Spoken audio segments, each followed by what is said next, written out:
Once upon a time, in a kingdom far, far away, there were two crystals. One was the Crystallum Lucis, protected by the rule of the fairies. The other was the Crystallum Tenebrarum, which was watched over by the high leader of the witches. The Lucis was sustained by love, happiness, and joy. The Tenebrarum by fear, anger, and hatred. The fairies and witches lived in harmony with the humans of the kingdom. They regulated the powers of the crystals in order to maintain balance between darkness and light. For there can be no joy without sadness, no courage without fear. The kingdom was at peace for a time. Then one day, a traveling bird decided to write stories, tales of the magic and wonders of the kingdom. He named these stories fairy tales. In fairy tales, the light always emerged victorious, and true love was a usual reward. The fairy tales spread further than could have been predicted. The humans of the kingdom began to believe that fairy tales were true and that the magic of the witches was inherently wicked and cruel.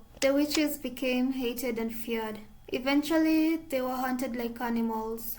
The witch hunt. The high leader of the witches, in all of her anger, created the fairytale curse. You think we are wicked? So be it. Just as you have taken our happily ever afters, we shall take yours. The witches used the fairytale curse to attack humans indiscriminately, ultimately throwing the kingdom into chaos and darkness. The ruler of the fairies, the Lucis bearer, sought to regain peace. But the witches were blinded by their hatred for humans, who were responsible for the witch genocide. A terrible war, the Great War, began. Eventually, the Tenebrarum bearer, the high leader of the witches, was finally defeated. The Tenebrarum was lost, peace was restored, and the light once again triumphed. But darkness can never fully disappear. It waits in the shadows, patient for when its time will inevitably return. Prologue: Ice Princess.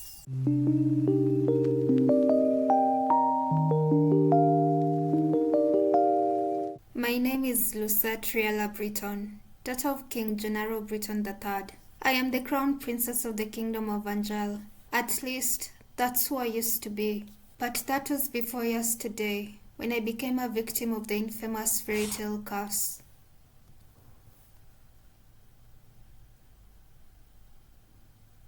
Everyone has forgotten my birthright. Now, I am nothing more than a lowly peasant. I feel like I am stuck in a nightmare. But no, this is my reality now. I still have no idea what I must do to break the curse. I close my eyes and remember that day. It had started out like any other day. Have you heard? Another person was cursed. I am on my way to the dining hall for breakfast when I stop and listen to the sound of hushed voices. There are two maids standing next to each other with brooms in hand. These two are slacking off again. That's terrible. What fairy tale curse was it? They say it was Pinocchio.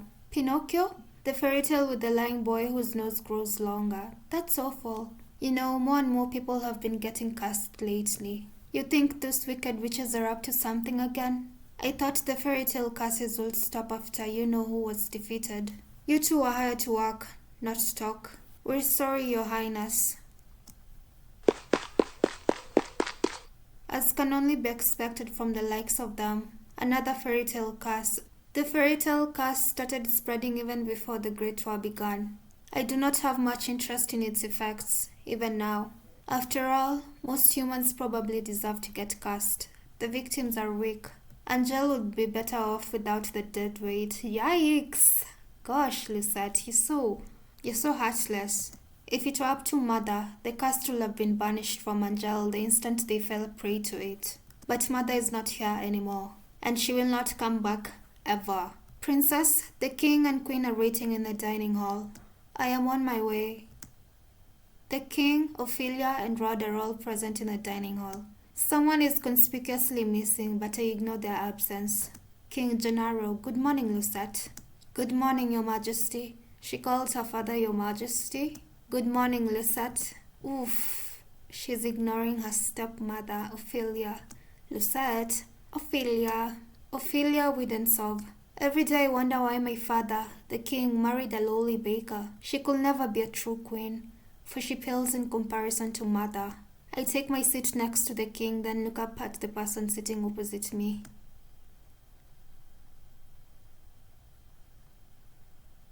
Rod Benedict Widensov, my step-brother, is bored and quiet as usual. He is 2 years my junior and is the younger of Ophelia's children. He is mute and uses a plush bunny to voice his thoughts. It was apparently given to him by a fairy. He minds his own business and is easy to deal with. But his older sister, my eyes go to the empty seat beside him. She is probably the most infuriating person I have ever had the displeasure of knowing. Emmeline, I'm so sorry I'm late. I was reading and forgot the time. And here she is. Good morning, dear father, mother. Good morning, Rod. And good morning to you too, Lucette. It's a beautiful morning, isn't it? Emmeline Widensov, Rod's elder sister and my stepsister. She acts as if we are blood, as if she too were born a princess, as if she could be crowned princess, perhaps steal my place. I will never let that happen. Now that everyone is here, let us begin. Butlers glide inside with silver trays to carefully serve us breakfast. So, Emmeline, you are reading the fairy tale books that the king brought you? Oh yes, there are so many and they're all so wonderful. Thank you so much, Father. I am happy that you like them. I love them. It's so strange that the library didn't have any of them to begin with. That is because Mother hated them. She had all the books banned. But why? They're such charming stories. Fairy tales misled humans into believing they can have things they do not deserve. Fame, riches, love, happily ever afters. And when their wishes do not come to fruition exactly as they want them to, the humans blame the witches for granting them in the first place. What are you implying about the witches, Lucette? The atmosphere shifts, the air in the room growing heavy. I continue to eat. Perhaps witches are not responsible for the evil in this world. Perhaps humans are the cause of their own downfall. Have you any idea what you're talking about, child? Witches have caused nothing but pain and suffering to this kingdom. Even now they still spread the fairytale curse to our innocent subjects. The truth is, I know very little about the time the witches had free reign over Angielle. I was very young then, and Mother forbade me to leave the palace, sometimes even my room. I know nothing of the people's supposed pain and suffering. Mother kept me away from everyone. And so, I cannot bring myself to care. How do you know the cursed are innocent?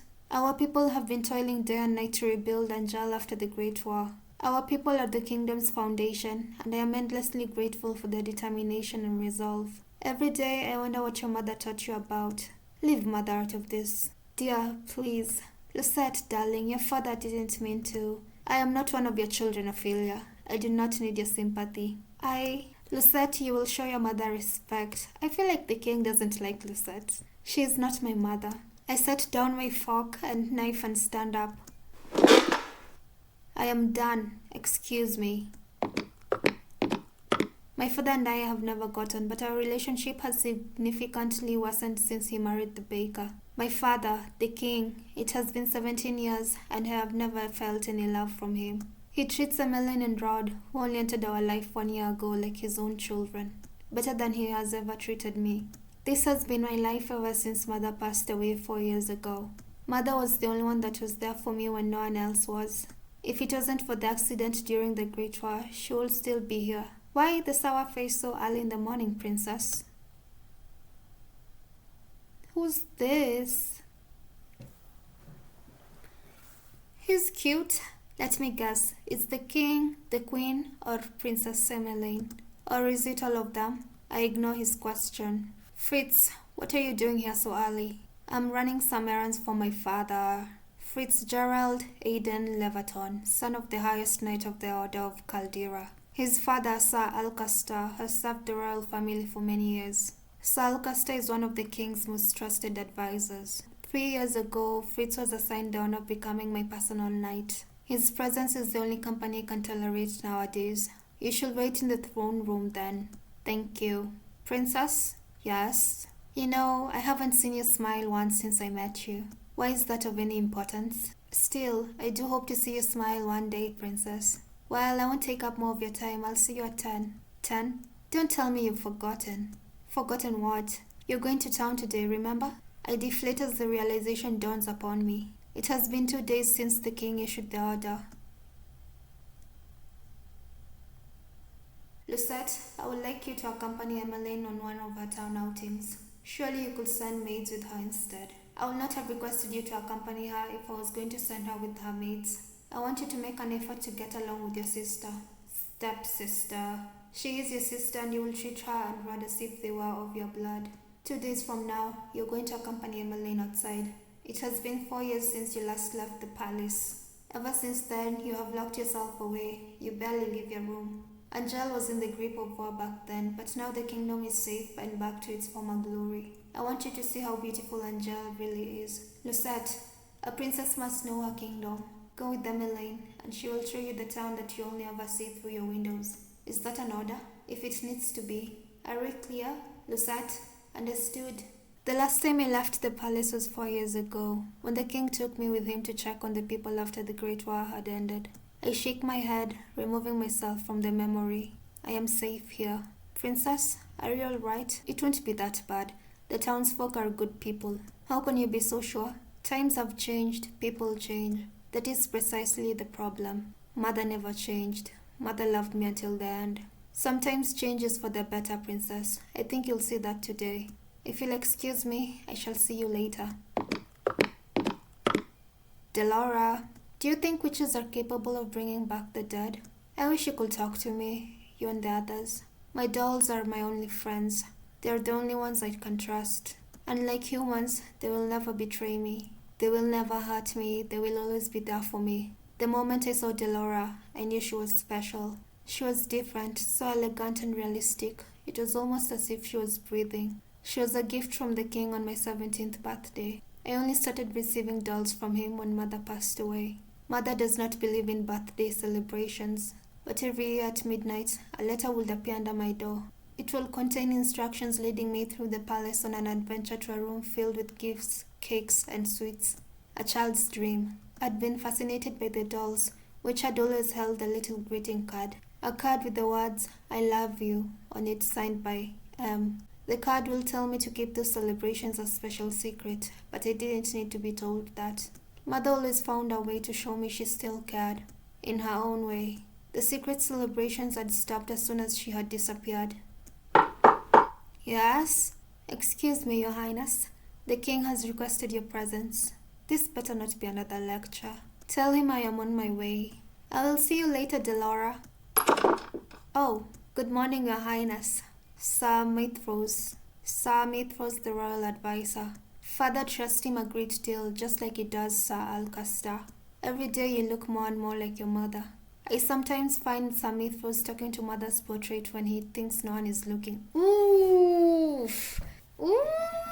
I think they were together. Oh my god. That's going to be the big reveal. That Maithros and Mother were together. Secretly. He must have admired her a lot, but I cannot bring myself to think highly of him. There is something about him that puts me on edge. Are you on your way to see the king? I shall not keep you then. Oh my god, what if he's actually your father? Until our next meeting, dear princess. Your Majesty. Lucette, are you ready? You will enjoy this, Lucette. I've heard the toy shop has lovely dolls. This will be good for you. You will get to know your sister better, and you'll be able to interact with and learn about the people of Angielle, about our subjects. I will not learn anything I do not already know. Why do you always believe that the people around you are incapable of good? Because they have seen how quickly people will betray and manipulate each other to get what they want. Mother warned me about human nature. You do not see clearly, Lucette. If you will only open your eyes, you will be able to see how good people really are. I believe I am already quite capable of seeing the true nature of people. After all, I have seen that there is no good in you. Oof, cold. Lucette, where were you when I needed you 4 years ago? Where have you been ever since? Back then, I'd been overflowing with grief and pain. I'd just lost Mother, my entire world. I'd hoped that maybe then he would have shown me love and compassion. Even just a hug to let me know someone was there. It had been a childish hope. I had been left alone. I did not see him for months, had barely even heard his voice. You cannot rely on anyone but yourself. You cannot trust anyone but yourself. This is what you have taught me, Your Majesty. I know that I've hurt you. I know that there is nothing I can do to atone for what I did. But please, Ophelia and her children are not a part of that. They do not deserve to be hated. In the end, they still matter more to him than I ever did. Lucette, enough. Enough. I have already said I will go. Everyone is waiting outside. I shudder at the thought of leaving the palace after so many years. Lucette, it will be okay. How can you be so sure? Thank you for agreeing to accompany Emmeline. I will not disobey an order from the king. Excuse me.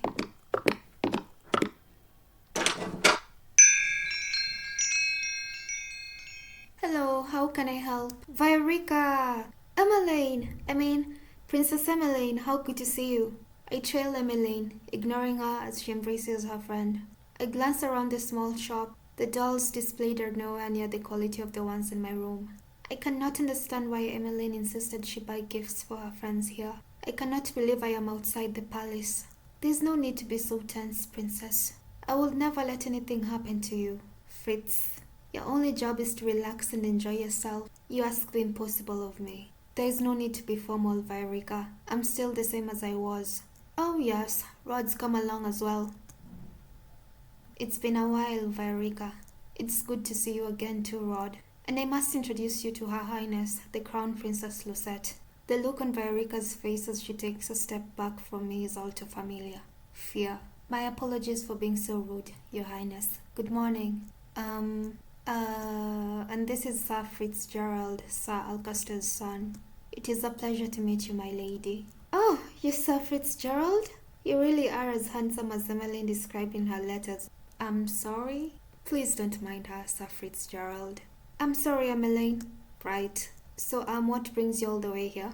Oh, I'm here to get some toys. Gifts for some new friends. Toys from here? Are you sure? Of course I am. I cross my arms. I would prefer we finish this errand as quickly as possible. Yes, of course. I'm sorry, Your Highness. Princess, Rod looks annoyed. I can barely breathe in here. I just want to go back to the palace. Whoa, who's this? Stunning. Good morning. She's known as Beautiful Lady. Oh my god, I want her. Mommy! Up until this point, I had always considered Mother to be the fairest beauty in the land. The lady that walks in proves me wrong. Her beauty is mesmerizing, and clearly without peer. Everyone in the shop is openly staring. Oh, you're early today, Mom. I have some important errands to run later today. Are the items ready now? Oh, of course. Let me go and fetch them for you. I'll just be one moment, Emmeline. Why is she smiling at me? Oh my god, is she flirting? What? Really, you think I'm that cute? Ah! Here you are, Mom. Oof. God, she's so stunning. Thank you.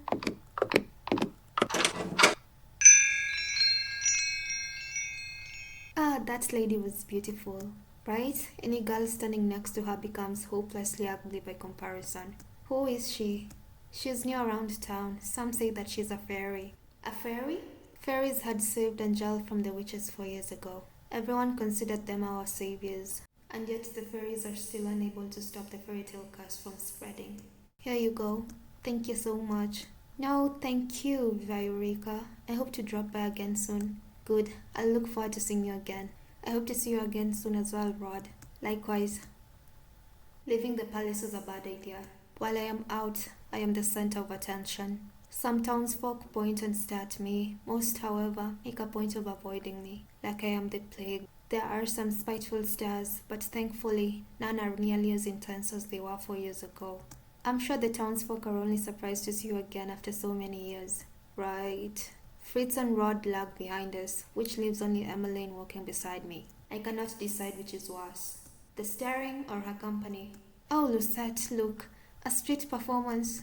It's been so long since I last watched one. Street performance?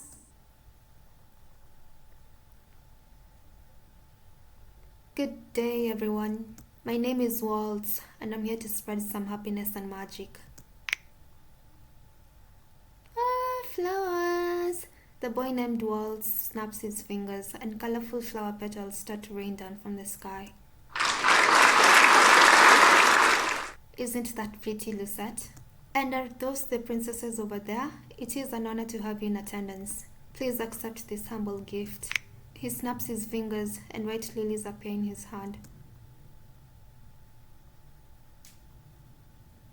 Oh, thank you. The boy looks at me as if expecting some kind of reaction. When he gets nothing from me, he sighs and gives me a wry smile. I hope to see you again during my next show.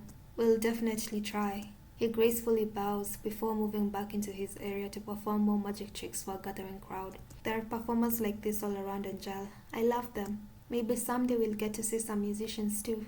Those are my favorite. I do not intend to leave the palace again. But you don't like it out here? Rod and I grew up here. I love Angielle and this is my favorite part of the kingdom. I wanted to share this with you, Lucette. I know you didn't really want to come, but you still tagged along. That means a lot to me, so thank you. I did not do this for you. Cold, Lucette. I am only here because the king ordered me to go with you. I just want us to be closer, Lucette. I would like to try and be your friend. I do not want to need your friendship. No matter how you act around me, we are not and will never be sisters. I'd take care to remember that if I were you. Oof. But Rod suddenly grabs my hand, pulling me away from Emmeline. Stop. He looks pissed. He's staring daggers at me. I think this is the first time I've ever seen him angry. Rod, don't. Let me go. Both of you are to stay away from me. I feel the heavy atmosphere as I turn to look at the people staring at us. Their expressions mirror the looks of disdain I saw years ago. Anger, disgust, hatred.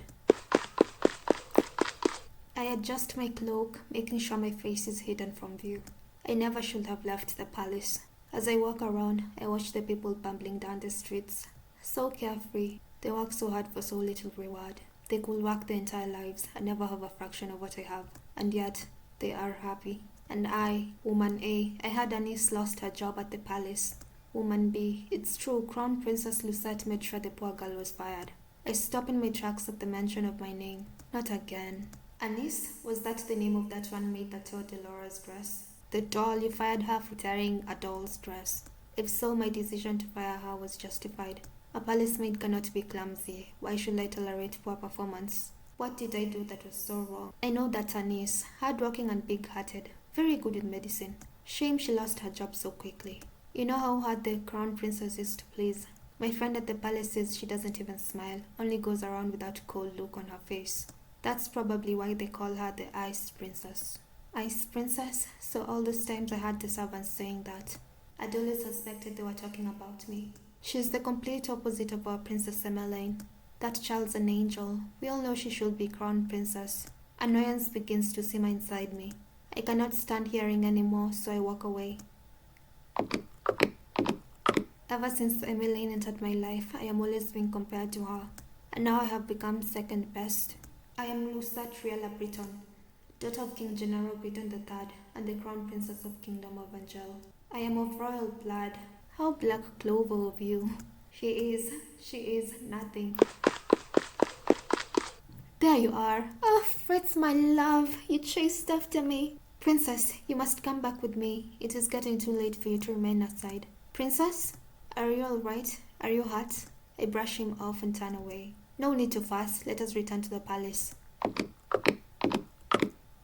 Leaving the palace was physically and mentally draining. My bed is welcoming to my unusually heavy body. I turn my head and meet Delora's glassy gaze from where she sits on my shelf. I left the palace today, Delora. It was the same as all those years ago. Everyone looked at me like I was. What have I ever done to deserve those looks? How can I be so hated? Ice Princess. I wish Mother was here. I look at the smiling faces of my dolls. At least I still have all of you. I yawn and stretch my arms. Good night, Delora. Twinkle, twinkle, little star, how I wonder what you are. Singing? But who?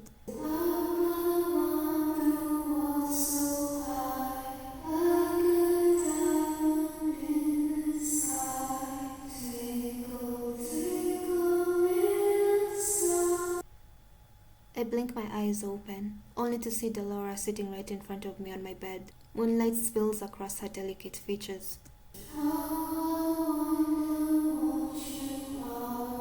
Wasn't she on the shelf with all of the other dolls when I went to bed? Laura? It's almost time. I pinch my cheeks to make sure I'm not dreaming. It hurts. Only 10 minutes before the clock strikes 12. I hope you're ready, Princess.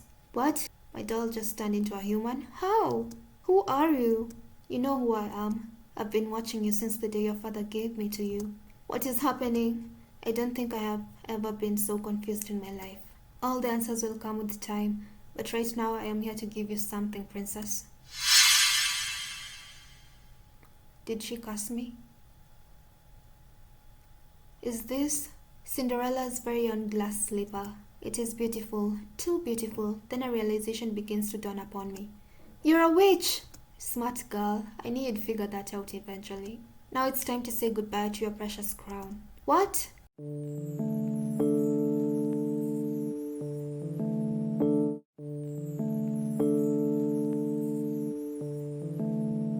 Now it's time to say goodbye to your precious crown. What?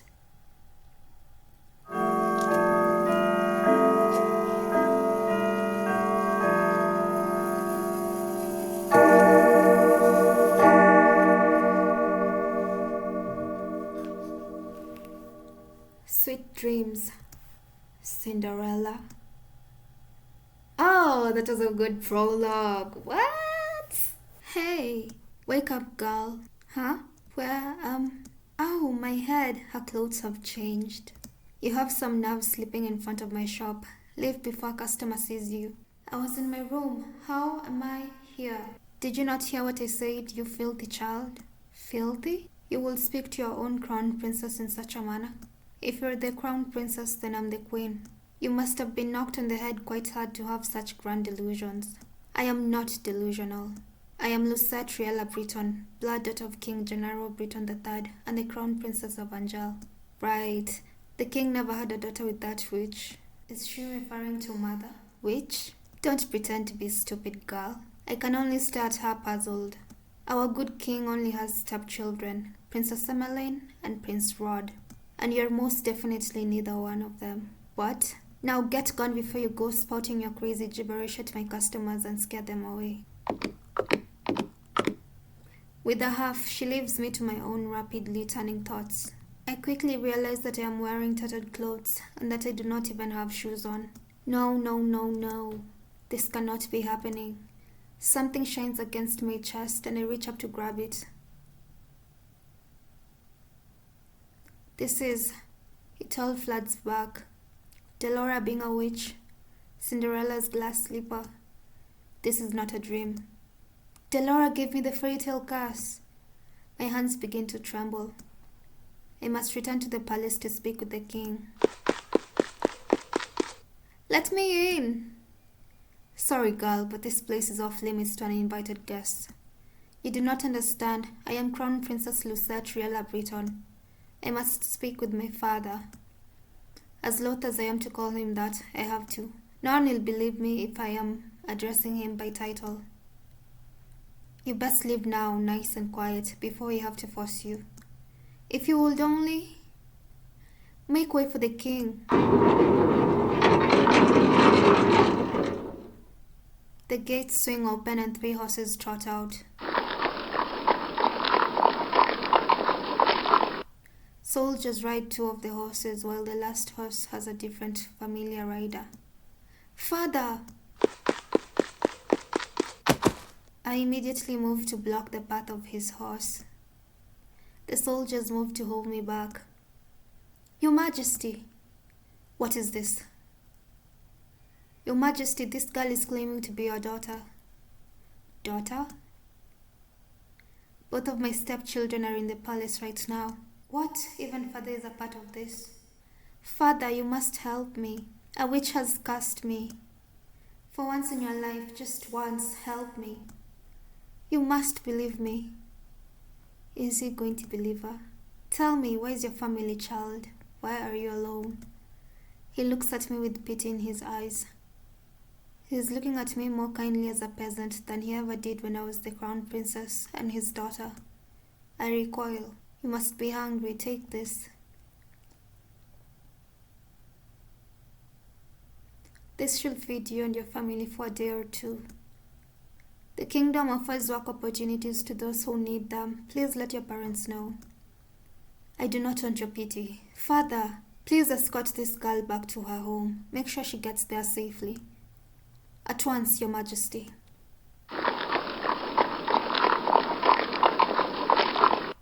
I watch as my father and his 2 guards ride away on their horses, leaving me to stand in the dust. He left me alone again. Where's your home, girl? There's nowhere left for me to go. Father has forgotten me. Leave me. Now look here, our orders are to leave me alone. Suit yourself. Can't say we didn't try. Don't cause any more sins, little girl. I watch with bleary eyes as the soldiers return to the palace. How can this be happening? I stare at the small pouch in my hands. I do not know what hurts more. The fact that I have just been unceremoniously paraded away from my home like I am nothing more than a piece of garbage. Or the fact that my own father does not recognize me. Oh, look at that girl's hideous dress. Noble woman, eh? How difficult it is to be poor. I clutched the pouch closer to my chest as I ran to an empty alley. I huddled in a corner, trying to become as small as possible. I squeezed my eyes shut, hoping that when I next open them, everything will be back to normal. A dream? No matter what happens, you must not leave the palace. Why? The world is cruel. People will only ever hurt you. But they're always so nice to me. That is only because you're the crown princess. They will only ever think of what they can take from you. I am trying to protect you, my love. That is why you must never leave the palace. Never leave, mother. I am the only one who will ever love you so much. Do you understand? I understand. Chapter 1.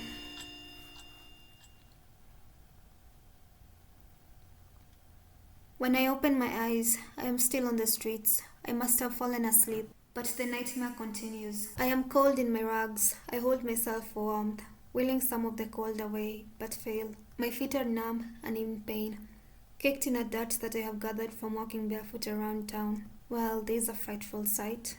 Beggar probably thought she could try her luck with the nobility that live around here. Just look at how ragged she is. What are you looking at?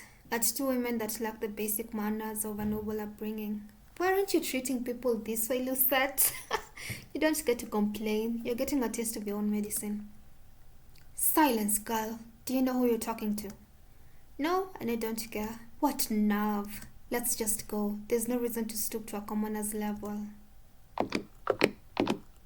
I will remember you, and once I break this curse, I will make you regret your words. I become acutely aware of the fact that I have not eaten anything for almost a day.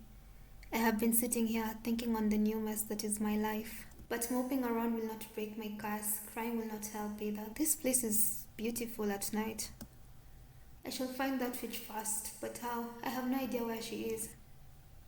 Delora, I swear I will make you regret doing this to me. When I find you, I will find food first. Is this all the king thinks I am worth? Leave, girl. A dirty peasant like you has no place in this restaurant. But why? I can pay. Find another place. You're scaring away my customers. Am I not a customer? Shoo, there's nothing here for you. He just sorted me away like a fly. The nerve. Sensing that this will get me nowhere, I ball my hands into fists and walk away. I get the same treatment at the next 3 restaurants I try. I am treated as something less than that, like my money has no real value. I am the crown princess. They have no right to turn me away like this. I have been eating stale bread, anything to keep the hunger at bay. The bread barely helps. Out of the corner of my eye, I notice a small bakery. There are croissants on display that make my mouth water. Slowly, I begin to make my way over there. Ow! My feet ache with every step. They look and feel even worse than before. If only I had enough coins for a pair of shoes.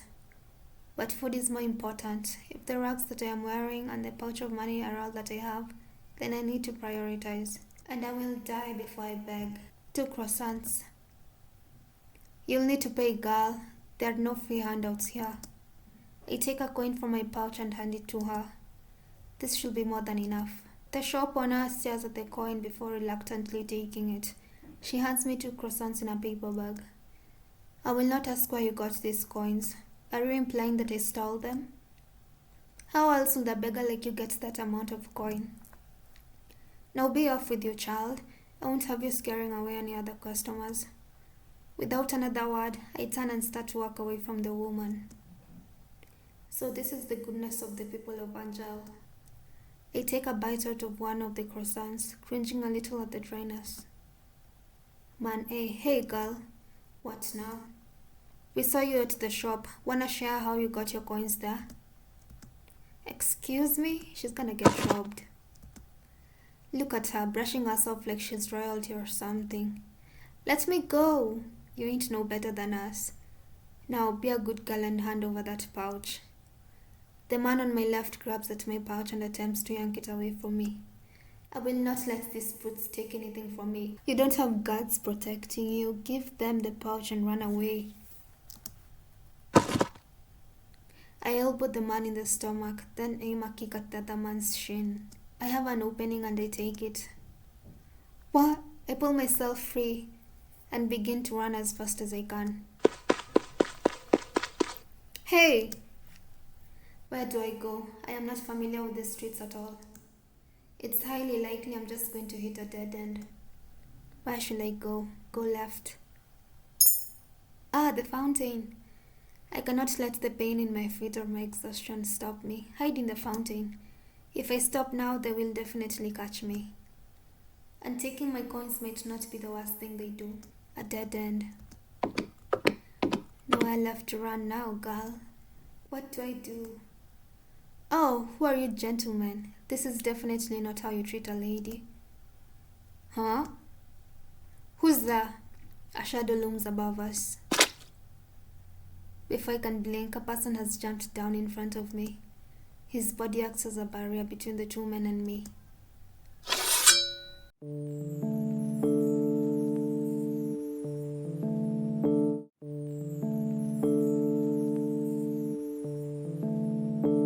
A dead end. Nowhere left to run now, girl. What do I do? Oh, who are you gentlemen? This is definitely not how you treat a lady. Huh? Who's there? A shadow looms above us. Before I can blink, a person has jumped down in front of me. His body acts as a barrier between the two men and me. Ooh. Who are you? He looks like the beautiful woman we saw earlier. Oh, me? Just a passing gentleman concerned about a damsel in distress. He turns to the man, his expression calm, his eyes flashing dangerously. Now shall I teach you gentlemen a lesson? He's got a sword. What? Come back here, you coward. The two of us can take him. I think your friend has the right idea. I'm not the type to show mercy. This is way too much trouble for a little gold. Are you all right, my lady? You found her. Oh, Waltz. The boy from yesterday? A little slow, aren't you, kid? Don't call me that. These two know each other? I don't even know what's going on anymore. I feel ill. My head is pounding and my feet feel simultaneously like they're frozen and on fire. My stomach rumbles, the hunger coming back with vengeance. My body feels light. Princess. They called me Princess. Princess! Even Waltz knows. How does he know? Lady Parfait will be able to help her. Yogurt? You're right, we need to move now before anyone else sees us. Yeah. You have made the right choice. The crystal in the upper right corner indicates that you have made the right choice for a particular love interest. Each color corresponds to a certain love interest. They also appear belatedly after you make a choice, so keep your eyes and ears open. Hang in there, princess. Everything is fading. A dream? What is that in your hands, Lucette? It was hot. I just wanted to help it, but it died. It was all my fault. It's not your fault, my love. It died because it was weak. But this is the world, Lucette. Only the strong survive. The weak get cast aside to die. You're not weak. You're strong, my crown princess, and you do not cry. Now wipe your tears. I don't want to see you cry again. Do you understand? Yes, now get rid of that thing and wash your hands. Did you not hear me, child? Yes, mother. Oh, you're awake. Where am I? This isn't my room. My hand flies to my chest where the little glass slipper hangs from my neck. Still here. Are you okay, miss? This girl is the maid that tore Dolores' dress. The one I fired for her clumsiness. Miss, to think that I would meet her again here, like this. Leave me alone. Right, of course. Here's some salve I made for you. It'll help with the pain. Now what? Delora, haven't thawed at all, have you, Ice Princess? You, suddenly there she is. Delora stands before me with a snide smile, looking happy with herself.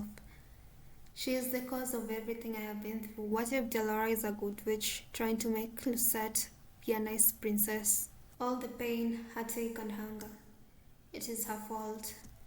I try to stand, thinking to give the witch a piece of my mind, but as soon as my feet touch the floor, pain shoots up my legs. I end up falling back to the bed. Ow! You should be more grateful to the girl you just scared away. She's been taking care of you for the past 2 days. 2 days? I've been passed out for 2 days. I am suddenly vibrating with anger. Remove the curse. Now. Huh! Do you think you can just command me to remove the curse in your best princess voice? What do you want, gold? What I want is worth more than all the gold you could summon in Angielle, princess. And where is she going to get the gold? She's no longer a princess.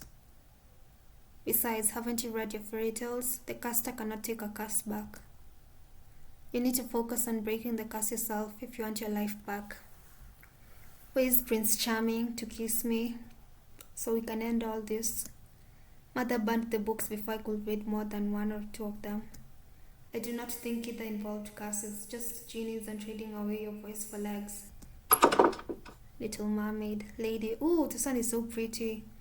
Ah, it's good that you're awake, princess. Parfait, should you really be up and about? Oh, the yogurt lady. Don't fuss, I'm feeling much better.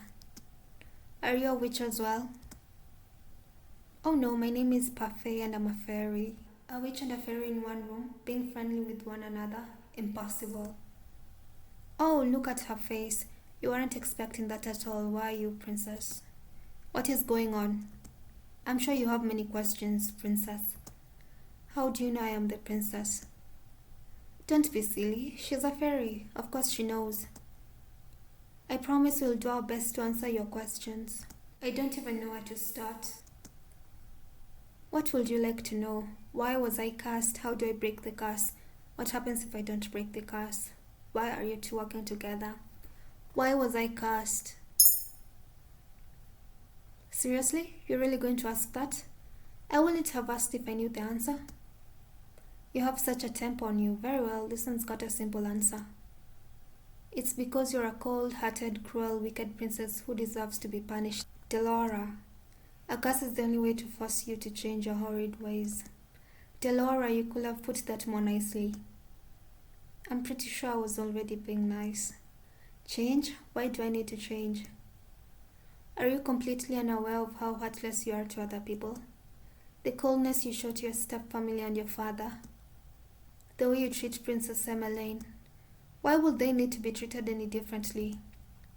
You need to prove that you have some goodness in you, princess. Some smidge of kindness. Why? People only show you kindness when they want something from you. The instant they get what they want, they'll just throw you away. She has a point. What else would you like to know? The necklace you've got is one of Cinderella's glass slippers. To break the curse, you must get the second slipper, complete the pair. And how do I do that? By doing 3 good deeds. What? It's a very easy thing to do. At least for someone who knows how to be good. 3 good deeds? What does that even mean? I wouldn't even know where to start. Take heart, princess. Goodness is innate in everyone. Are you sure that's the case with this one? Delora, you're not helping. I'm a witch and I think I have more goodness in my big toe than she has in her entire body. Now you're just being mean.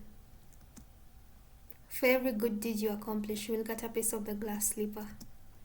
When you've gotten all three, you'll complete the pen, the curse will break. Simple. I suggest you start by polishing that attitude of yours. What else would you like to know? Why are you two working together? To answer that, we'll have to give you a bit of a history lesson. Oh, I've got this. Once upon a time, in a kingdom far, far away, there were two crystals. Dramatics aside, there is one crystal in the kingdom called the Crystallum Lucis. It is powdered by happiness and love.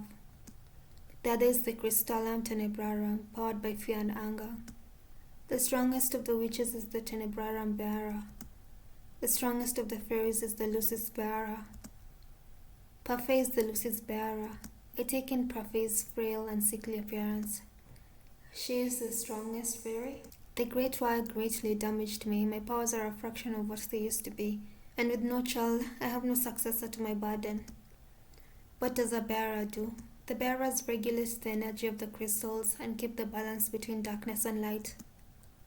For centuries, the fairies and witches lived in harmony with the humans of the kingdom, until a certain human decided to be a pest. Who was he? I knew him as Hans Gabriel Grimm. He wrote the fairy tales, and he started the feud between the witches and fairies in the process.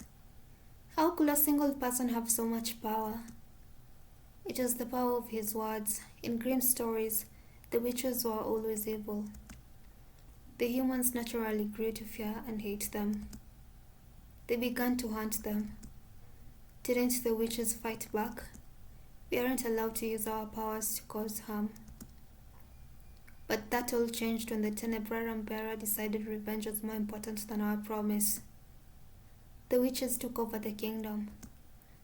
They created the Fairytale Curse to spread even more sadness and anger, to fill the human heart with negative emotions, all to fuel the power of the Tenebrarum.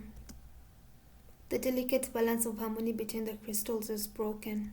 The witches and the Tenebrarum grew far stronger than they were ever meant to be. We had no choice but to fight. And then the Great War happened. The Tenebrarum bearer was eventually defeated. The Great War was ended with the help of an unexpected ally, but many lives were lost. Lucette's mother, she disappeared during the Great War. That means she was a witch. Unexpected help, I'm assuming, is her father. The good witches suffered horribly. We still have to stay hidden in hopes of having any kind of peace. Are you trying to make me believe that they are good witches? The Tenebrarum can poison a heart and mind into darkness and cruelty. Oh my god. Lucette was poisoned with the Tenebrarum. The witches put themselves at risk in working with the Tenebrarum in maintaining harmony. Some inevitably are corrupted. Many good witches were corrupted during the war. Most remain that way. Many do not believe it, but witches can be just as kind as fairies. And yet it wasn't a fairy that cursed me. I've done good by cursing you, princess. You'll thank me when you've broken it. Delora was not corrupted by the Tenebrarum. She's as good as they come. Hopefully you'll come to see that for yourself. I doubt it. Apart from my own inherent goodness, Parfait and I are working together because we have a common goal, which is to restore the balance between darkness and light. What else would you like to know? What happens if I don't break the curse? I think you know the answer to that one already, princess. I do. 3 good deeds and I get my life back. Easier said than done. You said Cinderella, didn't you? Didn't she just go to a ball and find a prince? What does doing good have to do with that? Going to a ball, finding a prince, it's all so old-fashioned. No fun in that. Cinderella is a girl with a pure heart. She's always willing to help others, even when they're cruel to her. Anyway, I have brought some clothes for you. I'll leave them on the table. We'll be waiting outside. There are some people I'd like you to meet.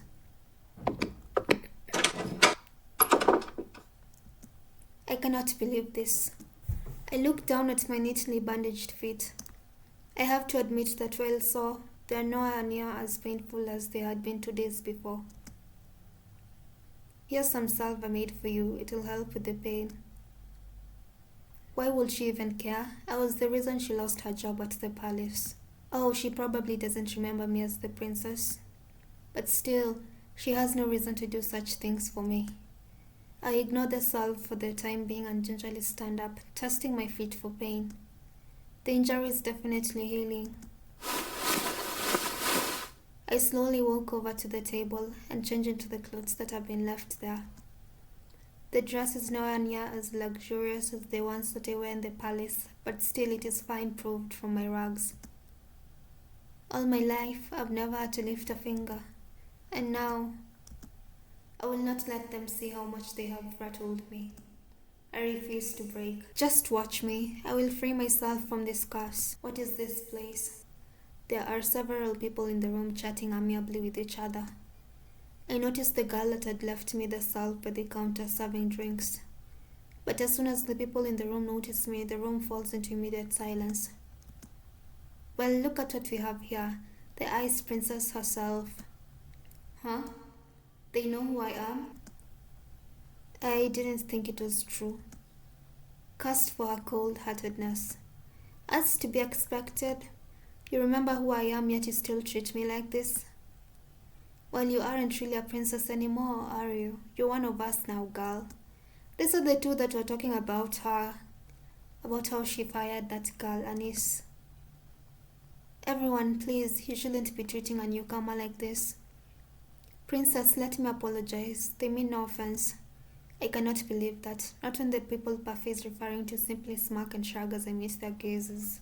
What is this place? Welcome to the Merchant Tavern. A home for those with the Fairytale Curse. You make it sound like some kind of holiday house. Don't ruin my moment, Delora. Merchant? Tavern? The Merchant was built 3 years ago when the number of cursed in Angielle continued to rise. The goal is to gather those affected so they might help each other break their curse. Of course, I am also here to provide help as necessary. Only the cursed and those allied with our cause can stay here. The evil and the wicked can never find this place.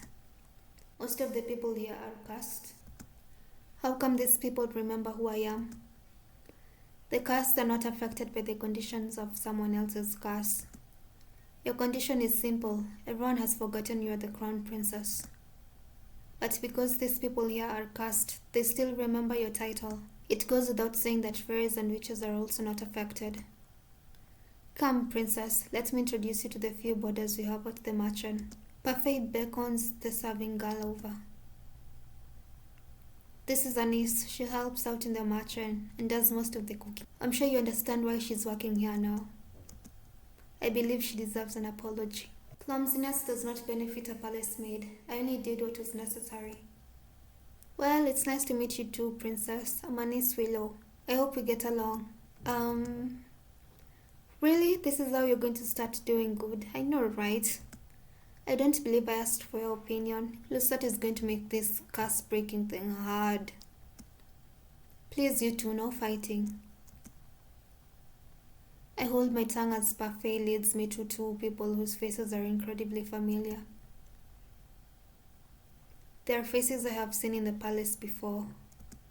This is Jurian Valiente and Galan Belrot. So is Galan a girl or... How did you know? Both of you are in the Order of Caldera. That's right. They were 2 of Salcaster's best knights. It was a big surprise when they both left a year ago. I only found out recently that it was because they acted against Salcaster's orders. They were stripped of their titles and dishonorably discharged from service. What are you two doing here? We help the fairies. They and Anis are exceptions and are allowed in this tavern without the curse. Jurian and Galan lend us their strength to help protect the Merchant. Protect? From the witches. They'd do anything to make sure their curses remain unbroken. And what about you? I am an exception. Also, I'm good. You keep forgetting the good part. Remember, not all witches are evil. Your curse is a test. A test? Originally, the wicked were cursed so that they could learn to change. The curses were meant to teach them a lesson. I'm hoping your curse will teach you a lesson too, Ice Princess. I really am only trying to help you. I don't need you to show me how to change. I just want my life back. Well, to do that, you'll have to break your curse. Try and make some friends, Princess. They might be able to help you break your curse. Oh, I'd love to hang around and watch the princess try to be friendly. We have work to do, Delora. Fine. Try not to make any more enemies, Princess. The instant Puffy and Delora leave the room, the temperature drops several degrees. Now that I am alone, I feel the cold stares return. Disgust, contempt. As if I am the reason they are cursed and have to take refuge in the mansion in the first place. Make friends? All I've ever had are my dolls. I've never needed friends. I will break this curse on my own. I was told it was rude to stare. One man suddenly stands up, the anger apparent on his face. His hands clench and unclench into fists as he glares at me pointedly. Julian and Garland place themselves in front of me, shielding me from the man. You know the rules. What happened in the past stays in the past. And no one is allowed to harm anyone else in the mansion. If you cannot comply, you're no longer welcome here. No matter, the Ice Princess will get what's coming to her. He throws one last glare my way before sitting down again. Break the rules and you'll get what's coming to you. That goes for everyone here. Julian's tone is cold and firm. There's no doubt that she means what she says. Julian is a girl's name. So these are the great knights of the Order of Caldera. The merchant begins to settle down, and everyone eventually goes back to their conversations on meals.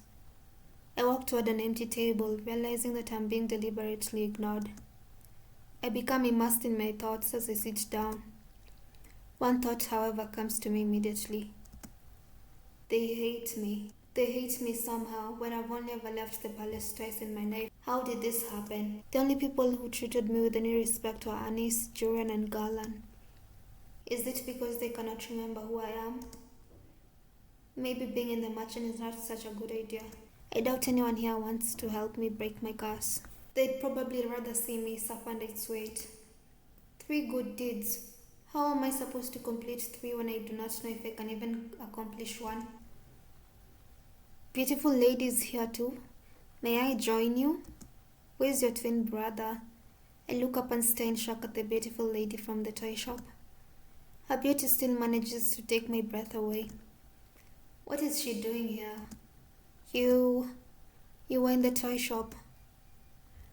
Ah, yes, I was there picking up some items for a friend. I am humbled you still remember me. Allow me to introduce myself. I am Miss Karma. Your name is Karma? A suitable name for someone as beautiful as me, no? Karma is a beautiful thing. Ah, okay. I get it.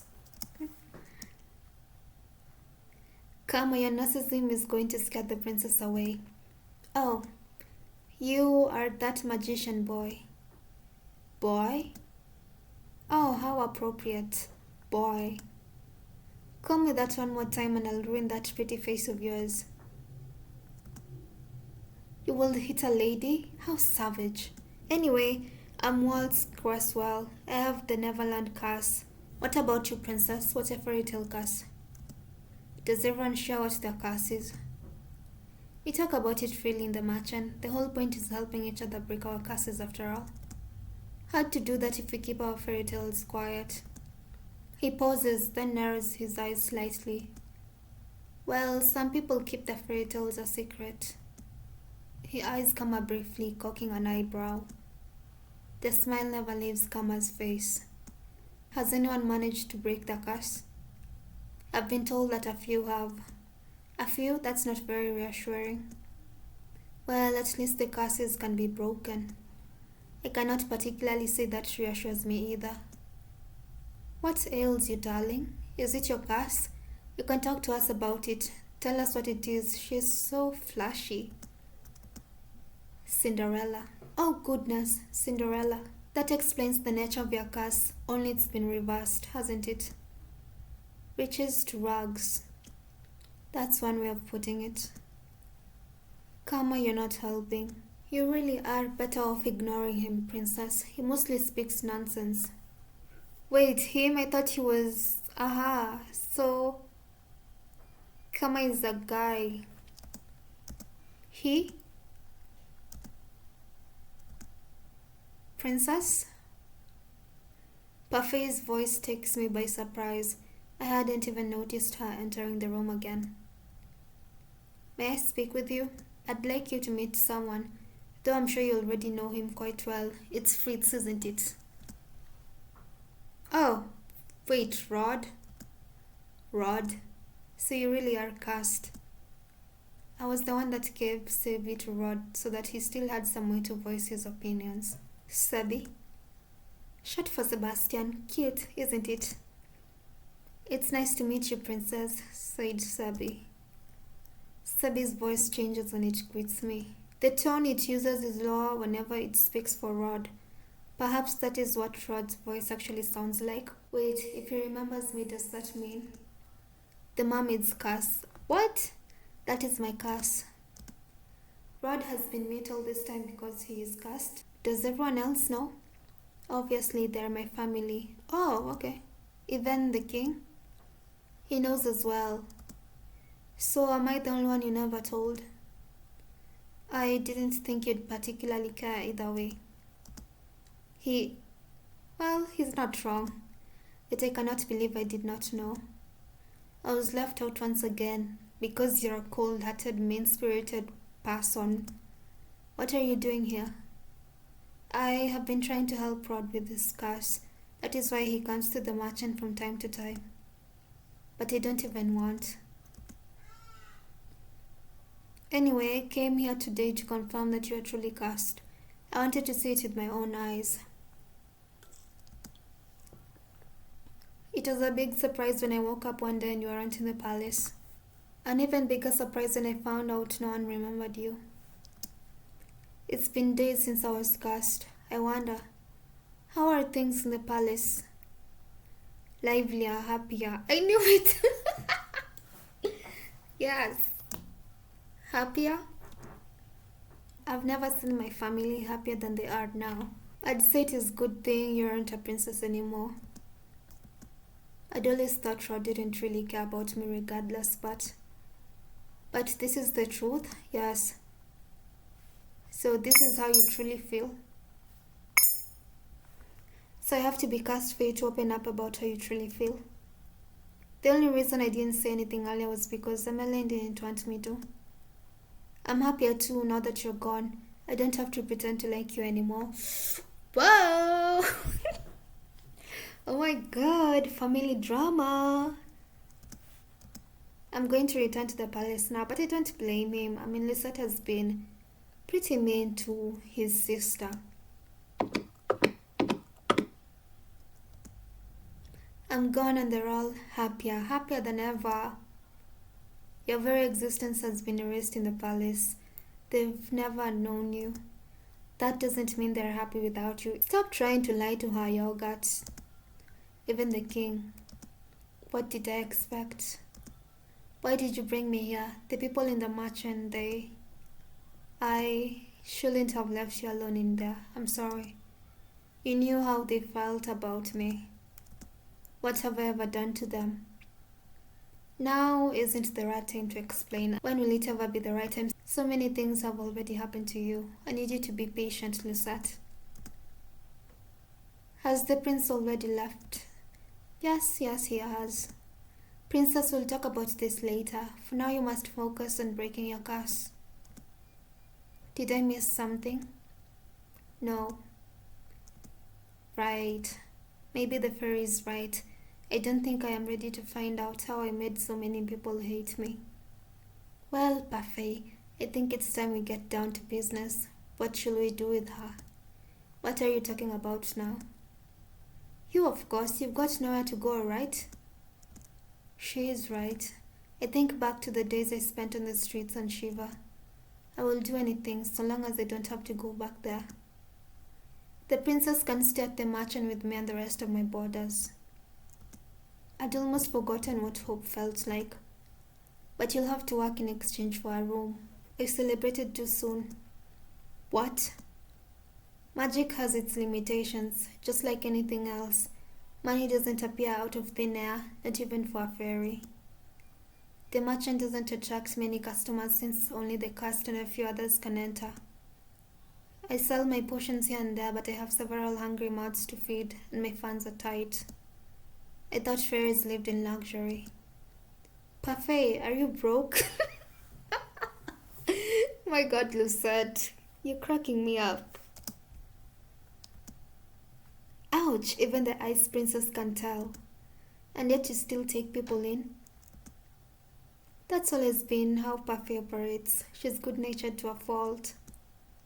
I'm told suffocating beneath my dirt will be what kills me. Why don't you just leave? I assume you make enough to take care of yourself. Leave someone who is in need of help? I could never. And that, princess, is how goodness works. Maybe she has no backbone. Maybe she's a people pleaser. How goodness works? It's not as if I accept freeloaders. All my boarders help me run the merchant and do errands. The princess has never worked a day in her life. I doubt she'll be useful.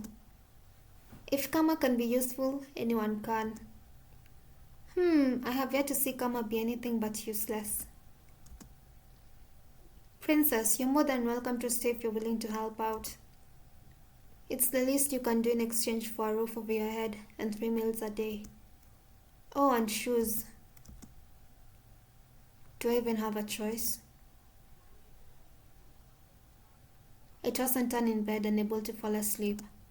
The mattress is hard and the sheets are itchy, nothing at all like the bed I had in the palace. What I would give for my old bed again, for any of the comforts of home. I miss my dolls. Galan, Lady Parfait! Lady Parfait! I sit up immediately. What is going on? I leave my room to investigate. Some of the other merchant boarders, Waltz, Julian and Galan, are sitting on the settee, looking anxious. What's happening? Sorry, did we wake you? No, but the noises Galan was making would have woken the dead. Julian and I found an injured man while we were doing our rounds. We brought him here. An injured man? Wait, what were you doing outside? It's almost 1 in the morning. Nothing you need to worry about.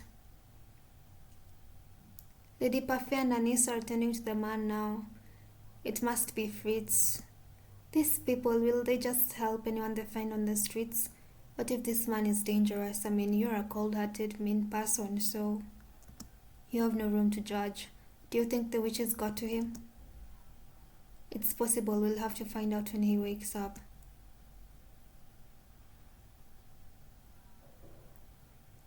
The next day, Parfait reveals that the man only suffered minor head injuries.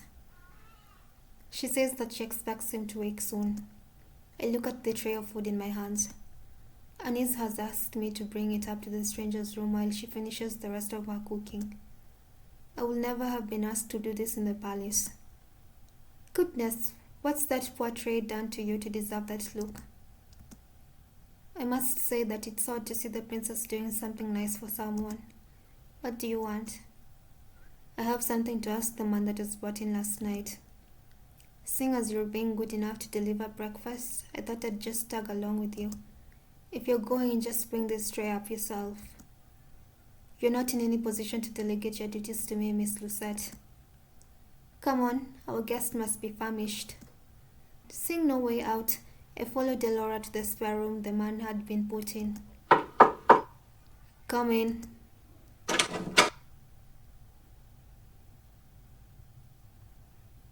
And it's not Fritz. I thought the man would have been old, but to my surprise, he looks young, probably in his early 20s. He seems lost in reverie as he stares at a small notebook. Good morning, good to see you're awake and breathing. The man looks up at her when she speaks. The instant he sees us, his eyes widen. Why is he staring at us like that? Am I dead? What? I'm in heaven, or maybe... You two are angels that have fallen out of it, I see. What can a humble gentleman like myself do for you lovely ladies? You could join me on this bed. It's very comfortable and there's plenty of room for the both of you. I'll follow your lead on this one, Princess. Princess?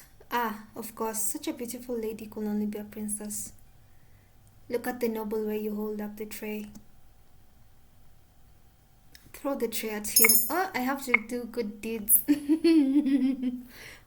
Don't let your emotions get the best of you, so stay silent. Your wish is my command and my fate, my sweet princess. If you want, you can have him. I'll pass, thanks. Oh, he's awake. Another lovely lady has entered my chambers. I don't think my heart can handle the perfection of three of you at once. I think I know how Casanova here got those head injuries. Some lady decided she'd had enough of his rubbish and wanted to punish him. Delora, patience. He may not even be in the right state of mind right now. He did take injuries to the head after all.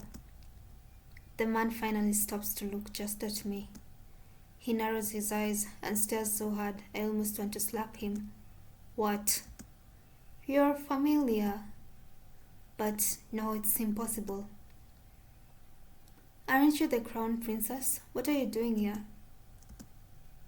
If he knows, then he's... Well, he's definitely not a witch or a fairy. Can only mean one thing if he recognizes the ice princess. What is your name, good sir? I will answer any questions you ask of me, madam, but... The man looks down at the notebook in his hand. I don't remember. Amnesia? I know everything about Angielle, and yet I don't know the first thing about myself. Except that I have the Rumpelstiltskin curse. Rumpelstiltskin? Is that a fairy tale? I knew it. He's got the Fairytale Curse. Fairytale Curse? Do you remember how to break it?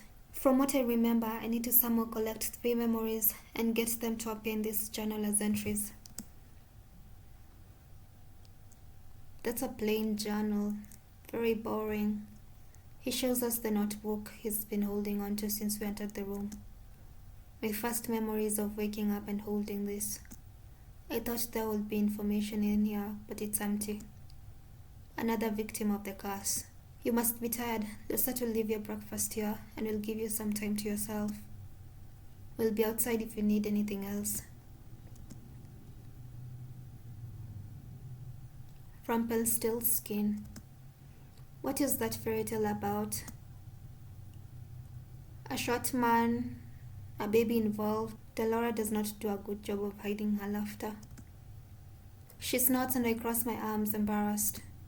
Mother burnt the fairy tales in the palace before I got the chance to read all of them. Fine, I'll keep it short. Once upon a time, there was a girl that was said to be able to spin straw into gold. The king found her and locked her up in a tower. He said he wouldn't let her out until she turned all of the straw in the room into gold. But the girl was just a regular human girl. She knew she would never be able to turn the straw into gold and feared that she would be locked up forever. That was when an odd little man appeared before her and offered to do the job for her if she gave him something in return. The girl gave him her necklace, and the man spent the rest of the night spinning the straw into gold. However, the girl wasn't released. The second night she was given more straws to spin, and the little man appeared once more. This time she gave him her ring. On the third night, the king ordered her to spin the straw one last time, and if she did, she would be released and made his queen. However, that night the girl had nothing left to give the little man, so they made an agreement. He would spin the straw into gold for her, so long as she gave him her first child. I personally never understood why the girl would want to marry the king in the first place. Because she doesn't want to spin straw into gold. Hush, I'm trying to tell a story here. I'd do the same thing, honestly. Years passed and the queen finally gave birth to her first child.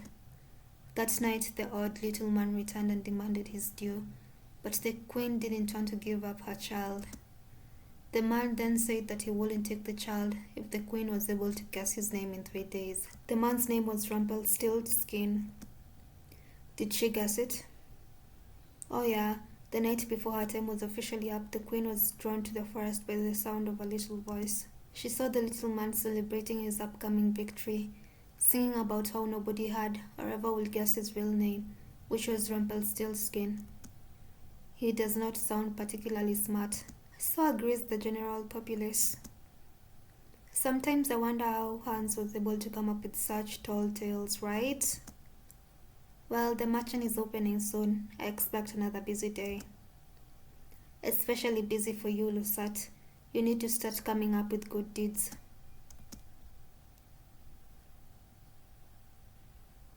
The amnesia Casanova was allowed to stay at the merchant with the other boarders. Because he still seemed capable, Parfait set him to work as one of the merchant's servants. Anice's protest that he remain in bed fell on deaf ears. Parfait couldn't very well throw him out, not while knowing that he had nowhere to go. I will be incapable of showing him such kindness given all of the nonsense he spouts at us. The people that frequent the merchant began to steadily ignore me altogether. Like I do not exist. It is better than the stares and the hateful looks. Rumpel, you aren't here to flirt. But this lovely lady is unattended. Sir Rumpel, please, you're making me blush. Because the man couldn't remember his name, he fashioned one from his own curse. Rumpel, I think it suits him. I will never understand Parfait. This amorous waste of space is about as useful as karma. I've returned. Speak of the devil. Did you miss me? Kama had left abruptly yesterday, saying that she had something very important to take care of. I thought he was a he. Waltz trails in after her now, carrying several boxes in his arms. Why am I carrying this? Because you made me run that errand for you at the toy shop the other day, and because gentlemen carry things for ladies. I'm going to drop them now.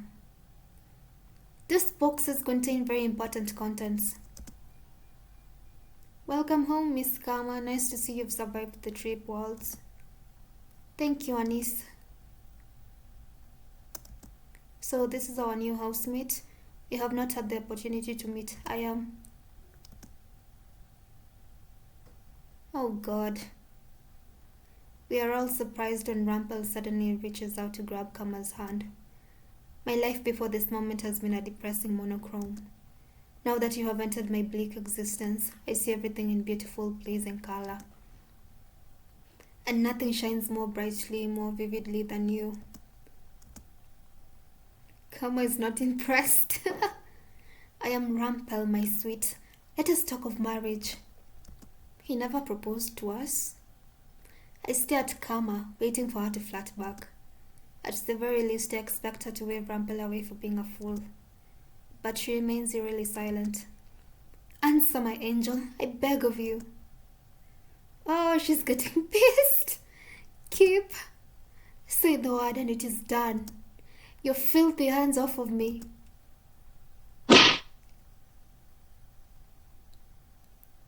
Ow! Not again. I will never be interested in the likes of you. Go on, lad, give him a good beating, like the one you gave to me. My queen, there is no need for violence. What did you call me?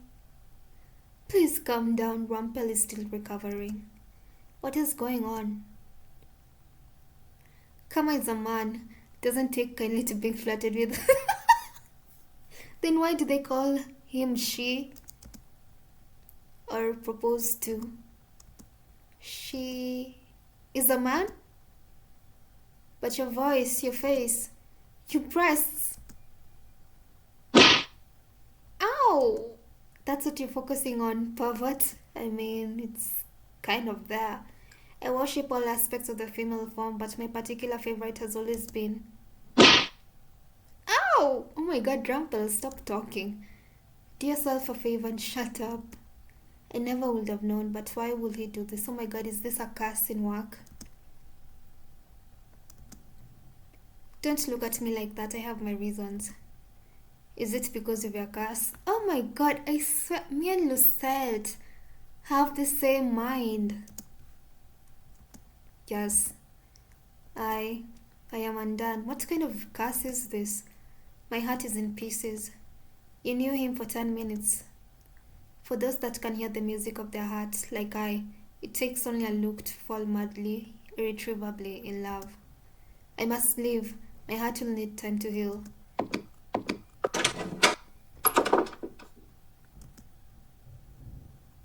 The merchant attracts all sorts, doesn't it? That one is entirely Parfait's fault. All right, nothing to see here. Back to work. I am still in shock from what I learned earlier. Karma? A man? It is not fair that he is so beautiful as a woman. If the female population of Angielle knew the truth, Karma would be hunted down for making the rest of us pale in comparison. And his being good, I suppose, prepared a special lunch to welcome the newest merchant boarders. We have all been invited to the private dining room. Excuse me, is Lady Parfait here? Ah, Fraud is here. Prince Fraud, perfect timing. Please join us for lunch. I only came to talk to you, Lady Parfait. But I'm hungry and have no wish to make you wait while I eat. Come join us.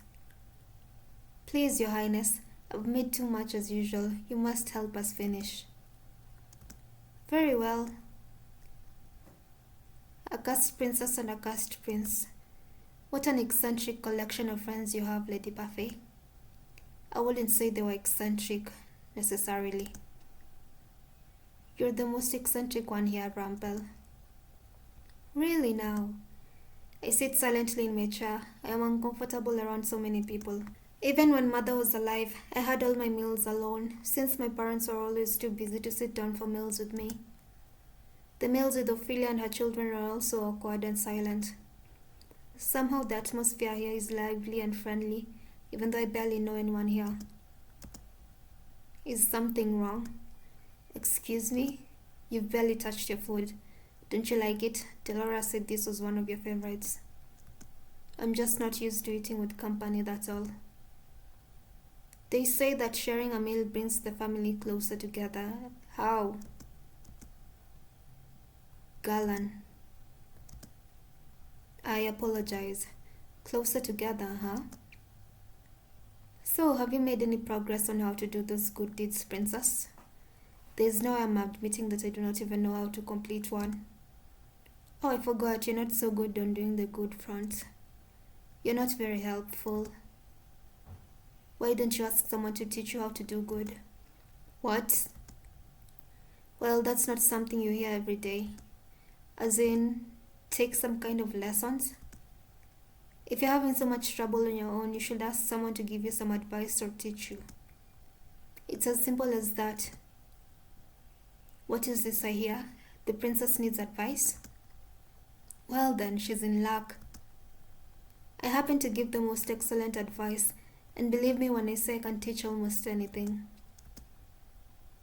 The princess is indeed lucky, as I am available for teaching duties.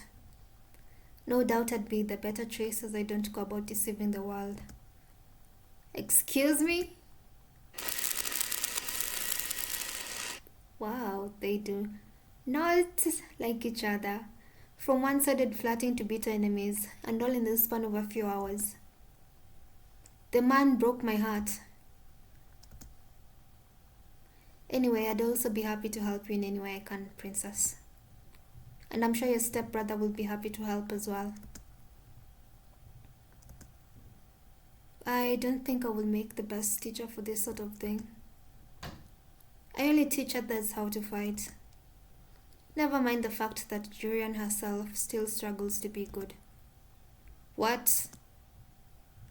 You're lucky, aren't you? So many people are willing to help you. Why? Why are you all willing to help me? That's what we do at the merchant. We help each other. Lesson number 1. Doing good means helping whenever one can. Just let any of us know if you want our help. Trust no one but yourself. You need to not care for anyone but yourself. This is what Mother and the last few years have taught me. I have always been alone and it is easier that way. And yet, These strangers, these people that I've only known for a few days, are so willing to help me when they will gain nothing in return. Is this the goodness I was meant to see? Father? How can I even begin to trust and care for others when I have forgotten how to do so? I am slowly beginning to understand what I must do.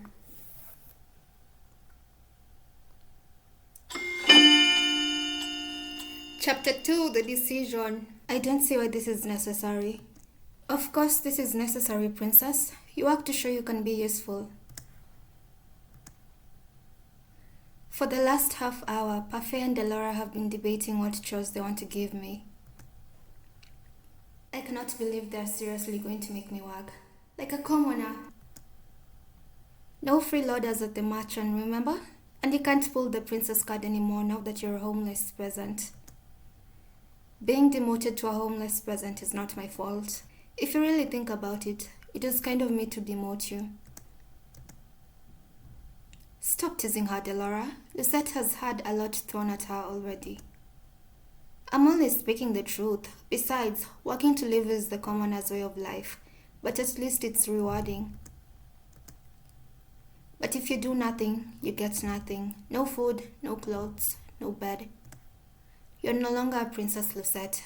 Life here at the merchant is comfortable, and you need to work for comfort. Remember that. What you do is your choice, Princess. Do I even have a choice? Not really, no. Let's see. How about cooking duties? No way, she'd ban a salad. She could be a receptionist? Then we'd lose all of our customers. That's probably true. I am right here, you know. Sorry. Do you have any useful skills at all? As a princess, I had servants who did everything for me. They cleaned my room, helped me dress. How am I expected to possess skills for things I have never done? Aha! I have found the perfect job for our Cinderella. I knew it. Ta-da! She was going to sweep. Lucette will be in charge of sweeping the merchant floors. What? Perfect. Even she should be able to do that. Could you, Princess? I refuse. But look, I even put a cute little ribbon on the broom just for you. It's your very own special broom. A princess does not clean. Hard-headed as ever.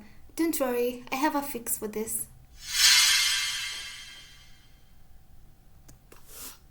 Suddenly, the broom flies into my hands. I am pulled helplessly along as the thing begins to sweep the floors.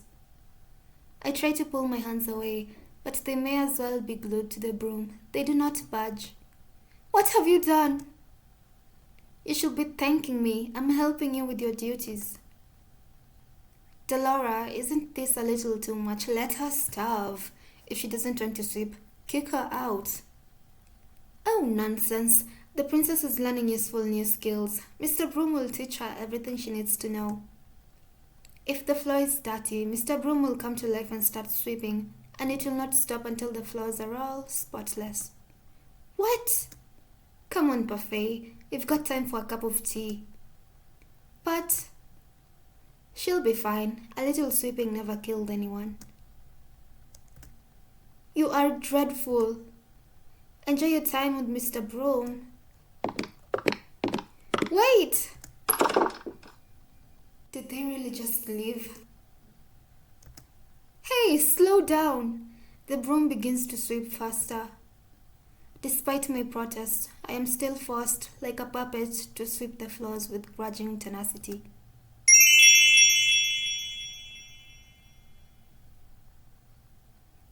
I can barely catch my breath after that. Princess, Parfait sent me to check.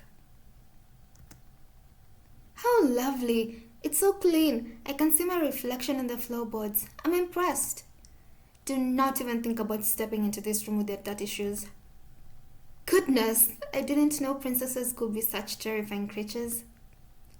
You are aware that the merchant is opening soon, yes? The floor isn't going to stay clean forever. Then do not open the merchant. I do sympathize with you, princess. It's difficult adjusting to the commoner's life. What will you know about that? More than you think. What? Oh, did I let that slip? That was my mistake. Kama just smiles at me, his eyes gleaming with playful mischief. He is definitely hiding something. My hands are red and sore from all of the sweeping I have done today. I remember the salve Vanice offered me when I first woke up in my room. Surely that will help somewhat. I apply it to my hands and find, to my surprise, that it is very effective. Most of the redness quickly fades, along with the pain. Is this what my life will be like if I do not break the curse, forced to work a day in and day out? I cannot let things stay as they are. I must act. I lay down to rest. Tiredness falls upon me like a heavy, suffocating blanket. I close my eyes and feel myself shift into the darkness of sleep. Despite having slept for hours, I am still tired when I awake. I glance back at my hands and remember the salve's effectiveness. Whatever Anis gave me really works. I should ask her to make me more. I feel like this is not the last time I will need it. I must act quickly. The sooner I break the curse, the better. The people who offered to help me are all here. Whom should I ask for help? Kama Rumpelrod. Kama, I want to know what kind of secrets he's hiding. I find Kama sitting quietly at the bar. I thought he was the picture of elegance when I saw him at the toy shop, but he's really just conceited. I walk over to where he is. Oh, Princess Lucette! You look stunning as always in your work clothing.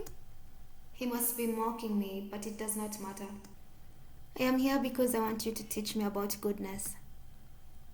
Not even a compliment in return. I'm rather offended. Is Kama a drag queen? Relax, princess. I'm just teasing you. I noticed. Now can you answer my question? Princess, you do so wound me. This is going nowhere. Maybe I should ask someone else. Princess, wait. You made the right decision in coming to me for help. I assure you. The best people, princess, look beautiful. The way you look outside has to match what you have inside. How is that supposed to help me? Are you implying that I am not beautiful? Of course not. I only suggest that you smile more often. Smiling will not help me accomplish a good deed, but it will make you look more accommodating, more welcoming, and people will start trusting you. And smiling has nothing to do with beauty. Oh dear, I'm afraid that's not true at all. People who are beautiful smile all the time. Like myself. He's not helping at all. Don't give me that look, darling. A real smile lifts the heart and takes stress off the mind. And? Well, in order to do good, you must first change yourself. Make yourself more beautiful on the outside and the inside. I really don't know why I came to him for advice. But what did I expect from such a flamboyant man? He is as shallow as a puddle of water. I stare in horror at the floor. Gravel and sand are embedded between the floorboards. The wood beneath my feet is covered in a thick mark. Oh, there goes Mr. Broom. Oh no. Stop! I never thought I'd see this. The princess is actually sweeping. I'd say it's more like the broom is sweeping and the princess is just along for the ride. Lady Yogurt, your orders have arrived. Where should I put them? At the back, please. Thank you.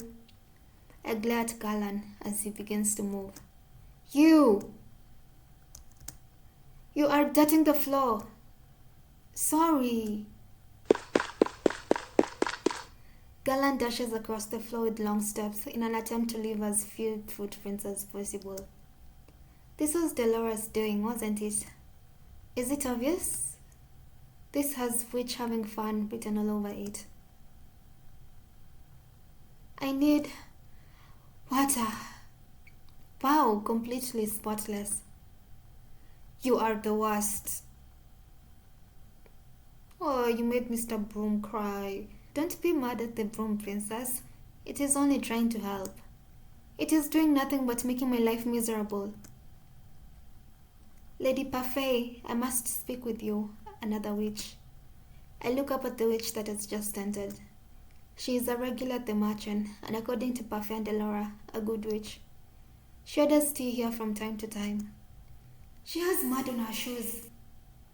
Why is she glaring at me like that? I believe it's because of your shoes, dear. I have just cleaned the floor. Oh, I am sorry. I will clean up after myself right away. Good. The princess is something else. I've never seen a witch so frightened of someone before. Yeah. The witch hurriedly cleans up the tracks she'd made coming in before going to speak with Parfait. Even though Yogurt says that Delora and this witch is good, I do not trust her judgment. Especially not when she considers Delora, who ruined my life, a good person. I put the broom back in its resting place before double-checking my work. Now that I am done, I can continue to work on breaking my curse. Whom should I ask for help today? Karma! I find Karma sitting at one of the tables, looking out a window. You're being quiet today. What a rare sight. Oh, princess! Why would you be so surprised to see me? Because it is an honor every time you visit me. Have you come for my advice? I want you to tell me how to do a good deed. My, so straightforward. What is he talking about? It's really simple. You just do something without strings attached. No strings attached? Yes, you do something for someone without asking them to pay you back. It is hard to wrap my head around doing such a thing. Why would I do something without needing to? Have you done such a thing for someone before? Of course I have, princess. That was a long pause, I noticed. It was only a thoughtful one. Right. Is that all? I believe so. That tidbit of wisdom ought to serve you well. A month has passed, and I have yet to complete even one good deed. Not for any lack of trying, though. I have been asking around for advice on how to be a good person, and received various answers. Waltz. What makes someone good? I'd say being selfless. Anis. I think it's important that you consider another person's feelings. Rod.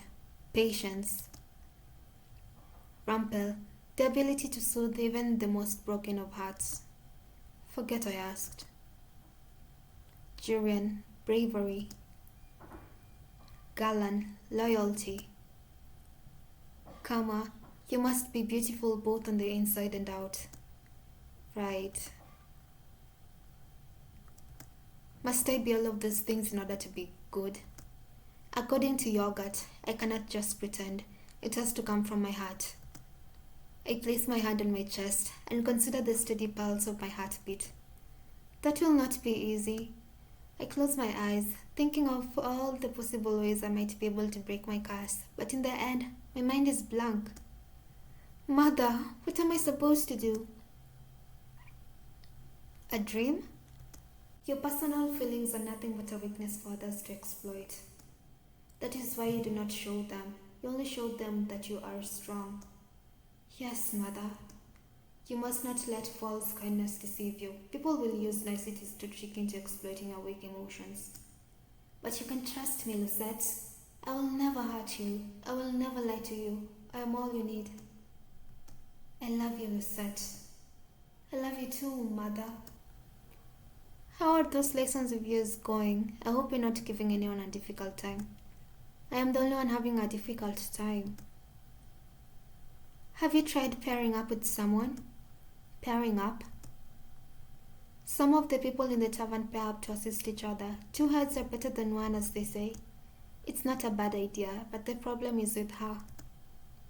Who's going to volunteer to pair up with the Ice Princess? She has a point. People may not glare at me anymore, but it does not escape me that I am still disliked. Most of the boarders at the merchant volunteered to help her, remember? And I haven't had any of them retract their offers. It's only a matter of time. Stop it, Delora. It's your choice, Princess. Pairing up is only a suggestion. Will pairing up with someone really help me break my curse? What if they end up being an annoyance instead? Princess? Excuse me, Princess? I'm sorry for disturbing you, but you've just been staring at your tray and the customer is waiting for his order. Of course. Delora has me helping Anis today. The merchant is unexpectedly busy and they cannot keep up with all the customers. Stop daydreaming, Lucette. Food doesn't deliver itself. I do not need you to tell me that. I stretch out on my bed. The stiff mattress does little to soothe my aching muscles. I was on my feet the entire day, struggling to keep up with the steady stream of people that came into the merchant. I have never seen the merchant this busy. I roll onto my stomach and bury my face into my pillow. My arms and leg protest the movement. I refuse to live this type of life much longer. I need to break this curse as soon as possible. Why don't you pair up with someone? Pairing up might not be such a bad idea.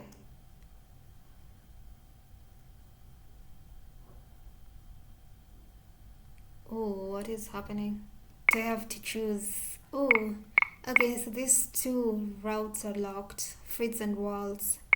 Now I have Karma, Rumpel and Rod. I'll start with Karma.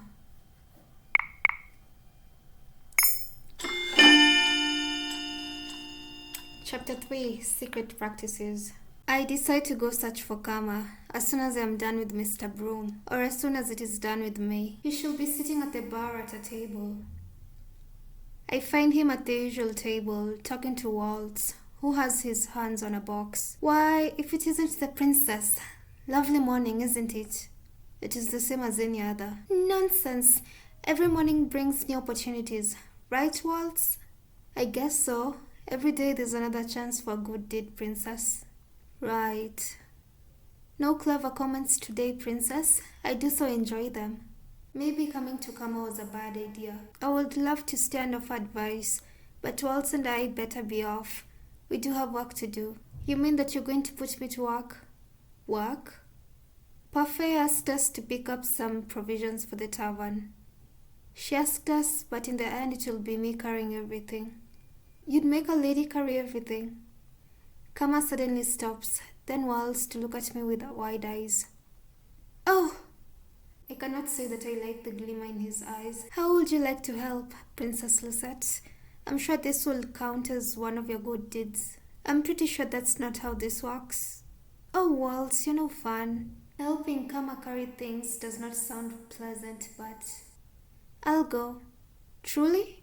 Oh, my Waltz! It seems I will not be requiring your assistance today. Princess, are you sure? Perhaps this might be considered good. Besides, I'll finally get to leave this place for the first time since I've been here. I am sure. Okay, take good care of the Princess, Kama. Of course. For the rest of the day, Kama takes me to different shops around the town, reading off a long list and giving me the coins to buy things. I notice that the townspeople treat me nicely when the two of us are together. I do not understand why everyone likes Miss Kama so much, but maybe it is because they do not really know him. We stop in the middle of the town and sit at a small cafe on the outskirts to take a break. Miss Kama is still the picture of elegance. Why do you dress like a woman? Darling, not so loud. Why is this even a secret? It's related to my curse. I mentioned that before, didn't I? What is your curse again? Kama was one of the only people at the tavern who did not share what his curse was. Is knowing my curse even so important? Yes. You know what my curse is, so tell me what yours is. You dragged me around town to help carry your things. But Princess, those weren't even my things. They weren't mine either. Okay, I will tell you, though it is very sad. I do not think a curse is meant to be a happy thing. I have the beauty's curse. It is what forces people to fall in love with me every time they see my handsome face. Is that really a curse? That does not seem awful at all. Terrible, isn't it? It's not that terrible.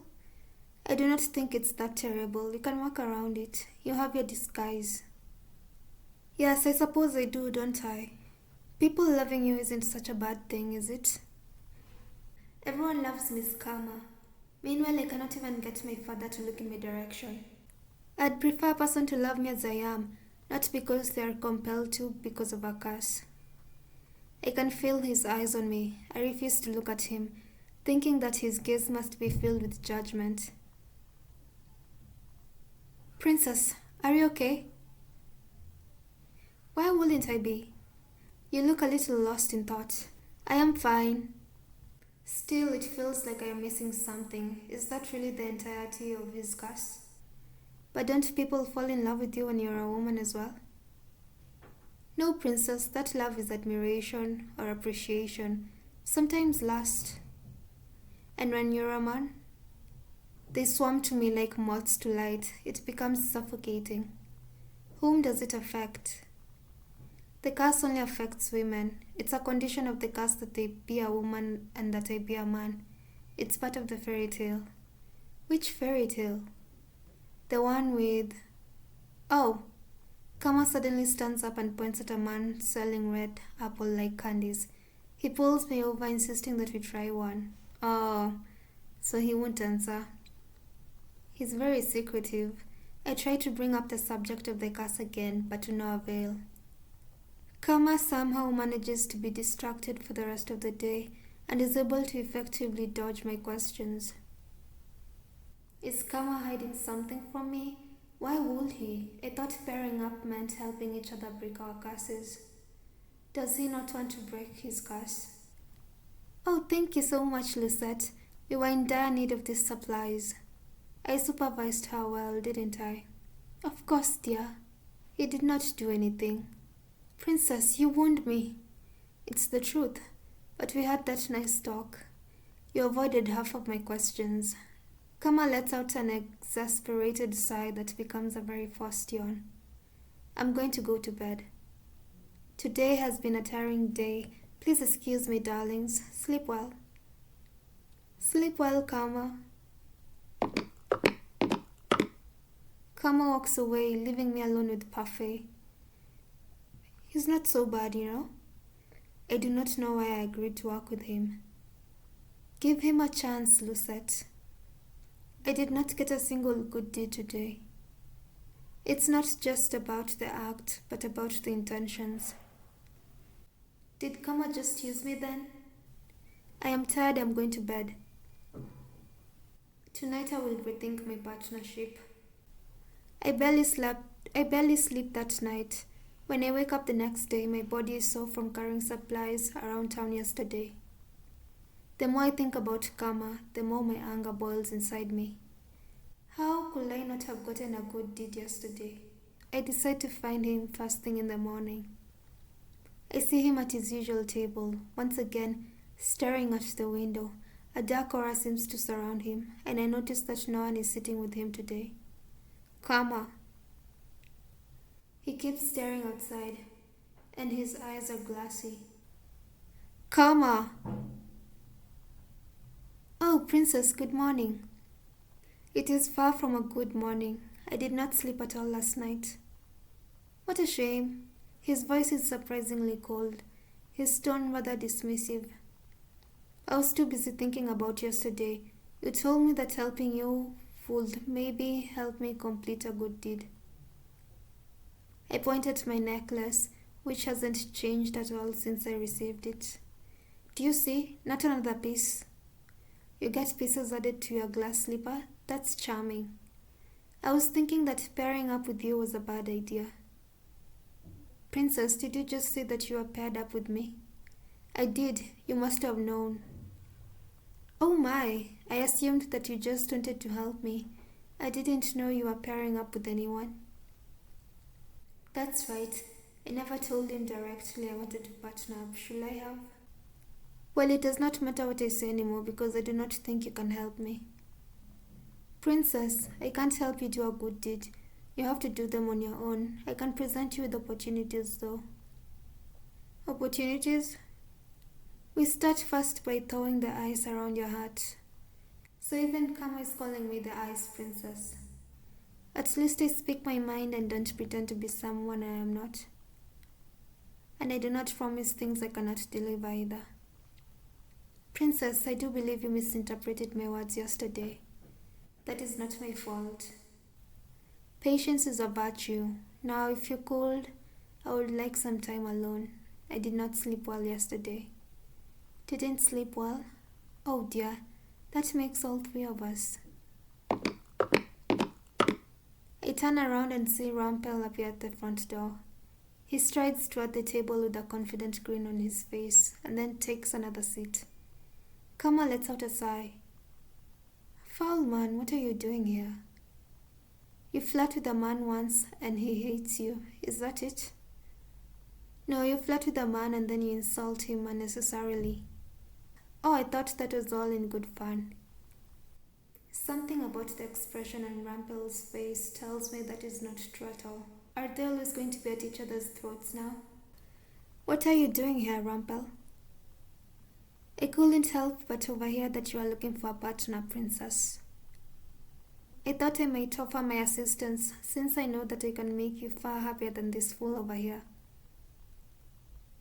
Would you like me to hit you again? What is the problem, sir? I only came to provide assistance where you could not. Rumpel turns to me, grabs my hand and winks at me. Ew.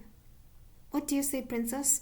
We could be wonderful partners, and in no time at all, I swear I will have your heart aflutter. Before I can slap his hand away, Kama slaps him instead.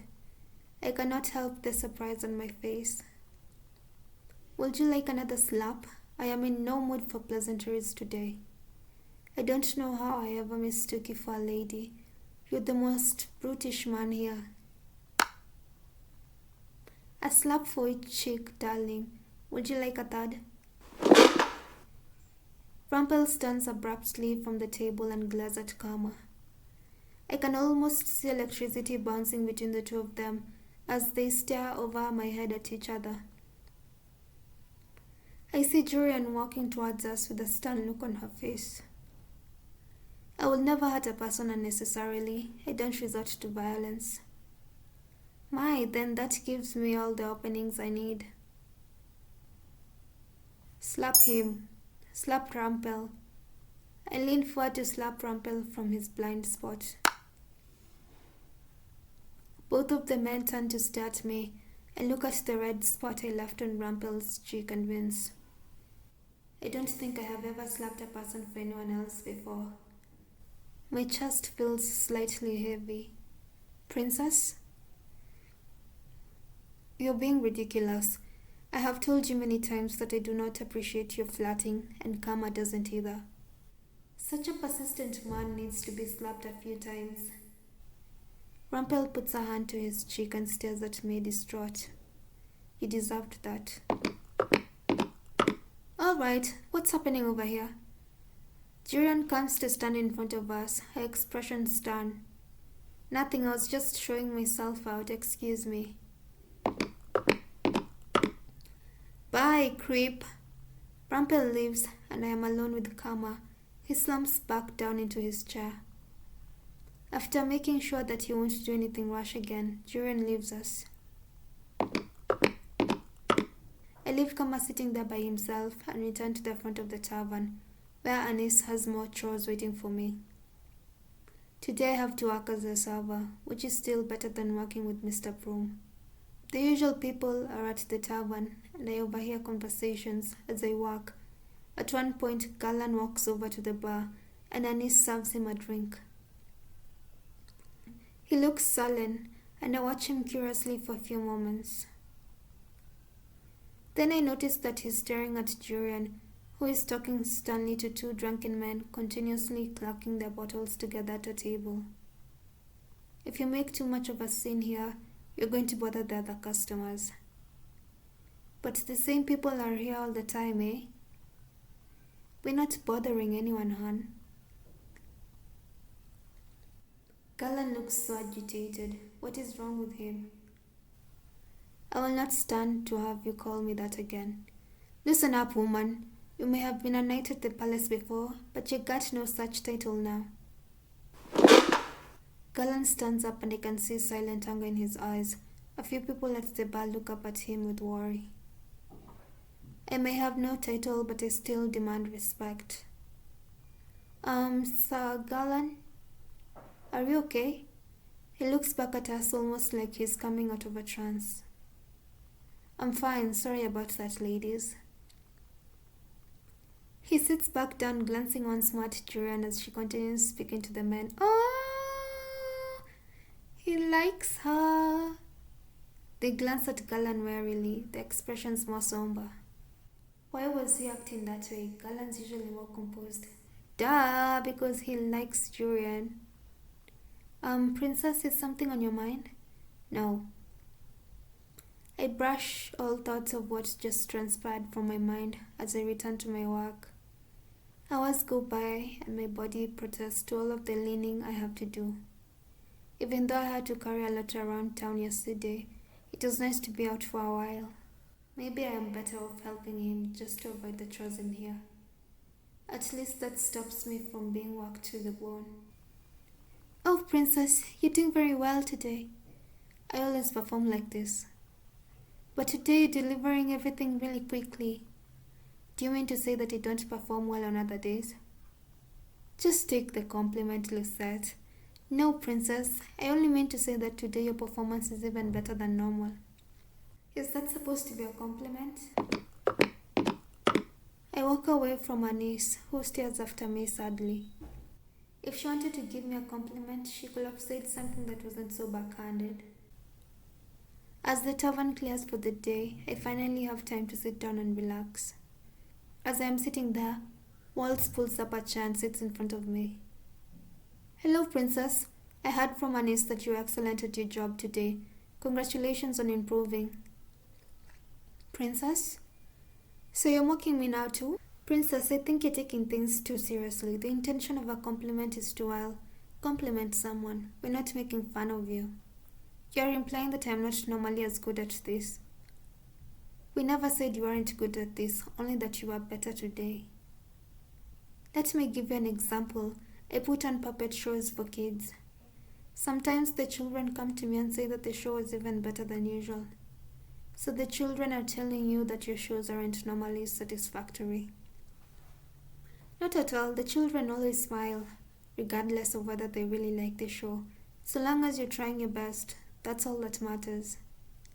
The people in the bar are always smiling when you deliver food to them, aren't they? No, no one likes me here. Maybe if you smiled, they would smile back. I'm not going to smile for any of them. I do not owe them anything. Customer service, Lucette.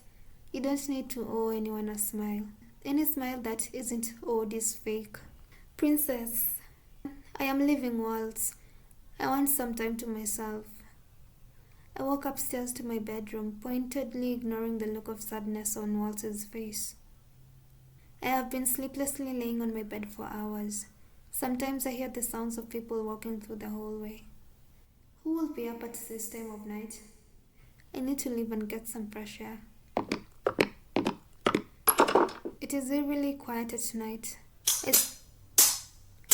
I stop when I hear faint sounds coming from outside. What is that? Go outside.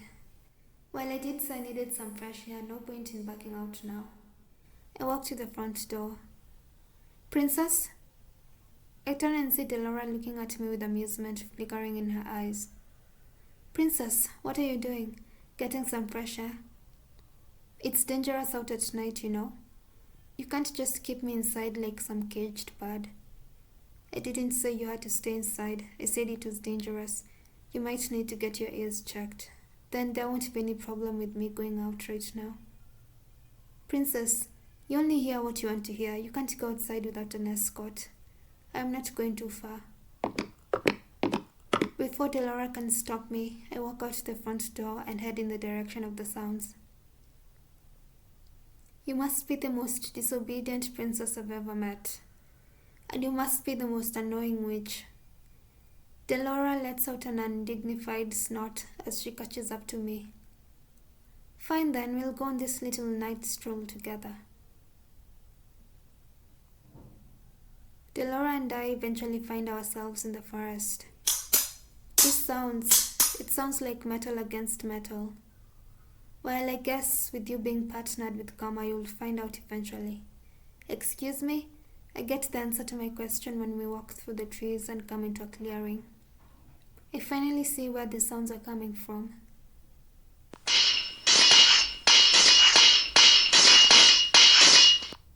Two men stand in the clearing, swords clashing. One of the men is Galan, who is poised with his sword.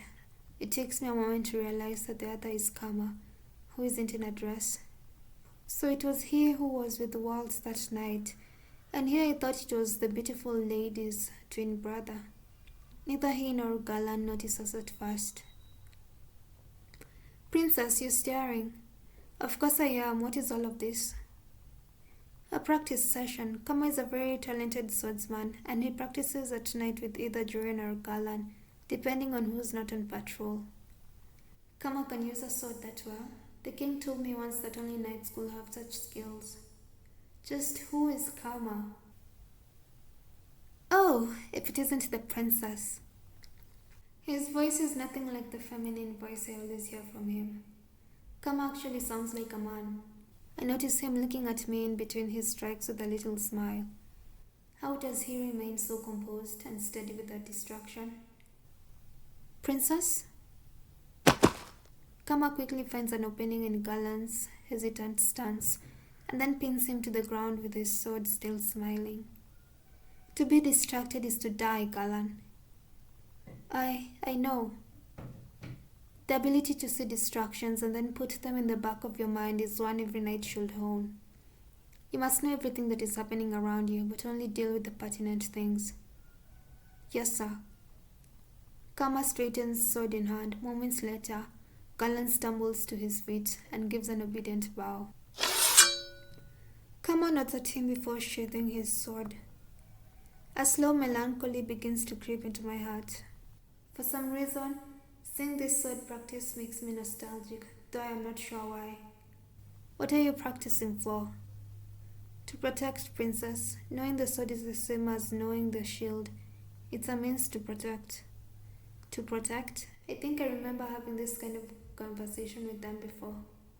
I can never figure out how to counter an opponent when they're mere inches from my face. Fritz and Julian.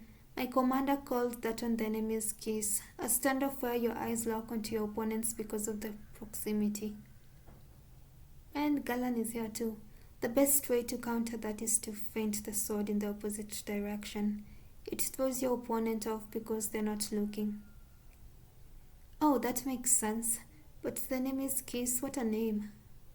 It seems so dramatic for a sword move, doesn't it? Swordplay is dramatic though, isn't it? Isn't the most effective swordplay not meant to be flashy? Princess, I didn't notice you there. Good morning, Princess. Well, the most effective swordplay cannot be predicted. The commander says it needs to be robust and quick. Sometimes swordplay can look like dancing though, which is why some think that professionals are flashy. That seems unnecessary. Everyone has their own methods, their own skills. All of us knights fight for different reasons as well. Isn't it to protect all of us in the palace? Well, yes, but we protect everyone in the castle for different reasons, Princess. The knights protect for different reasons. I turn to Kama. But Kama, you're not a knight. No, I am most definitely not. But since Galan and Julian begged me to teach them, I have somehow become their mentor. There is no way Galan and Julian will do that. After all, both of them were the best knights in Angielle before they were stripped of their titles. Kama actually speaks the truth. Julian and I really did have to get down on our knees and beg for him to instruct us. What? Is Kama really so talented? So you're finally impressed with me. What do you think, Princess? I am the picture of elegance in this outfit, aren't I? I don't know why you and Rumpel fight so often. You really are very similar. Don't compare me to that fool. He has no class. Just because you come from different backgrounds doesn't mean he has less class. So the reason you are so tired today is because you do these practices tonight? Oh, I suppose I've been caught red-handed. Why does this have to be a secret? Does it have to do with Kama's curse? But he is not in his disguise now. We could have been working on breaking our curses today. But no, we decided that staying up late into the night and practicing was more important. That is probably why you were grumpy this morning. Well, our protection is vital, don't you think? Galan, you are at the palace. How is it that Kama possesses more skill with the sword than you? Princess! Kama is special, Princess. He's more talented with the sword than a lot of other people. And I do pride myself on being a splendid instructor. But never fear, Princess. I will help you dispel your curse. After all, you did just suggest that we were still partners. Can he really help me with my curse? But how will he do that by just presenting opportunities? We'll try again tomorrow, darling, but for now, Galan and I have some work to do. This time, Galan, do not lose focus. Yes, sir.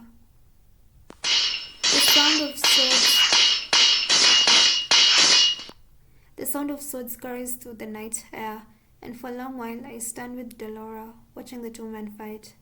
Kama chides Galan off and telling him that his concentration is waning. Kama is a good swordsman, perhaps even better than the palace knights. His nimble swordplay repeats again and again in my head, even when I return to the tavern for the night. Lucette, I've told you before that the knights are an unruly bunch. But mother, they are so much fun to watch. They are dangerous, Lucette. Any person with a sword has the potential to use it on you. But father says that those knights are supposed to protect me. That they are, as that is their order. But as people, they may not be so good, Lucette. Not so good. The king has told you that the knights are meant to use swords to protect you, but you cannot trust them completely. Even though father said they will keep me safe, sometimes the people we trust are the most deceitful, and a man with a sword has a weapon to use against you. No matter what he says, be wary that he can turn on you. Haven't I told you before that you should not trust people? But the knights are. Even knights can be treacherous, Lucette. Do not trust a man with a sword. He can be dangerous. Yes, mother, I understand. Try to understand, my sweet. I only want you to be safe. Yes, I understand. Chapter 4, Girlfriend. Jurian, if you don't come at me like you truly mean to stab me, you'll never land a hit. Yes, ma'am. Yes, sir. It has been about 2 weeks since I first saw Karma here in the forest, practicing with Galan. I have come here every night since then, though I never stay as long as Karma, since I actually have work to do in the mornings. All right, here I come. Their two swords clash, and Kama laughs as he throws Jurian back and taps her lightly on the shoulder with his sword. That makes 4 hits, and that one was easy. Is that the best you can do, Jurian? I notice that every time Kama practices with Jurian, he's in his Miss Kama disguise. He says it is because of the curse and because he does not want Jurian to fall in love with him, because it will hurt Galan. Isn't he being overdramatic? I doubt someone like Jurian could fall in love with Kama. Be subtle and quiet. Galan tells me that you're usually good at that. I am, sir. Then why the exception today? Sir? Darling, it wouldn't happen to be because of the way I'm dressed, would it? Are you still not used to it? Hit the nail on the head, have I? It is not very chivalrous to hurt a lady, of course, but that logic applies to men as well. An enemy is an enemy, Julian, even if your enemy is a delicate flower like myself. Delicate flower? Julian, you should hit him on the head for that. But Princess, he is not delicate at all. Julian laughs and I scowl at her. Is she laughing at me? You and Kama seem to get along. I doubt it. Oh, Princess, you wound me. You always say that. You wound me where Julian's blade cannot. Something flashes in Julian's eyes as she readies her sword again. Kama stands ready as Julian rushes at him with her sword. Their swords clash again. I wonder. Kama, your back's open. Kama turns. Julian taps him on the shoulder and laughs aloud. I did it! A single hit. It looks like you have a weakness too, Kama. No, it wasn't a weakness. It was the lack of sleep catching up with me. Why did he listen to me? He told Galan the other day that it was crucial to only listen and watch the most important things. All right, practice is over for now. I can see Galan coming for his practice.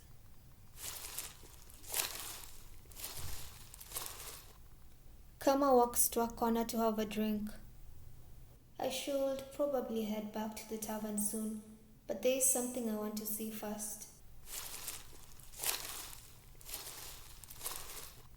On her way out, Julian gives a solemn nod to Galan. She pauses to say something to him and then looks at me, noticing my vague curiosity. I was just mentioning what a good swordsman Kama is.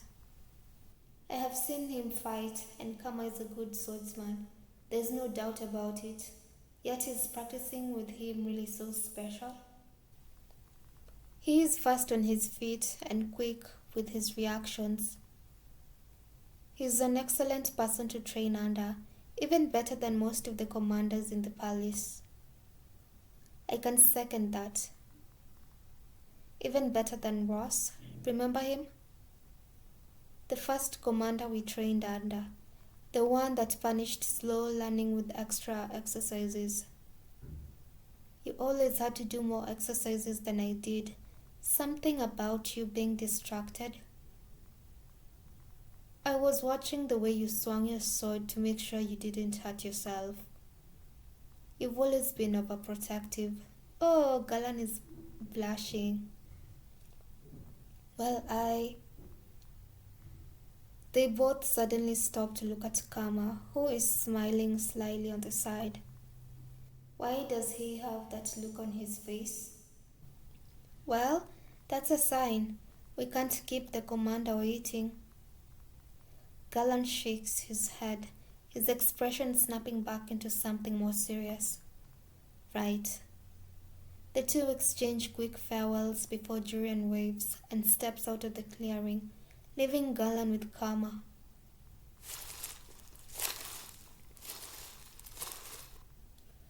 You're in a dress today. Are you two really so opposed to hurting me when I'm in a dress? Or are you worried about ruining it? No. It's just so strange. You move so well, even in a long dress. But yes, Julian did mention almost stepping on it once. Impossible. I am the picture of elegance. Of course, sir. Kama shrugs Galan's comment off. The two ready their swords, then get right into practice.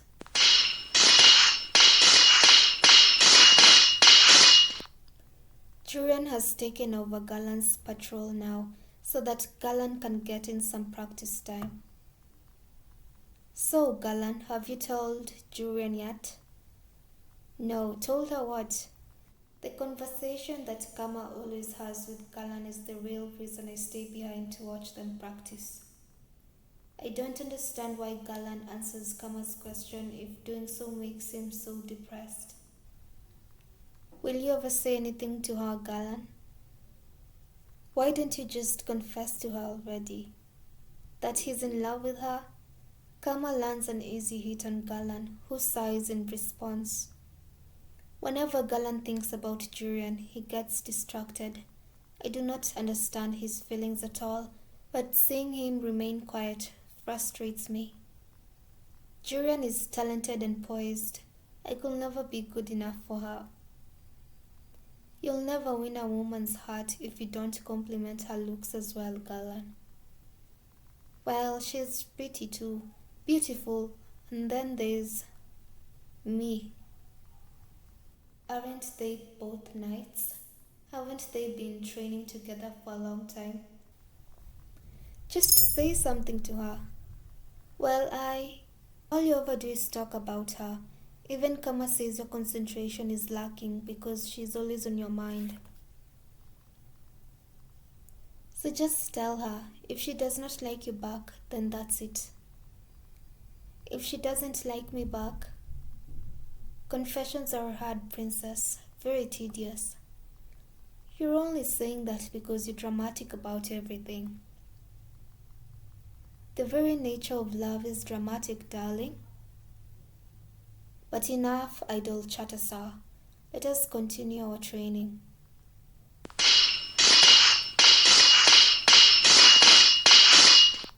I end up staying longer than I intended. By the time I consider returning to the tavern, Galan and Kama are wrapping up for the night. I have a question for Kama, so I wait until Galan leaves before I approach him. You're still here, princess? Were you seeking out alone time with me, by chance? I have enough of that every day when we run errands. I just have a question for you. You always come to the right person. What can I do for you, Princess Lucette? You ask Galan the same question every time you train, and he always tells you that he cannot confess. Kama nods in acknowledgement, but his attention is on his sword.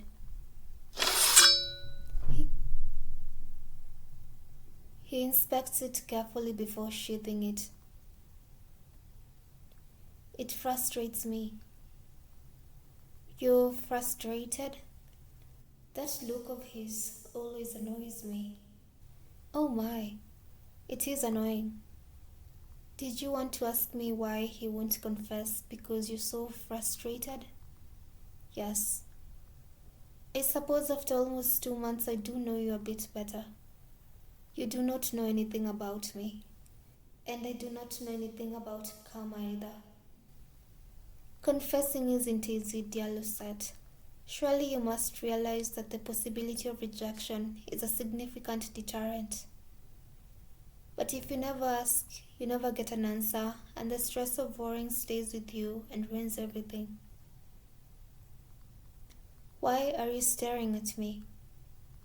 Is that the reason you're so blunt, princess? Blunt?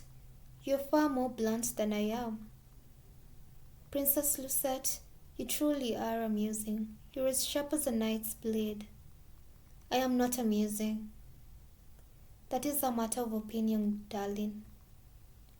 He really is insufferable, and yet I still come to him for advice. The scariest part of a confession is the possibility of rejection. Can you imagine loving someone and then finding out that they don't feel the same way about you? My thoughts shift to the king. My chest tightens. Princess Lucette?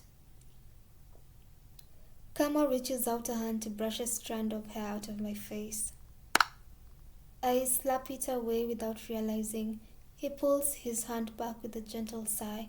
I thought we were going to have a romantic moment. My apologies, princess. No, I cannot imagine. No? Loving someone and finding out they do not feel the same way. I always knew my father never loved me. My understanding is different from what Kama is referring to.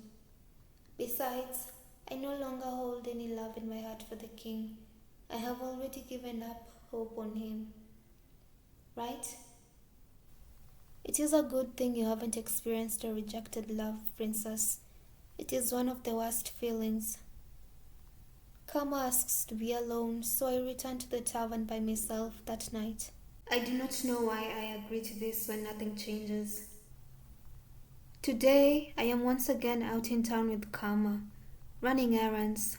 Since we've been partners, he insists on me coming with him every day. Why do you need a new dress? Because a lady needs all kinds of dresses in her closet. Variety is key when you want to make a good impression. Why would you want to make a good impression on people in a disguise? A disguise is meant to conceal you. It does not exist to be flaunted. Oh no, darling.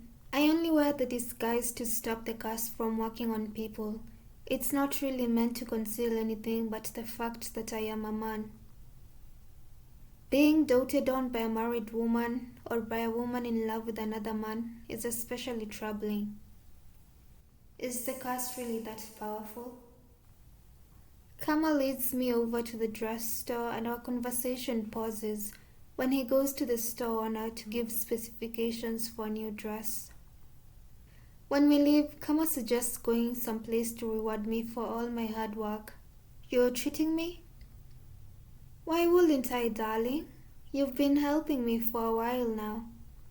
What is this feeling? Gratitude? Kama does owe me for everything that I've done for him, so why do I feel like this?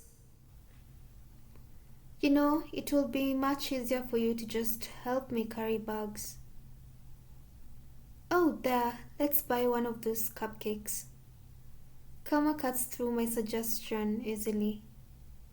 Does he really dislike work so much that he'd rather pay me off for helping him? Kama takes me to a stand showcasing all kinds of cupcakes. There are some with colored frosting, others with fancy decorations. Some are especially eye-catching, like a bright blue cupcake decorated with little stars. Anything catch your fancy, ladies? All of them, actually. Alas, I do not think eating them all will be good for my diet. What do you think, Princess? We'll share one. I turn back to the cupcakes, which I realize are big enough to share between two people. Am I choosing one for myself or one that Kama would like? I guess he is treating me, but... Two cupcakes catch my eyes. One has a tiny little creature sitting on the top of the frosting. It seems to be a little lizard of sorts. Though it is strange, the colors remind me of Kama's dress. The other cupcake is decorated with little white chocolate pearls. Those pearls are small and somehow cute, but Kama might like the other cupcake. Oh, so it's between those two? Which would you like, Lucette? Let's go with the lizard that reminds us of Kama. I'll have that one. The one with the... Oh my, is that a chameleon? A chameleon? It is a chameleon. Oh, that's adorable. So we'll take one of those. Oh, so he likes it. I was thinking he'd like it for the colors, not the chameleon, whatever that is. She doesn't know what a chameleon is. Let's go enjoy this somewhere else, shall we? Kama leads me to the middle of the plaza and the two of us find a table. He walks off to get a fork and a knife before returning and handing a set to me. Do we really need a fork and a knife to eat a cupcake? So before we got your dress and you distracted me with cupcakes, we were talking about your curse. We were? It's not an interesting topic. I was glad that you had gotten off that tangent, to be honest. Why is he so secretive? Why don't you want to talk about it? You have your secrets just as I do, Princess. But the whole point of pairing up is to help each other with our curses. Princess, you want to help me? Only because it is necessary that I help him so he can help me. I haven't made any progress helping you though. You said you would provide me with opportunities. Oh my god, was the cupcake an opportunity? I'm not very good at that, am I? I'm sorry, Princess. Well, I don't think I've done anything for you either. But Princess, you've been helping me for the last few weeks. Whether or not it is an obligation, you still are good company. Good company? No one has ever told me that before. They only chide me for being difficult to speak with. Kama starts cutting the cupcake, his knife sliding through frosting and cake with ease. It's a chocolate cupcake. I've definitely never seen such refined manners for simple dessert. What is your life like before the curse, Princess? I have no need to tell you any of that. No, it's not necessary, but I am curious. Will I be doing a good deed in telling him? I don't think so. How about we trade off fact for fact? You give me a story today and I'll give you one tomorrow. What makes you think I am interested in your life? Well, you do keep asking me about my curse. Only because we are working on breaking our curses. Okay then, we won't talk about the past or any secrets. We can talk about this cupcake instead. What? Why does he always insist on changing the topic? Kama cuts the chameleon on top in half. I notice that he gives himself the head, which is a lot cuter while he gets stuck with the tail. Chameleons are little lizards that can blend into their surroundings.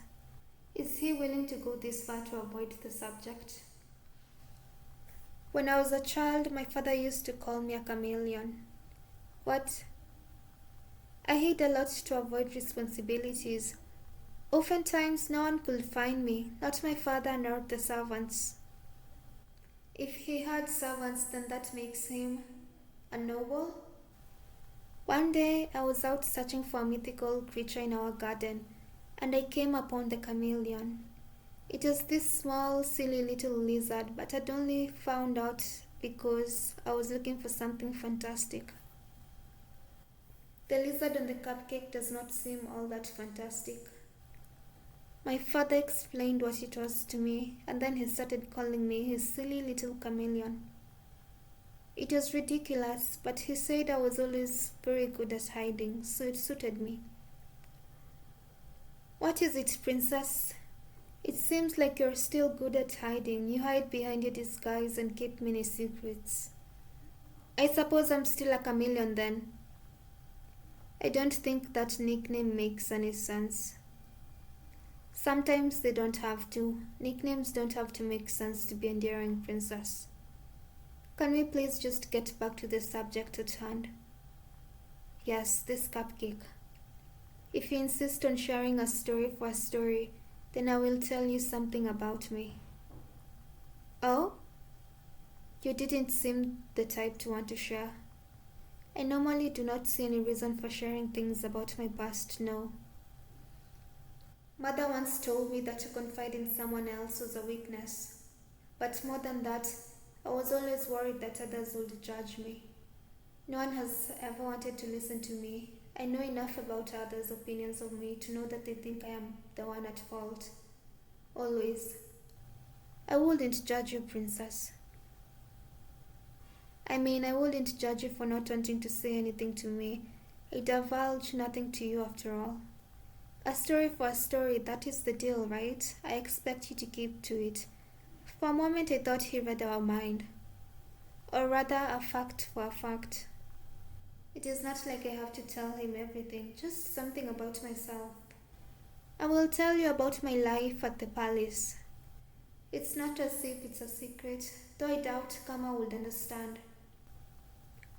Ever since Mother died, the palace has been a cold place.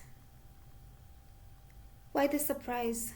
Is it because you see Emmeline and Rod and assume we are all one big happy family? I do have to admit that Princess Emmeline seems quite gentle.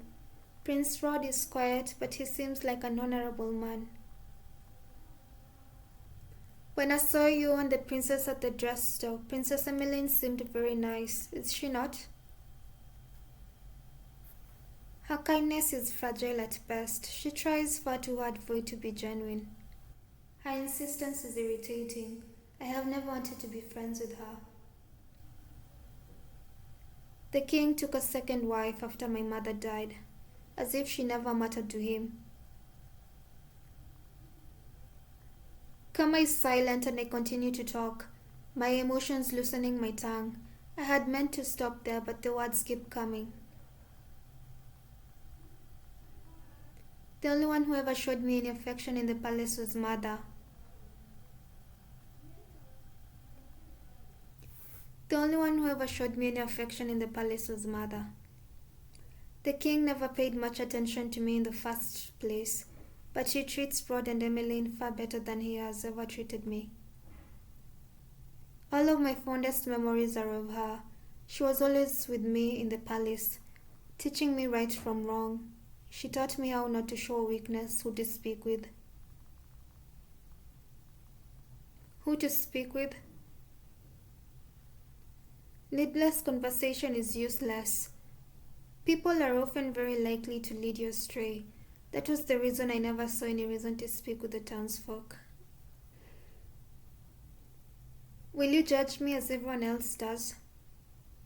No, princess, I'm not judging you. I'm just a little sad. Sad? Why would he be sad? It sounds like you lived an empty life. It was not an empty life.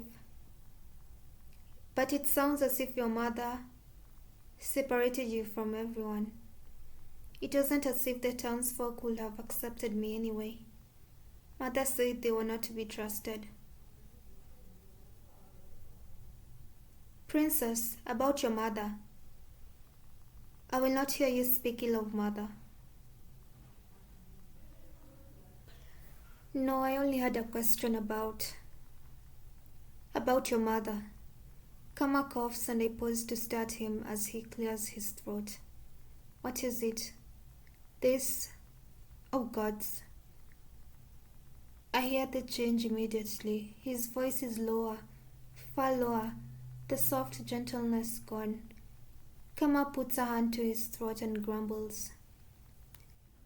Kama's voice is teetering on the edge of sounding unmistakably male. I've always wondered how he is able to change his voice, but I always forget to ask him about it. What happened to your voice? Oh, it's Miss Kama. I turn to see a young market girl approaching us. She looks at Kama adoringly. Ah, no! What are you going to ask about Lucette's mother? Were you going to ask if she was a witch? What if the witch who cast Kama is actually Lucette's mother? I've always wanted to speak with you, Miss Kama, ever since you complimented my dress that one time in the dress store. Your dress is lovely today as always, Miss Kama. Kama? Miss Kama, are you okay? I am quite fine. I cannot help but giggle as the girl takes a step back, looking shocked by Kama's now deep voice. Kama curses again in his deep voice before forcing a bright smile on his face.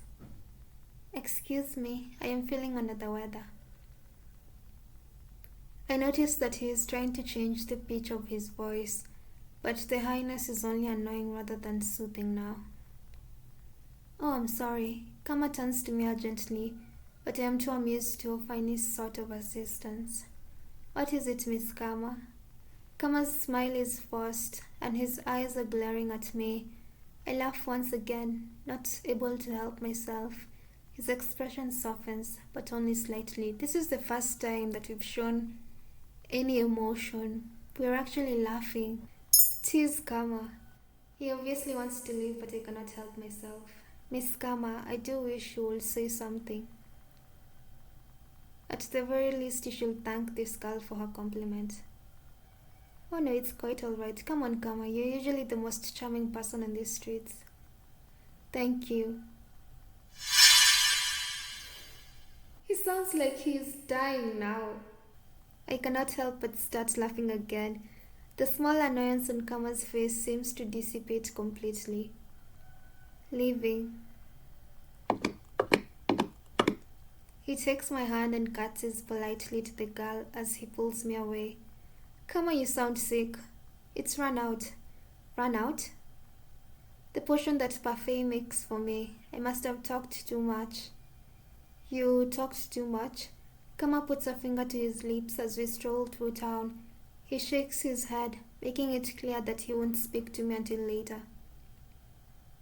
When we arrive at the tavern, it is already dark. Kama pauses and turns to look at me. What? You have a nice smile, Princess Lucette. I'm glad I could make you laugh. Well, of course I laughed. He sounded ridiculous. It's not sounding ridiculous just to see you smile. This is the first time that Lucette has shown emotion. You and Rumpel really are the same. The comment doesn't faze him. He smiles widely as he leaves for his room. I'm glad I could make you laugh.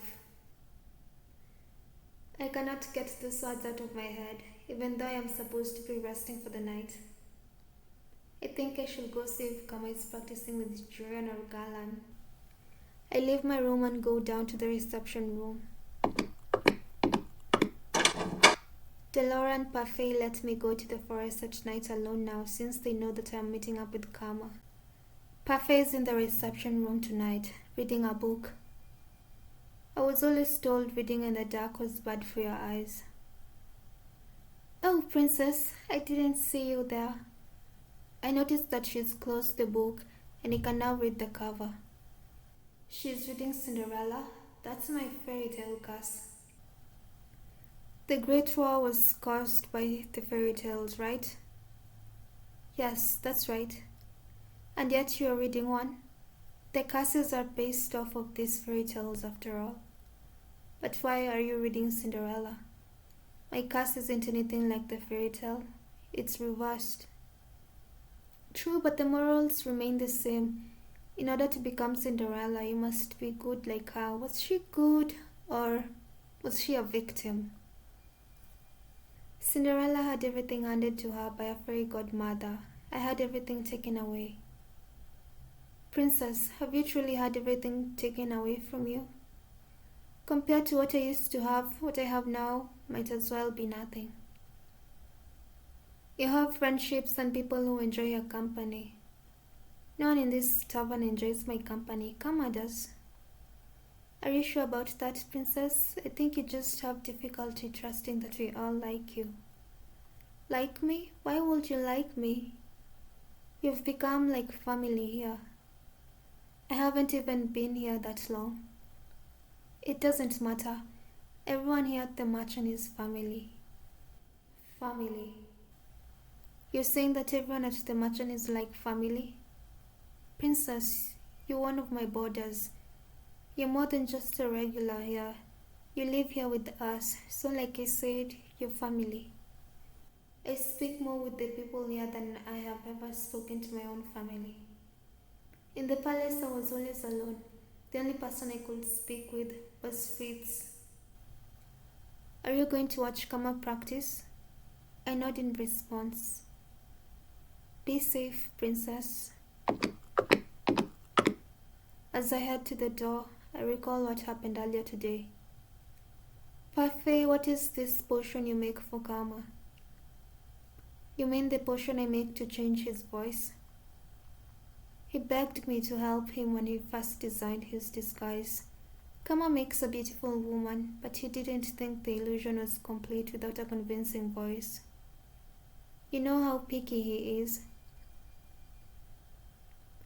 Something else on your mind, Princess? Kama hides his curse, but you must know the conditions for breaking it, don't you? Parfait does not answer. Or are you also keeping it a secret? Princess Lucette, not everyone likes to talk about their curse. I think it will be better if you ask Kama directly. I just don't understand why he won't tell me everything when I am trying to help him. Just as you think your good deeds are difficult, there's also something about Kama's curse that he can't come to terms with. I put my hand to the necklace around my neck. I still haven't performed any good deeds. Can I really do this? I am going now.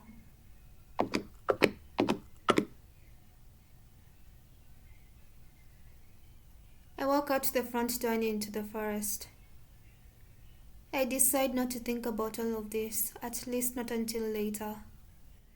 I wish this was all simpler and that karma wasn't cloaked in so many secrets. Mother, I went to town today.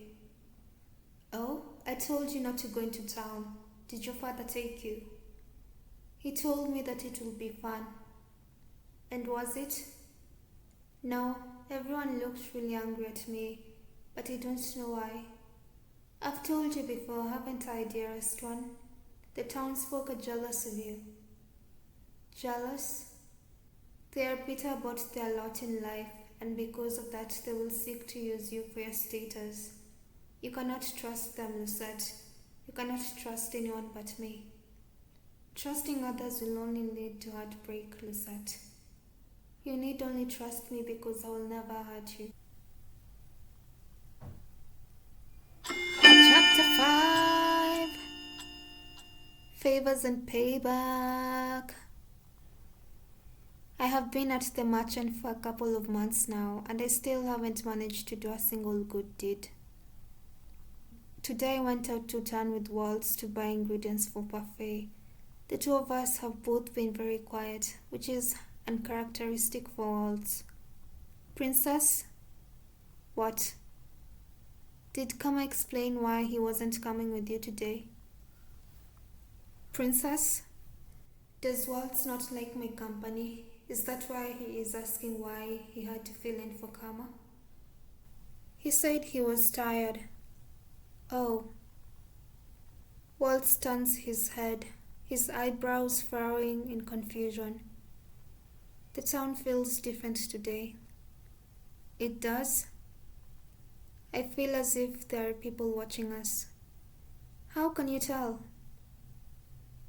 With practice, I have a lot of eyes on me when I'm doing my puppet shows after all. Even before then, I was used to being watched, I guess. Before you were cast, why? Well, I was more conspicuous as an adult, I guess. As an adult, alright, that's why he's short and looks like a child. You have the Neverland Curse. You remembered? Yes, I have the Neverland Curse. I told you what that was in the tavern once. You're stuck as a child when you should be a man. Right. It's a little inconvenient, but I've gotten used to it. Waltz is so much straightforward about his curse and karma. The two of us go into a store where we find the little cups that Parfait asked us to buy.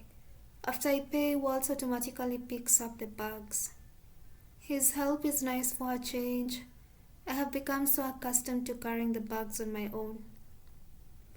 So, have you made any progress on your good deeds? You can see from my necklace that I have not. But you have changed. She has. I still don't see how I have changed at all. You are laughing. Kama hasn't taught me anything about doing good. Sometimes in order to do good, you need to realize some things about yourself first. Maybe Kama's not so bad at helping you with that. He is selfish, flamboyant, and acts as if the world revolves around him. But you're still passionate with him. I am. I am okay with Kama's company. Most of the people judge and shun me. But Kama hasn't done that, and he's even mentioned enjoying my company. I have become more tolerant of him too. Oh, Princess! Waltz's eyes light up, and I see him pointing ahead to a crowd of people gathered around the center of the town. A woman stands in the middle of the crowd, telling people's fortunes. We should go see if we can get our fortunes told. Come on. The crowd around the woman only grows larger until nearly half of the plaza has been taken up. I find myself pushed around in the crowd as I try to follow Waltz. The crowd is dense though, and in no time at all I have lost him. Waltz! I call for him, but I do not see him over the dozens of people in front of me. I will wait for him at the outskirts of the crowd. He should be able to find me. I make my way out of the crowd and to the edges of an alleyway. No, I want our fortune told. but Walt still does not appear. 10 minutes go by and I consider walking back into the crowd when I hear a voice behind me. Are you looking for someone, madam? I feel someone grab my hand. I slap them away and take a step back. When I turn, I find a man standing behind me in the alleyway. Didn't mean to startle you. What do you want?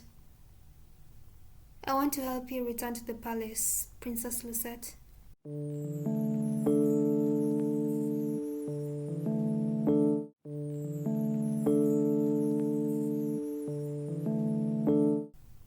want to help you return to the palace, Princess Lucette.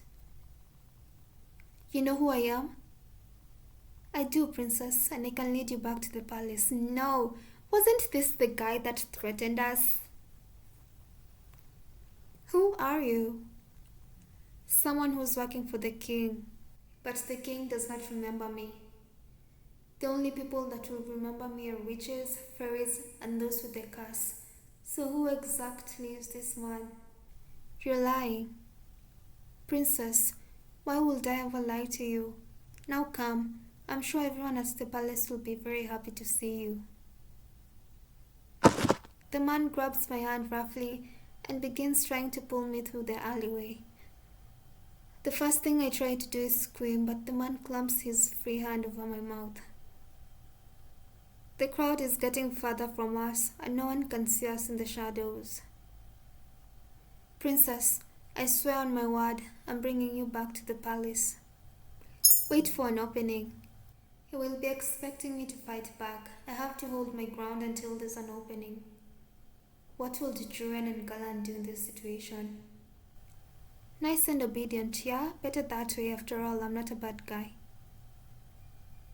The man walks me down the alleyway. His hold on me is still tight. I am forced to walk with him until we get to a dead end. Now where was that passageway he was talking about? Now's my chance. What is this I see before me? Ah, my love has come to save me. I look up to see Kama standing on the rooftop right above us in his disguise, holding a sword, a broad grin on his face. Madame, you might hurt yourself playing with that sword. You might want to put it down. What's this, sir? Do you feel threatened by me? You should. This is the second time Kama is saving us. Kama jumps down from the building and raises his sword in front of him. His eyes are angry, his earlier jovial personality fallen away. Anyone that attacks a lady has to pay for the crime. Kama rushes forward, moving faster than I can see, even in his long dress. The glint of the sword causes the man to fall backwards, loosening his grip on me. I step back from the man's hold and watch as Kama points his sword at the man's neck. Now, I have a sword and you do not. Do you really want to test your luck, sir? This isn't worth it. The man runs off, leaving me alone with Kama in the alleyway. What's this? You were a lot cockier just a few moments ago. I breathe out slowly as relief washes over me. Princess! Waltz approaches from where the man had run. So, did you meet the coward fellow on your way here? I bumped into a man who looked as if he was running from death. Oh my, I feel oddly accomplished. Kama and Waltz's voice become faded and indistinct as my vision blurs. I am suddenly light on my feet. All the adrenaline from earlier has dissipated into thin air. I feel tired. Princess! Before I can collapse, I feel arms pulling me back up. Rest easy, Princess Lucette. I close my eyes and fall into blackness. When I wake up, Anis is setting a tray of food down on my bedside table. She does not notice as I rise slowly from bed. Anis. Oh, Princess, you're up. We were worried about you. Lady Delora and Lady Parfait said you were just out because of shock, but still. How long have I been asleep? Just a few hours, Princess. Don't worry about chores for now. Dolores says that if you're feeling better later, you can use Mr. Broom. Just thinking about using Mr. Broom gives me a headache. Where are Kama and Waltz? Waltz is scouting the town looking for the man that captured you. And Kama? I think he might be in his room, Princess. He's got patrol tonight, so he's resting a little bit.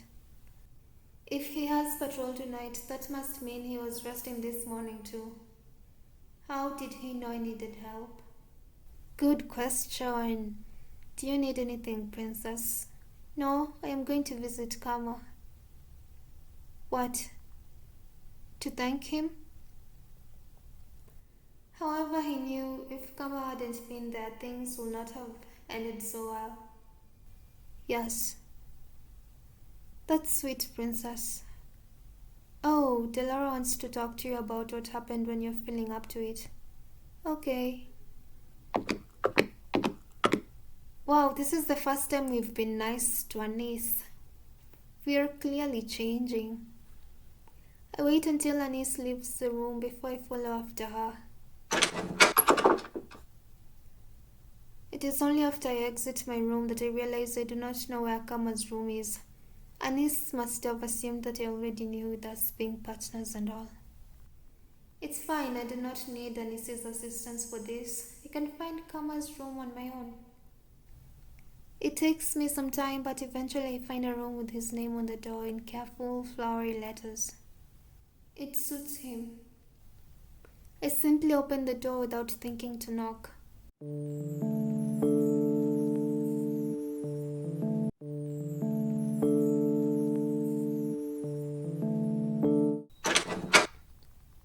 Whoa! I expected to find Kama lying in bed, but instead he is standing in front of a mirror, changing his clothes. Is that a rose tattoo or a necklace? Princess? Oh, I do not think I have ever seen a shirtless man before.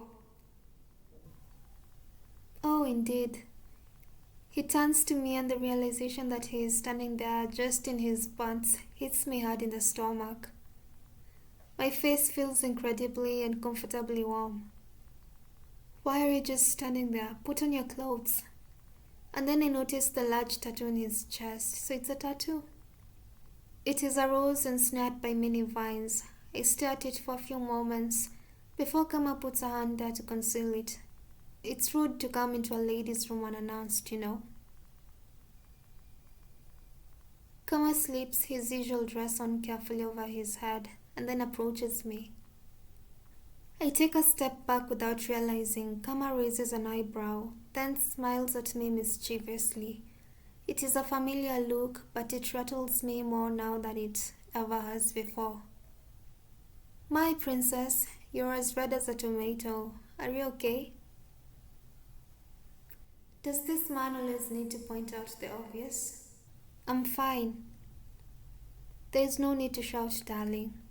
Now, what did you come here for? To see me, the beautiful Kama? Does everything always have to revolve around you? Well, you are breaking into my room. I am barely able to stifle a sigh. Well? I cross my arms and frown at him. His smile makes it harder to get my next words out. I came here to thank you.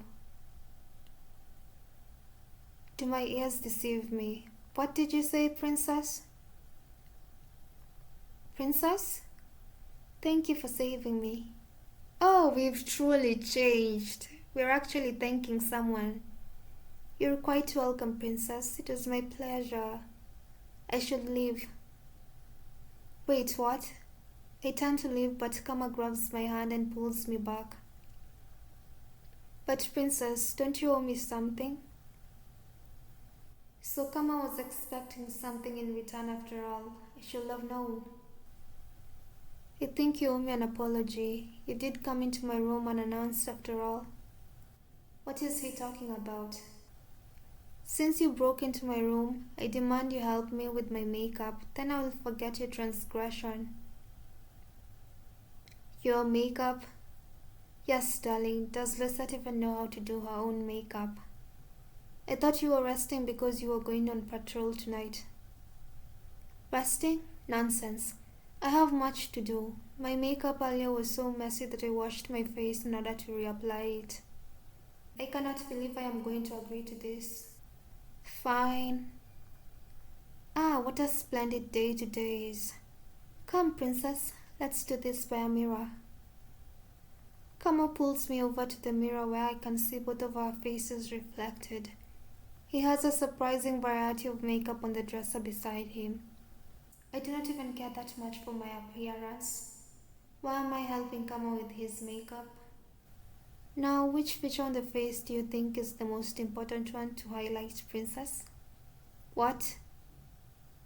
What are your eyes attracted to most on a person's face? When they're laughing, when they smile? Why is he asking me for my opinion on something so trivial? If someone is smiling, the first feature I will look at on their face will be the lips. Despite myself, I find my gaze dropping to Kama's lips. Why do I feel like I'm walking into a trap? The lips. My princess, I didn't think I'd ever hear you say that you looked at my lips when I smiled. I did not say that. Oh, but you did. And princess, I do believe you're blushing. Even though Kama never said he was referring to his features, I thought about his lips anyway. The thought makes my heart flop, though I do not have the faintest idea why. Oh, we're crashing so hard. Anyway, I agree. Though eyes are important, a smile isn't quite as brilliant without the lips.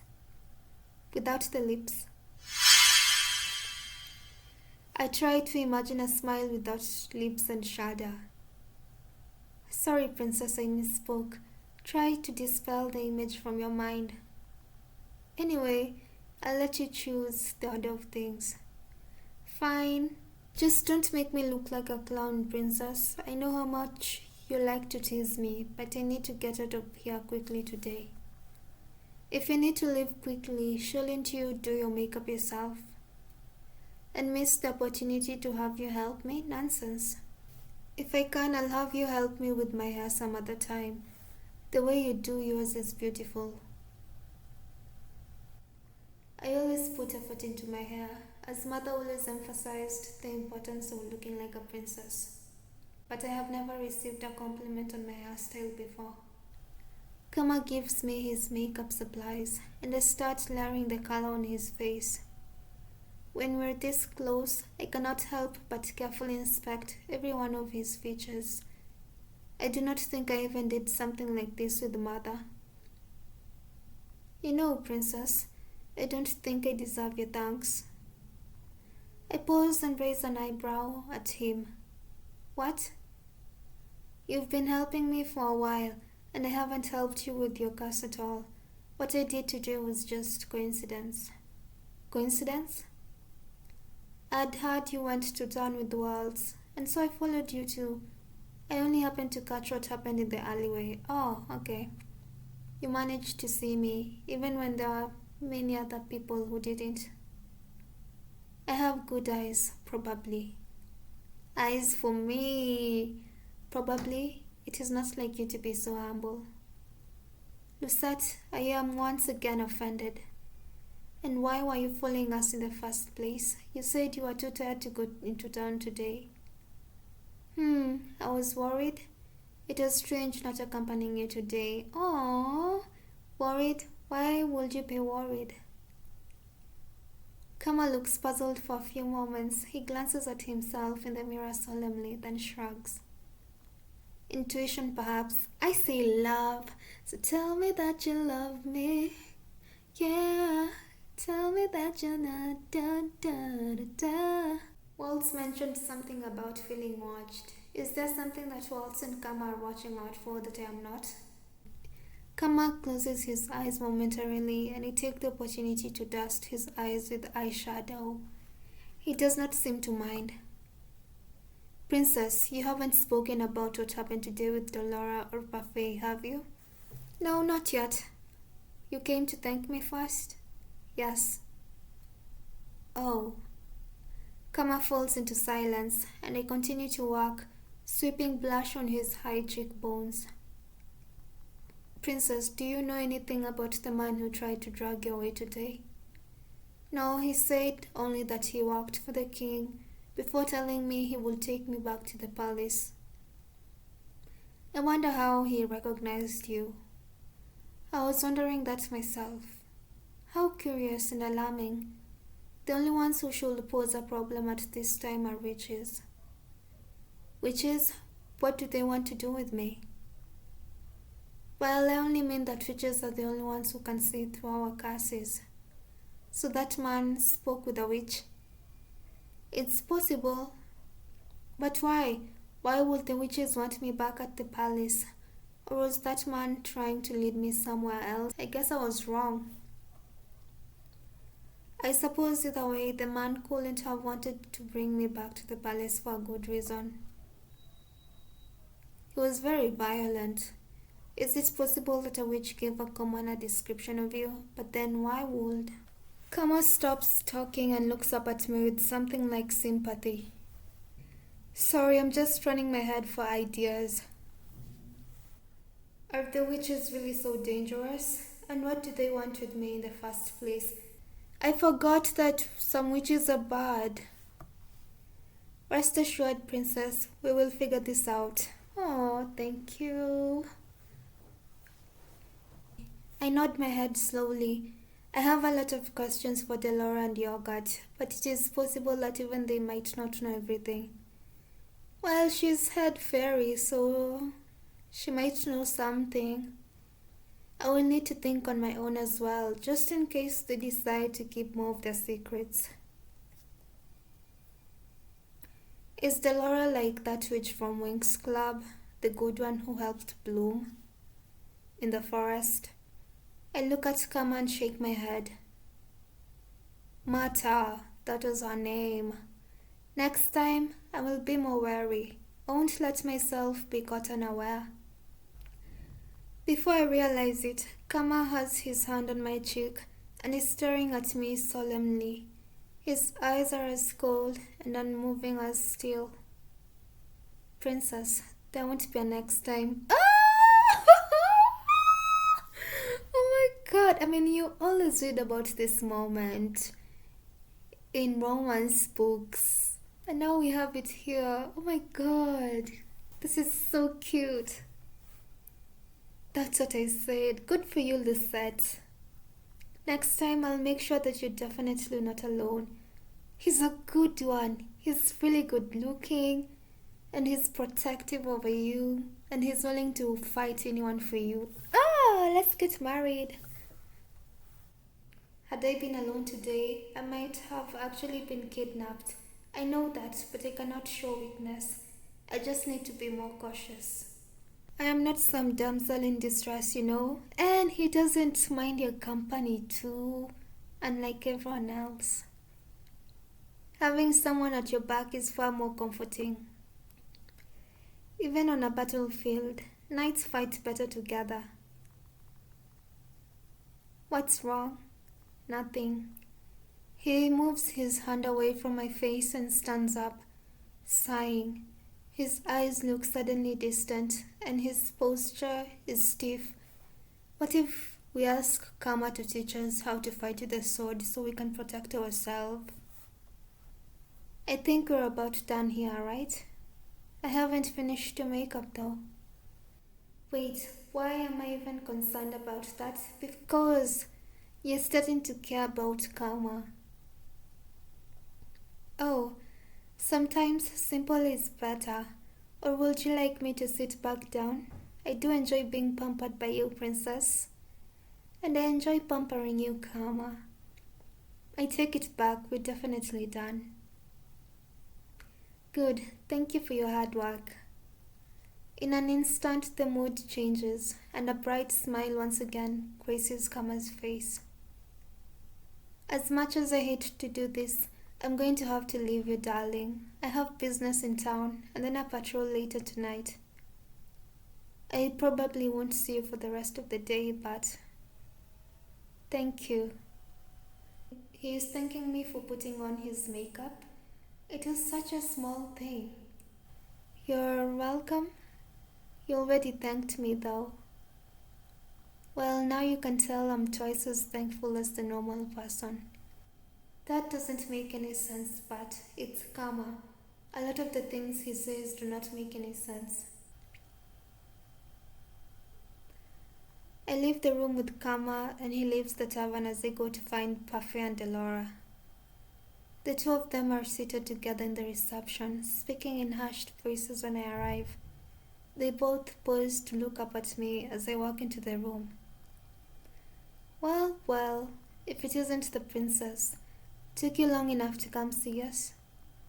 Anise told us you are unharmed. We're glad to see you safe, princess. So how about telling us what happened? When prompted, I tell them everything that transpired in the alleyway. The two listen and only exchange a solemn glance when I am done. Do you know something about all of this that I don't? Why would the witches be after me in the first place? You remember what we said about the Tenebrarum corrupting witches? Well, these witches don't like seeing curses broken. They meddle where they can because they can. That is why I cast a glamour on you when you arrived here so that you could remain hidden from magical eyes. I did it to protect you. To protect me? I feel like there is more to this that they are hiding, but I do not think any amount of convincing will get them to say anything. Forgive us, princess. We're not entirely sure what's going on either. Though if it was a human that captured you, he must be working with the witches somehow. Probably under a spell. Troublesome to say the least. But we don't know the details yet. Give us some time to figure things out. Until we figure out who that man is and who he is working for, you need to have an escort with you out of the mansion at all times. Do you understand? And once you figure it out, you will tell me? The two exchange another look, which only makes me more frustrated. They are obviously keeping secrets, and right in front of me. We'll tell you once everything falls into place. Don't worry, princess. We will never let you be put in any danger. The silence is what ends our conversation. I make my way back to my room, feet heavy. I feel like a fly caught in a spider's web. I try my best to clear my mind as I return to my room. The days go by slowly, and I make no progress with my cast. Kama is busy with the nights today, and Delora and Parfait are busy talking with Rampel about his cast in his room. The merchant looks really nice at night. Tonight is the perfect night to go, and one at a time by myself. I need to see if I can find out anything about the witches and what is happening around the kingdom. Delora and Parfait are not going to tell me anything, and no one has wanted to take me out of the merchant since the kidnapping attempt. These thoughts spiral helplessly in my mind as I sit at a table. I have just finished working for the day, and the activity in the merchant is beginning to wind down. Galan stands at the door as the last few customers leave the merchant. Jiren walks in around the room to make sure that there are no problems. Out of the corner of my eyes, I notice two men pause halfway across the room to glance back at her. I can overhear their words from where I am. Shame that she's a knight, eh? She's the proud type, too proud to let a man dote on her. Bleeding shame indeed. But do you think if I tried to say something to her? You too. Galan is suddenly standing behind the two men, an uncharacteristically dark glare on his face. He's actually kind of cute. Is there a problem? Doors are closing for the night. I'm going to ask you to please leave. No need to be so uptight, lad. We're on our way out now. The two men walk out, and Galan stands in the middle of the tavern area, glaring after them. He more or less pushed them out of the tavern, If Anis had seen that, she'd probably have scolded him. Callan, you okay? Of course. Oh, his features even soften when he's talking to Jurian. You think you can fool me? I've known you long enough to know that something's bothering you. Neither of the knights seem to notice me here. If they do, they ignore me. Jurian is still looking insistently at Callan, who looks down at the floor. Is he going to say something to her? Callan says nothing though. He looks at a loss for words. Finally, Jurian reaches out and pokes his shoulder, and he looks up startled. Still the same as always, the silent, watchful knight. Only says things with certainty when he knows they're the truth. Even the princess is waiting for you to say something. Both knights turn to look at me and Callan seems surprised. I raise an eyebrow at him and he hurriedly looks away. Patrol is starting soon. I'll head out fast. Okay, stay safe. Callan nods at her with a little smile before he leaves the tavern. Going to sleep soon, princess? I was just going to head up. I stand up and get ready to move up to my room, but stop once more to look at Jurian. Did you hear what those men were saying? Oh, about me being too proud of something. So she did hear them, but chose to say nothing. It doesn't bother me, they're right. I've been independent for a long time, and I will never think about pledging my safety to a man I barely know. I can take care of myself. Blunt and to the point, Jurian was really admired for that honesty in the palace. The only other men I've trusted before are my fellow knights, Callan most of all, since we've always been partners. She does not explain any further. I decide that it is for the better. The sooner everyone has cleared out, the sooner I can leave the merchant. Tonight is the night I go looking for answers. Idiot. I hate characters like this. They are a bunch of weaklings. Everyone is telling them that they're in danger, but now they decide to risk their lives and everyone else's lives. Sorry, Kama. But I can handle myself. I am going to prove it tonight. I may not be able to fight, but I can still be cautious enough to not land myself into trouble. Still, I do not happen to hear much of anything as I am exploring the town tonight. I should have brought along some kind of weapon, but then I would have had to steal a knife from the kitchen. I am not a thief, but you are stupid. Hours pass before I pass a tavern filled with knights. Deciding that I will at least listen to what is happening at the palace, I linger by the open door and listen to what the men are saying. I hear that young Fritz is having a hard time of it. I feel bad for the lad. Even Sir Alcaster thinks he's gone mad. Well, he does keep talking about a princess that doesn't exist. So is Fritz cursed? Or is it the power of love making him remember me? Fritz still remembers me, but how? Even his father is growing wary of his babbling. Samithros forced him on break the other day. He didn't seem happy. Well, Samithros must think he's crazy too. Poor Fritz. Can you keep a secret? The knights look at each other and I lean as close as I possibly can. Apparently, the boy spoke some truth, though Sir Alcaster doesn't quite believe it. He is looking for the daughter of the previous queen. The witch had a daughter? The previous queen? Are they talking about mother? How dare they call her a witch? Apparently she did, though I don't even remember such a girl. This is top secret stuff. I just happened to wrestle this out of one of the lackeys looking for her. What would Sir Alcaster need this girl for? I'm assuming she's dangerous and that they want to get rid of her.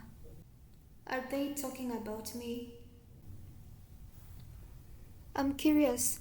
How are we supposed to find this imaginary princess anyway? Does she have any features? Aye, they described her features. Last man who went looking for her said she wore a special pendant around her neck.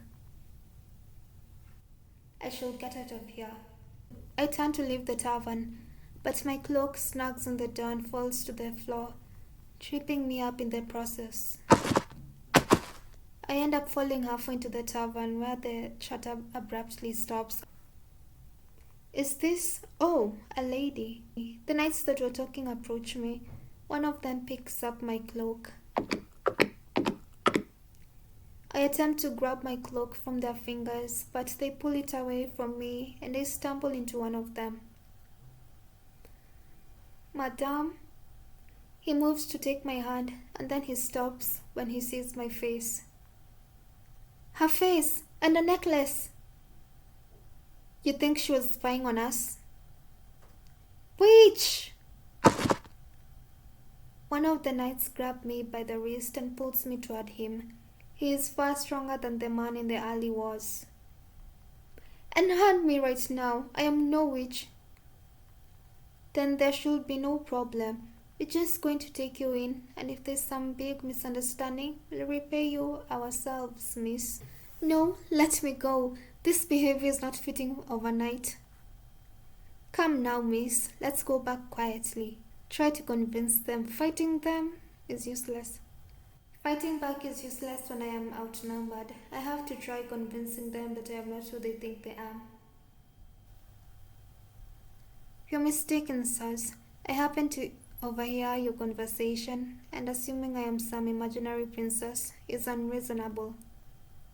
The knights look at each other. You know, she has a point. She was listening in on our conversation. That's clearly suspicious. Did you not hear what he just said? I happened to overhear it, nothing more. You were cloaked as if you were trying to hide your features. Being out at night without a cloak is a sure way to draw attention to a lady such as myself. You know, she has a point. Stop saying that, man. Then, ma'am, there should be no problem with us taking you back to the palace. If you're mistaken, we'll clear up the misunderstanding and pay you handsomely. Come on, let's take her to the palace.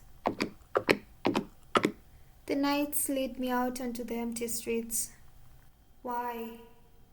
Why did I have to be so stubborn? The knights continue pulling me down the path until we come to a narrow street. She's self-aware, I'll give you that, Lucette. Everyone who sees us walks away to avoid the knights. There is fear in their eyes. But I have done nothing wrong. Ma'am, if it makes you feel any better, we're risking our rank on this as well. I don't know. I'm suspicious of... Who goes there? I look up and notice Kama's familiar figure walking towards us. What is he doing here, and why isn't he in his disguise? Gentlemen, I ask you to unhand that woman. As a knight, I would be ashamed to be seen treating a lady so terribly. And who are you? Her husband. His what? Unhand her, gentlemen, or twist my blade. Sir, we were just going to take her to the palace too. I will give you on the count of 3.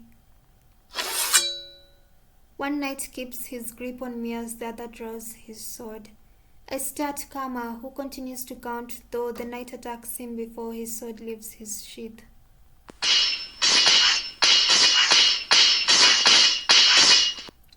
Kama and the knight trade blows, but it is Kama that comes out victorious. His blade slides past the knight's shoulder, distracting him enough to give Kama the opening he needs. Kama reaches back with his free hand to knock the knight out with a blow to the head. It may just be my imagination, but for a few moments, I think I see the knight's blade gleam across the surface of Kama's hand before he falls. The knight holding me holds up his hands in surrender. I yield, sir. It seems no matter how this situation turns out, you are dishonorable. Please, sir.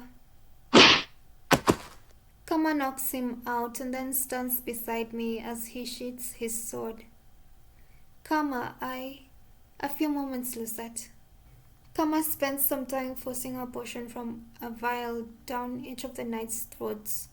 I watch him quietly, fearing that he might have killed them, but the knights only seem to be asleep. A potion that Parfait gave me, it will make the men forget they ever saw you. When Kama stands again, I notice the gleam of blood on his hand and stare. You're hurt. It's nothing. I am sorry. Come on, princess, let's go back. He pulls me right out onto the main street and does not let go of my hand. I cannot bring myself to speak. Kama has saved me twice now, thrice. You're forgetting the first time. Not only that, but this time he is injured. He says it's nothing, but his bloodied hand does not move at all. Why do I have to be so stubborn and insist I can handle myself? I do not speak for a long time. Eventually I notice people start to stare. These are children and their parents. Though before long, the staring grows worse. Young women begin following us, giggling from behind.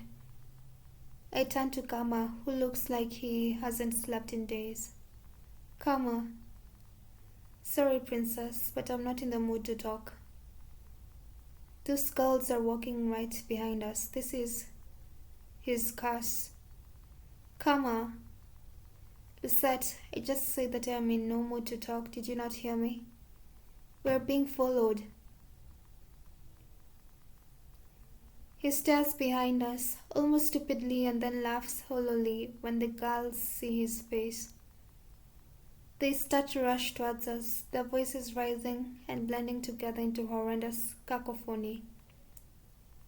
Kama is not moving though, he looks resigned. Maybe he is too tired to realize what he wants to do. I tighten my grip on Kama's hand and pull him away, my pace quickening to a run as the girls chase after us, screaming at me angrily for taking Kama away from them. Lucette, what are you doing? Getting us out of here. Lucette. I lead him through the town and into the little nooks and crannies, where we managed to lose some of the crowd. Kama often led me through some of these spaces as shortcuts. Waltz knew them too. Once we are alone again, I stop, falling to my knees and letting go of Kama's hand as I catch my breath. That really was a curse, having to run away from so many mindless women. That was difficult, so he was telling the truth. Lucette? What? I did not mean to snap, but the tiredness is pressing on me too. You helped me out of that. Of course I did. Why would I want to be chased by girls? You could have left me behind and gone on alone. Instead, you helped me. You helped me too. I guess I paid you back. Though, to be honest, I wasn't even thinking about repaying him for saving me. I just knew that I didn't want Kama to be stuck trying to fend off all of those girls. Oh, okay, so a good deed. Maybe the necklace is going to grow. He was right about his curse. That is terrible. I just realized something. Kama kneels down beside me and waits for me to speak. My curse has people forget me, and yours has even strangers become fascinated with you. It's almost like our curses are opposites of each other, and yet we seem so similar. My eyes widen when I realize what I just said. We are similar, aren't we? He holds out his good hand to me, and I let him lead me back to the tavern through the abandoned alleyways. My feet are heavy and all I want to do is sleep. But suddenly Kama is standing before me, his face grave. Lucette, I have to thank you for helping me earlier. I'm sorry I froze like that and made it more difficult on you. It was so sudden and I was so tired. I had no motivation to move. Shouldn't I be thanking you? I'll accept your thanks, even though I wish you didn't have to thank me in the first place. You should not have gone out on your own when you knew how dangerous it could be for you. I am sorry. I'll accept your apology too, because I lost sleep over this. I have no words for how I feel right now. Princess. Oh my god. Kama reaches for my hand again, and this time he holds it up and kisses the back of it. Suddenly all of my tiredness falls away. You really are a handful. But a delightful handful. I'm going to bandage this hand and then rest. We'll speak later about all of this, okay? But the blood. The bleeding stopped on its own, Lucette. But it does not need to be treated. Don't worry, it'll be fine. Are you sure? As sure as I can be. I don't lie. Not even for the sake of a pretty lady. Kama lets my hand go as soon as we enter the mansion, and then bows politely to me before heading back to his room. I watch him go, my mind whirling. Does he usually kiss women's hands? No, I don't think so.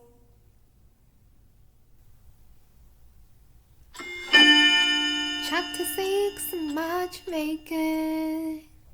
You really are a handful, but a delightful handful. His words keep repeating in my head. I cannot stop hearing his voice and feeling his lips on my hand. My face feels warm, and every time I think about his words, my heartbeat feels unsteady. I really have to stop thinking about that. Kama is Kama, and he puts on that overly polite act with everyone. But then, I am pretty sure I have never seen him do something like that with another person. I'll just go downstairs and stop thinking about all of this. I need to tell Parfait and Delora what happened. Because of the time I'd returned to the mansion yesterday, I never spoke to anyone about what happened. Maybe someone's downstairs. Someone usually is. I leave my room and make my way downstairs to the reception.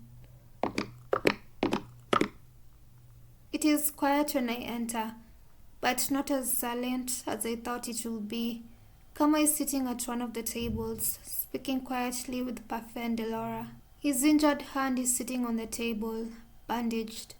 I cannot help but stare at it, my heart plummeting. His injury is my fault. So you have yet to hear the entire story? They're talking about us, Lucette. No, I'm afraid I'm not quite privy to the information Waltz has. Is that correct? Waltz has been directly involved in this far longer than you have. What about Waltz? So maybe they're not talking about me? Princess, you're up early. They all turn to look at me as I stand at the table. Kama still looks tired and is not in his dress. He looks somber but still smiles at me. Lucette, how nice of you to join us. When did he start saying my name without my title? Lucette, you've run into a lot of different mishaps this week, haven't you? I thought you would be stubbornly avoiding work. Instead, you go out of your way to get yourself into trouble. This involves me directly. How would I not be curious? You've also been irresponsible, sneaking out without any of us knowing. I have the freedom to do whatever I want to. I even wore a cloak too. Oh no, the cloak. I left it at the bar. I feel a nudge at my arm, and Kama is holding out my cloak with a tired smile. God, he's so thoughtful. You went back to get this? When? Yesterday when you were still in bed. You've been running yourself dry these last few days, Karma. It's nothing. Thank you. What's this? Our ice princess is thanking someone? Why is that something so strange? Oh, come now, she's not so icy. Lucette is more fire than anything. She's filled with unbridled passion and confidence. Confidence that has gotten me nowhere so far. Don't look so dour, Lucette. You've become quite the accomplished woman. Kama gestures toward me and I flash, unsure of what he is talking about. Then I notice Delora's eyes are on me too. Oh, Parfait, do you see that? What are they looking at? I reach down to grab my necklace and then pause. I cannot stop the gasp that leaves my lips. Whoa! When did this happen? Princess, you didn't realize there was an extra piece to your necklace? Congratulations, Princess Lucette. You're a step closer to breaking your curse. I feel proud. I only ever felt this way around Mother. She did me a great favor yesterday. If not for Lucette, I might have suffocated beneath a pile of very excited women. Wait, helping Kama escape was a good deed? She was selfless. He's not even mentioning the injury he got protecting me. Puff and Delora are both smiling, but the cheerful mood does not last long. What were you all talking about before I came down? About your kidnapping, well, kidnappings, both of them. It looks like we have a serious problem on our hands. What do you know about this? What does Waltz know that I don't? Princess, it's more about what everyone else knows that you don't. What everyone else knows? I feel anger begin to simmer inside of me. Even though he looks apologetic, he says it so casually. What are you all hiding from me? Let's gather everyone later, shall we? I think Waltz might want to be here for this too. What does Waltz have to do with any of it? Be patient, Princess. You've already waited this long. What's another few hours?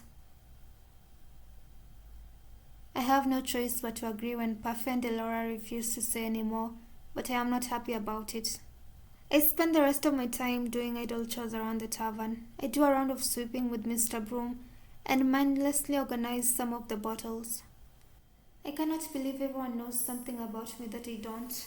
But now, I'll find out the entire story. Maybe it will answer some of the questions I have. But why are they keeping things about me a secret to begin with? Delora gathers everyone in the tavern to discuss the kidnappings. I decide to sit in between Waltz and Kama. So we have a story to tell. Story time, huh? I don't suppose this will be a romance, will it? Of course Rumpel says that. How can you stand to make comments like that constantly? How can you stand to live a lie? The two glare at each other across the table, but Delora silences them. Delora starts with a story about the Great War, one that I have already heard so many times I can recite it myself. What does any of this have to do with me? Because of the fairy tales, witches like myself were punished for simply existing. Our leader, the Tenebrarum Bearer, was a kind witch that was overtaken by the grief that our people suffered. She was driven so far into madness that she created the Fairytale Curse to punish humans and make them suffer as the witches had. And when that wasn't enough, she committed the ultimate taboo. She killed a human. I tried to stop her, but by the time I thought to act, it was too late. Knowing that Delora and Parfait were involved in the Great War makes it seem more real. But wasn't the Tenebrarum Bearer killed? How can the Fairytale Curse continue to spread if she is dead? I believe that the Tenebrarum Bearer sacrificed the last bit of her life to continue powering the Tenebrarum. all to ensure that the remaining witches could continue spreading the fairytale curse. Is none of this ringing a bell for you? What are you talking about? She really did erase your memories. Erase?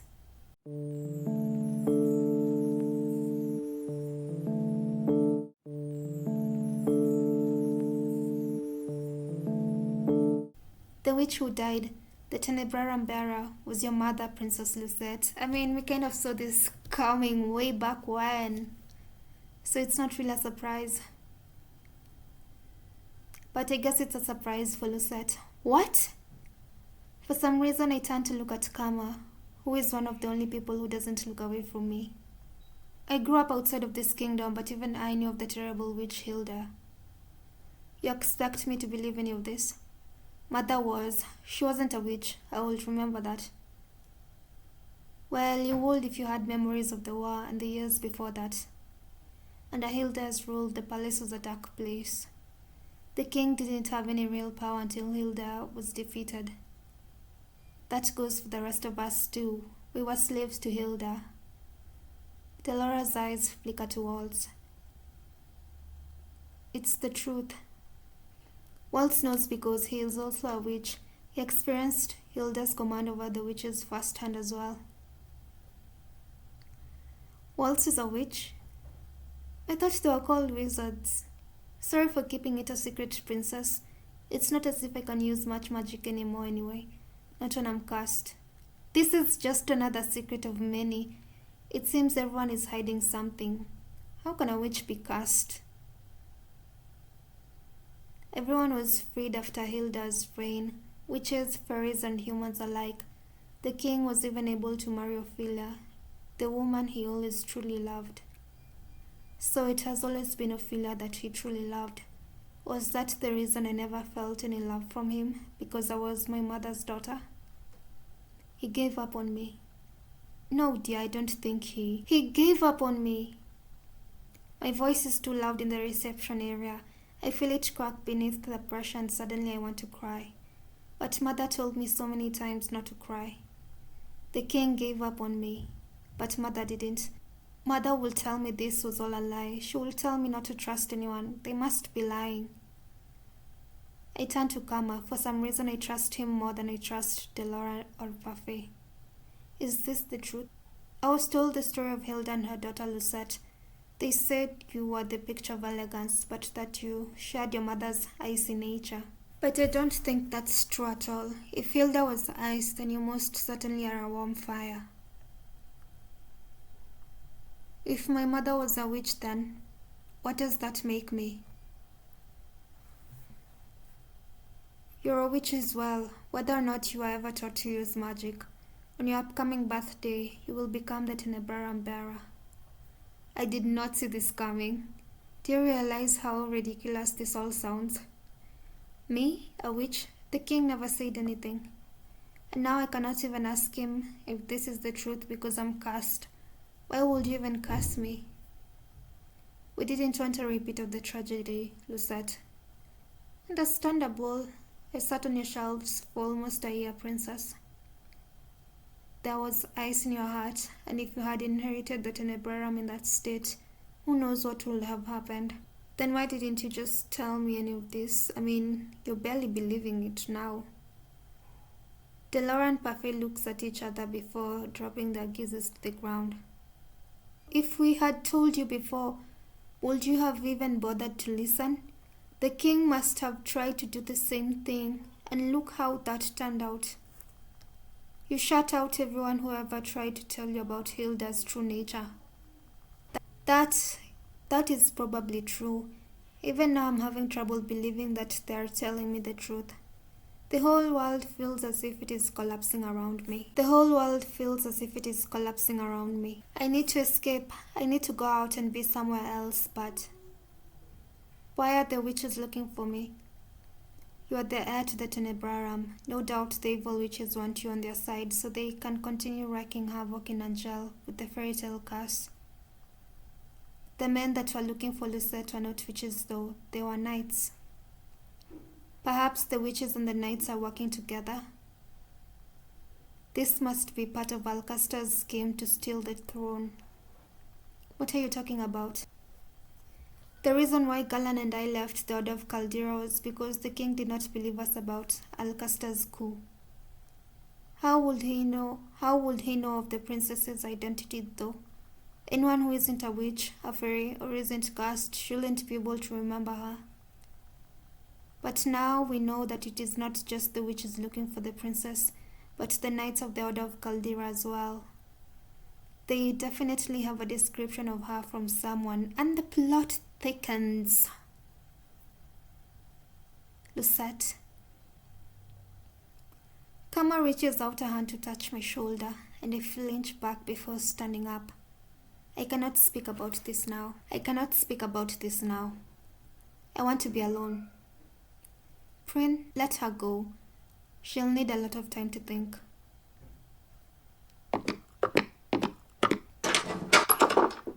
I leave everyone sitting at the table as I try to process the whirling thoughts in my mind. Hilda, my mother, the only person I ever thought loved me, was the Tenebrarum bearer, a witch, the first witch to kill a human. The witch that started the Fairytale Curse. All this time I thought mother was the only one who cared, but what if she never did? I stay in my room for a long time, trying to process everything I have been told. Days go by before I decide to leave the tavern again to watch Kama practice with the knights. These last few days have felt hollow. Maybe seeing the normal practices will help me feel better. Maybe it will make things feel like nothing's changed. When I arrive at the forest, however, only Kama is standing in the clearing. He's staring through the trees as if he sees something there, but his expression is solemn, almost sad. Eventually he sighs, shaking his head before turning in my direction. Lucette, I prepare myself for a response but find that no words come to mind. I have not spoken to Kama since the talk about mother and witches, and any of the ease I felt with him before has slipped away. Still, I came here on my own, and I cannot just stand here being mute. I say the first thing that comes to mind. Where are Juran and Galan? I'll only train with Galan. Juran is on patrol duty tonight. He'll be here later. I just came early. It seems you did too. Lucette, are you okay? I'm sorry I haven't been by to see you. It is not as if you owe that to me. I don't owe it to you, but I truly wanted to. I've just been busy these last few days scouting the town for information. As much as I want you to come with me, why would you ever have wanted to pair up with someone like me anyway? Why, Princess, that's because I am bitter and cold, and even though I want to change, all I can think about is myself. But now, I want to change because I do not want to be the same as my mother. Isn't that selfish? Maybe so, but I believe you're being selfish for the right reasons. An entirely selfless person can't survive in this world. Before we can make others happy, we have to be happy ourselves. Yes, an angry person holds resentment toward everyone, and it mars whatever good deeds they seek to do. That is why I cannot complete my good deeds. Wrong, you've already got one done. Recognizing the need for change is always a good thing, Lucette. Regardless of the motivation, you're trying to become a better person. That is what matters. He takes a step toward me, then puts his hand on my shoulders and leans down until I can look right into his eyes. Kama's serious expression startles me as much as his touch. It is never too late for anyone to change. You taught me that. What? How could I have taught Kama anything? Do you mind if I tell your story, Lucette? Oh my god, is it about his curse? He's standing too close. Step away from him. I take a step away from him and Kama's hands fall from my shoulders. He sighs out. The story better be just as dramatic as mine. Thank you, Lucette. For what? for agreeing to listen, and for what he just did. Stepping away from him, was I distracting him? Once upon a time in a land far, far away, there lived a crown prince from a kingdom called Bragantia. Bragantia is one of the neighboring kingdoms, so this isn't make-believe.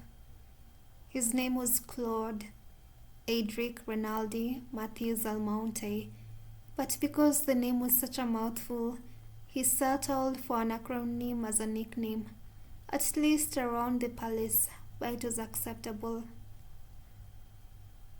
Karma! Oh! Claude Adric Karma. Princess Claude was a man who flaunted his beauty and talents to all that he met. He often used his title to get what he wanted. Prince Claude was a selfish man who felt he was entitled to everything that he had. He was vain and often left his castle unattended so that he could avoid his responsibilities. Then one day he chanced upon a beautiful maiden in the town square. He led her around the whole day, being as charming as he possibly could. And then at the end of the day, he asked the woman to be his lover. She agreed, but their time together did not last long. Only weeks later, Prince Claude threw her away as one throws away an object, and broke the woman's heart, and she cursed him. That beautiful maiden was a witch, but Prince Claude found out too late. The witch said she would make his beauty, his vanity, a curse. To make even beauty a curse. Ashamed of being cursed, Prince Claude donned a disguise and left his kingdom behind. He has been gone for nearly a year now, and most probably assume he is dead. But in truth, the prince had come to Angielle, seeking a way to break his curse. He had heard of a young lady named Lucette, who, on her 18th birthday, could dispel any curse. Karma. He looks so sad. I don't know how to comfort him. Claude? Claude turns a startling red as he stares at me, and for a few moments he does not speak. Then he bursts out laughing. I stare at him in shock, not understanding his reaction. I feel myself flush. Isn't that your real name? No, darling, it is, but hearing you say my name, well, it sounds so much soft out of your lips. I rather like it. My cheeks are warm again. How is it that he is always able to make me feel this way? I will call you by that name if it makes you so happy.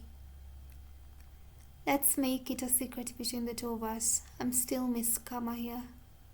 Besides, I'd rather you kept that name for my ears only. It makes me feel more special that way. More special? At that moment, Galan shows up for practice and Claude politely excuses himself. I watch the two of them trade blows. Claude favors his other hand, but his blows still come quickly, even with his injury. The more Claude tells me, the more I realize that he's, like me, a noble curse for being selfish. But how do I help break his curse? Why can't he tell me? As practice is drawing to a close, Claude asks Galan the usual question. Have you confessed to Jurian yet? Galan only shakes his head in reply. The two men sheath their swords. Galan looks almost sad as he turns to make his way back to the tavern. He likes her and yet won't say anything. Why is that? Frustrating me so much. Galan. Yes, princess? You have to tell Jurian. Claude told me before that confessing is hard, but what Galan is going through looks even harder. Princess, you know I'm incapable. No, you think you're incapable, but if you never say anything to her, you'll never know. If I say something wrong, I risk losing everything that I already have with her. And if you say nothing, you risk losing what you could have with her. Lucette is right. Maybe you should really tell her, Galan. But before, Claude was adamant that Galan shouldn't confess to Julian. What changed? If I mess this up... let's try looking at it through another lens. Imagine that Julian is Lucette. How do you think she would like to be confessed to?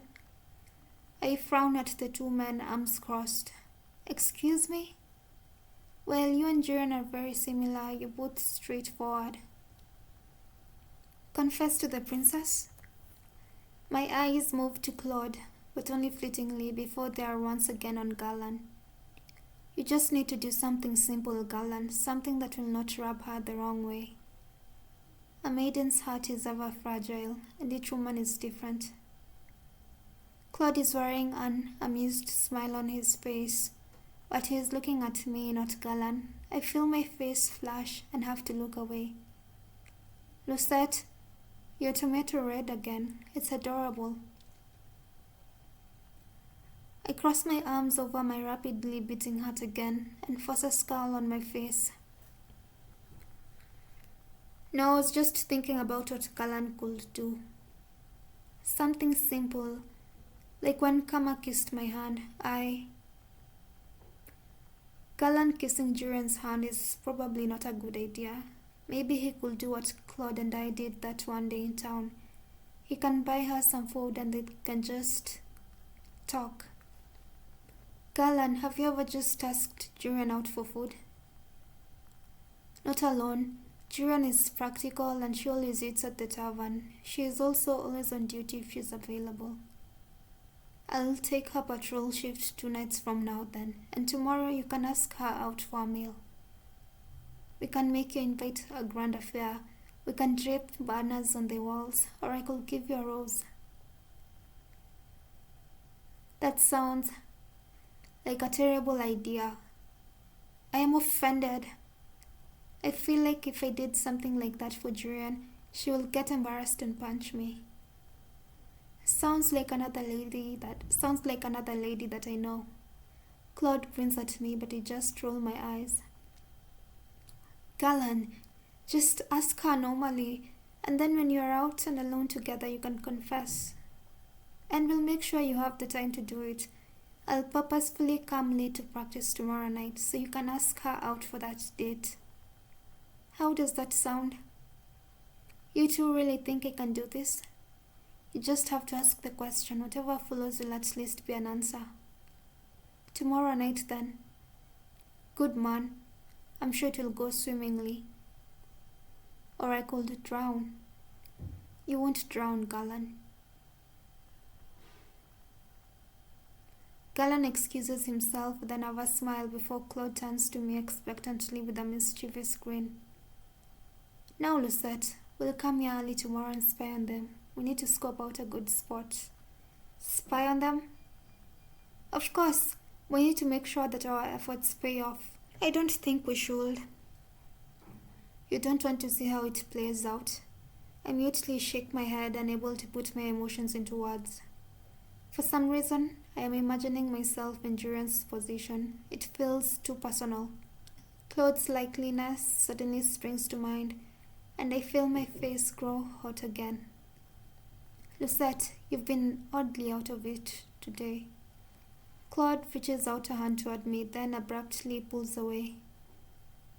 I stare as he smiles at me, almost sheepishly. The conversation between us dies, and we return to the merchant. Days passed, and I did not spy on the conversation between Julian and Galan. I noticed that Galan has been smiling from ear to ear during his practice with Claude recently. I can only assume that his confession went well. Claude took the patrol shift tonight, and as I lie in bed, I am restless. Every time I watch Claude practice with Julian and Galan, I'm reminded of the palace of Fritz. I wonder how Fritz is doing. Is he still practicing with the other knights? My thoughts darken as I recall the kidnappings. Claude had to save me every single time. He got injured saving me. Unable to sleep, I slip out of bed and make my way to the reception room. The night air is cool and no one stops me from standing just outside of the mansion. I cannot just sit back and do nothing anymore. I have to act. I do not want Claude to get hurt because of me again. Eventually I see Claude approach. He looks tired and is moving more slowly than usual. But when he sees me, his lips quirk into a smile. Lucette, what are you doing here tonight, love?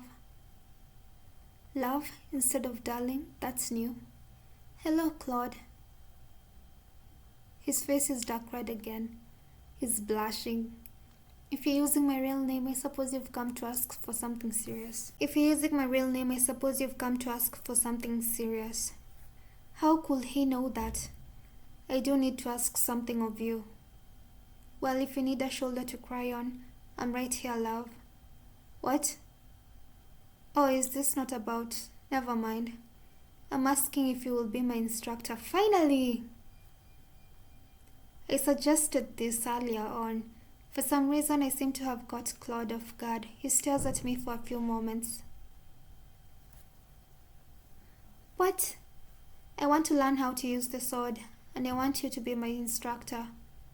Claude's expression becomes uncharacteristically serious. I'd rather you didn't learn how to use a sword. I do not want you to have to keep protecting me. I don't mind protecting you. I do.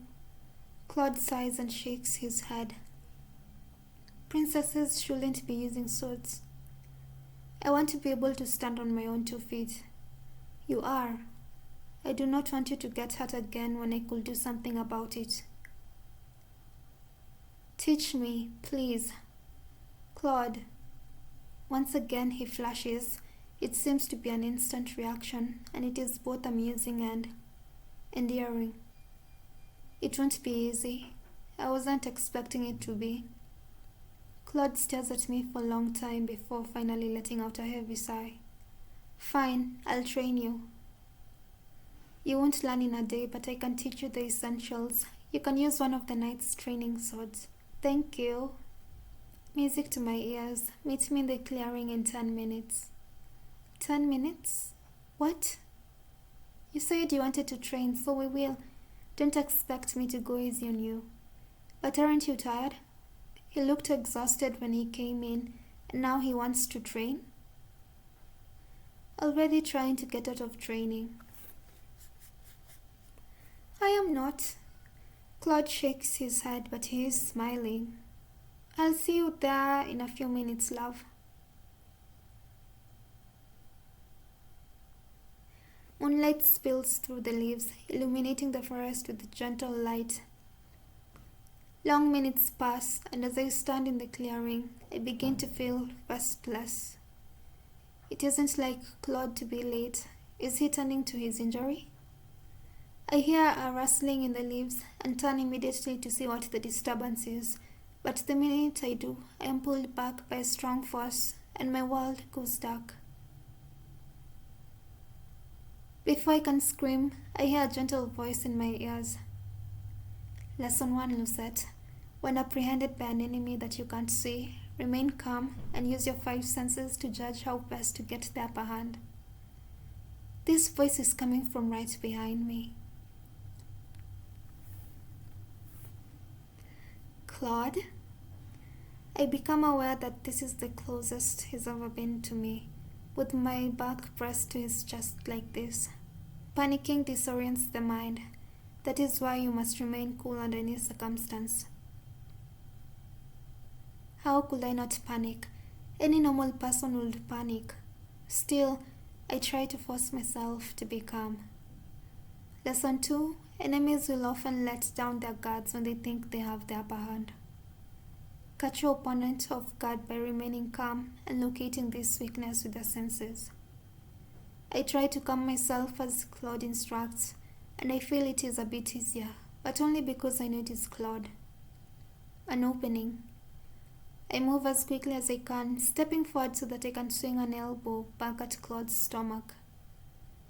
Before that happens, Claude has pulled me back to him, closing whatever distance I had put between us. In the process, he moves his hand from my eyes to my mouth. I can once again see the forest, but my words are muffled beneath his hand. Is that even sanitary? Another thing to remember, you won't always be able to catch your enemy off guard by throwing punches or hits at them. Your opponent will usually always be stronger than you, Lucette. Remember what I said about a weakness. Enemies will often let their guards down when they believe they are winning. Just like I have. An opening? A thought occurs to me as I glance around me, and then down at Kama's bandaged hand. Kama's bandaged hand is over my mouth. Is this an opportunity or a trick? What will you do, Princess? What kind of tactic will remove you from my grasp? Topple him. His hand is a clear opening, but I cannot damage his hand any further. I'll try to shift my weight against him if I take him by surprise. I push back against him as suddenly as I possibly can. Claude makes a sound, maybe of disapproval, and does not budge. I change tactics, stepping on his foot instead, but he only shifts his stance. Before I can think of what to try next, Claude moves, and I am suddenly pinned on the ground. Kama 1, Lucette 0. That was a pretty good attempt, love, but not good enough, I'm afraid. I wasn't expecting you to come at me like that. I was expecting sword practice. You weren't expecting a man to kidnap you in the alleyway, were you? I glare up at him, unable to say anything because he is right. You're oddly quiet. It is hard to find an opening to hurt you when you're not really my enemy.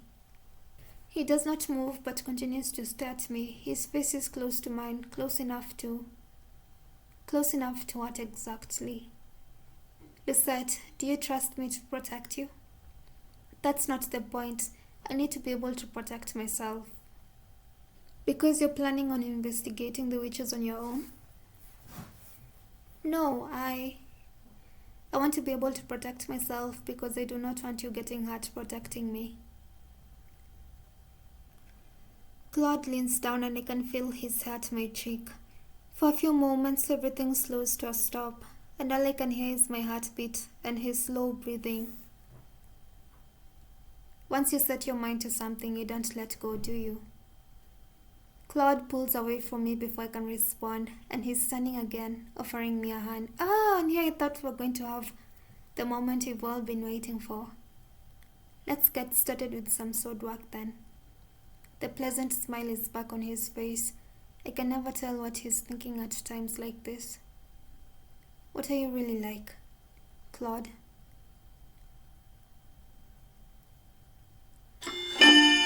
Chapter 7, Thorny Rose. When I returned to the merchant later that night, my hands are scratched, and I think I might have bruises on my arms. Claude was not joking when he said he will not go easy on me, but he did compliment me more than once. Lucette, I've hit you quite a few times, and you haven't uttered a single complaint. Impressive. Crying is for the weak. Though everyone should be sleeping, I noticed that the light is still on at the tavern. I see Julian and Callan up and at a table, speaking with each other and laughing. If Claude had come back with me, he would be happy to see this. You two are still up. They are not even surprised when they turn to face me. Good days like this are even better when stretched. I haven't been off duty in a long time. Did you both have a good time tonight? It was great. Callan knows these little places in the town that I've never even heard of before. I noticed that Julian is more energetic than usual, her smile a little wider than normal. I wonder if she's drunk. I'm going to get another drink. Another drink? Callan leans in toward me, his voice hushed. We already bought a replacement bottle when we were out today. We will never take anything from the merchant without money. Right, is Julian drunk? Oh no, Princess, tipsy. It's like a buzz, fades a lot quicker. Oh. Callan and I watch Julian as she refills her glass at the bar. I have to thank you, Princess. I would never have asked her out if you and Kama hadn't insisted on it. So you told her? Galan looks at me with a pleased smile. I'll take that as a yes. She didn't really realize until much later. I just asked her out for food and she thought that's all it was. Maybe Julian really did need to be told bluntly. What happened? I told her, oh my god, he's blushing, and we talked and remembered old times. He sounds like an old man. And I held her hand. I noticed Galan flinch ever so slightly, but he is smiling. He looks pleased with himself. And the night's not over yet, so... He trails off with a hopeful smile before he raises his eyebrows at me. What about you and Kama? What about us? I've asked him to train me. Train? Princess, you've asked him to teach you how to use a sword. What's this? Our princess is going to pick up a sword. Julian returns to the table, but I am too tired to properly join in the conversation. I should leave them to their conversation and head to bed.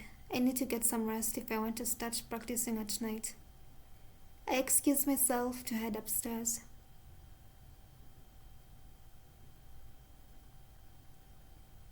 I am startled awake by an excruciatingly bright light. It is momentary, and when it is over, I am sitting in my bed, dazed and confused. My eyes burn. My hand flies to the pendant around my neck, where I see the second glass slipper with another piece. Oh, we're almost there. There's another piece. But when did I do another good deed? I grasp the necklace tightly in my hand as I make my way to the tavern. Everyone is doing their pre-morning chores when I get to the tavern area. I notice Kama glaring off into space, and they're not far from him, the two knights. They haven't been up all night, have they? I make my way slowly over to them. Even back then, you are like some kind of shadow, aren't you? You don't have to hide it. It was obvious you were tailing me back then. It was only because I was worried about you. I realized you really didn't have to follow me, Lan, but I'm glad you did. Lan? Julian. Oh, shush, Fritz used to call you that too. Lan is Galan's childhood nickname. He still gets embarrassed when I call him that. I see, so what are you two talking about? Oh, we were just reminiscing. I look at the two of them critically for a few moments, waiting for them to say something. They both exchange a glance, before looking at me confused. Well? Well, what? How did your date go last night? Galan makes a sound and turns beet red. Jiren's eyebrows quack, and then she laughs. Oh, that! It went well, so well in fact that you can see that the two of us are still very much enjoying each other's company. Jiren is usually busy taking her rounds around the mansion with a scowl on her face. She looks happier being here with Galan, more relaxed. You might even say that you're dating. Aww. Isn't it funny how red he gets, Princess? You were blushing just as much yesterday when I... One more word, Lan, and I say I'll punch you. Now she's blushing. The two of them are both blushing now, and the scene is oddly comical. Who knew that the two great knights of the Order of Caldera could be so easily undone? Both of you are amusing to watch. The two of them stare at me, suddenly solemn-faced. I suddenly remember that one conversation the knights all had at the castle. They were talking about how they all had personal reasons for being knights, despite the fact that they all served the king. I had always thought Julian and Galan were stoic and honorable, that the only reason for becoming knights was a sense of justice. Seeing them here, though, without a stoic facade, they feel more like people. My curiosity is piqued. Do you mind if I ask what your reasons were for becoming knights? Oh, my father was a knight. He put his life on the line for this kingdom. Jiren's father was a living legend in his own right, and he had the medals to back it up. My father wasn't around a lot, but I always admired him. Judging on the look on Jiren's face, it is clear to me that she really loves her father. My mother died when I was young, and because my father couldn't be around all the time to take care of me, I ended up practically living with Lan and his family. Lan always got annoyed when I called him my brother. Now I know why. Jiren wanted to follow in her father's footsteps. Then why did you join the Knights, Galan? Let me guess, because Jiren joined? Because he wanted to watch over me. That is so romantic. I never knew you blushed so easily, Galan. Galan seems to blush even harder at that, and Jiren's laughter becomes infectious. I feel amusement begin to bubble up as I watch the two of them. But a cold voice cuts through the laughter and the atmosphere like a hot blade through ice. Could you keep it down over there? I turn and see that Claude's eyes, normally so warm, are cold. His usual smile is gone, replaced with a deep scowl. Oh, we're sorry. He's still glaring at the two of them. Oh, I can tell him about the necklace. Karma. I got another piece to my necklace, another good deed. Oh my god, we almost called him Claude. Claude turns his gaze to me, but the frown doesn't disappear. That's nice, darling. His voice is calm, but flat and lacks any enthusiasm. He called us darling and not love. That felt lackluster and oddly disappointing. A good deed. Congratulations, princess. You're close to breaking your curse.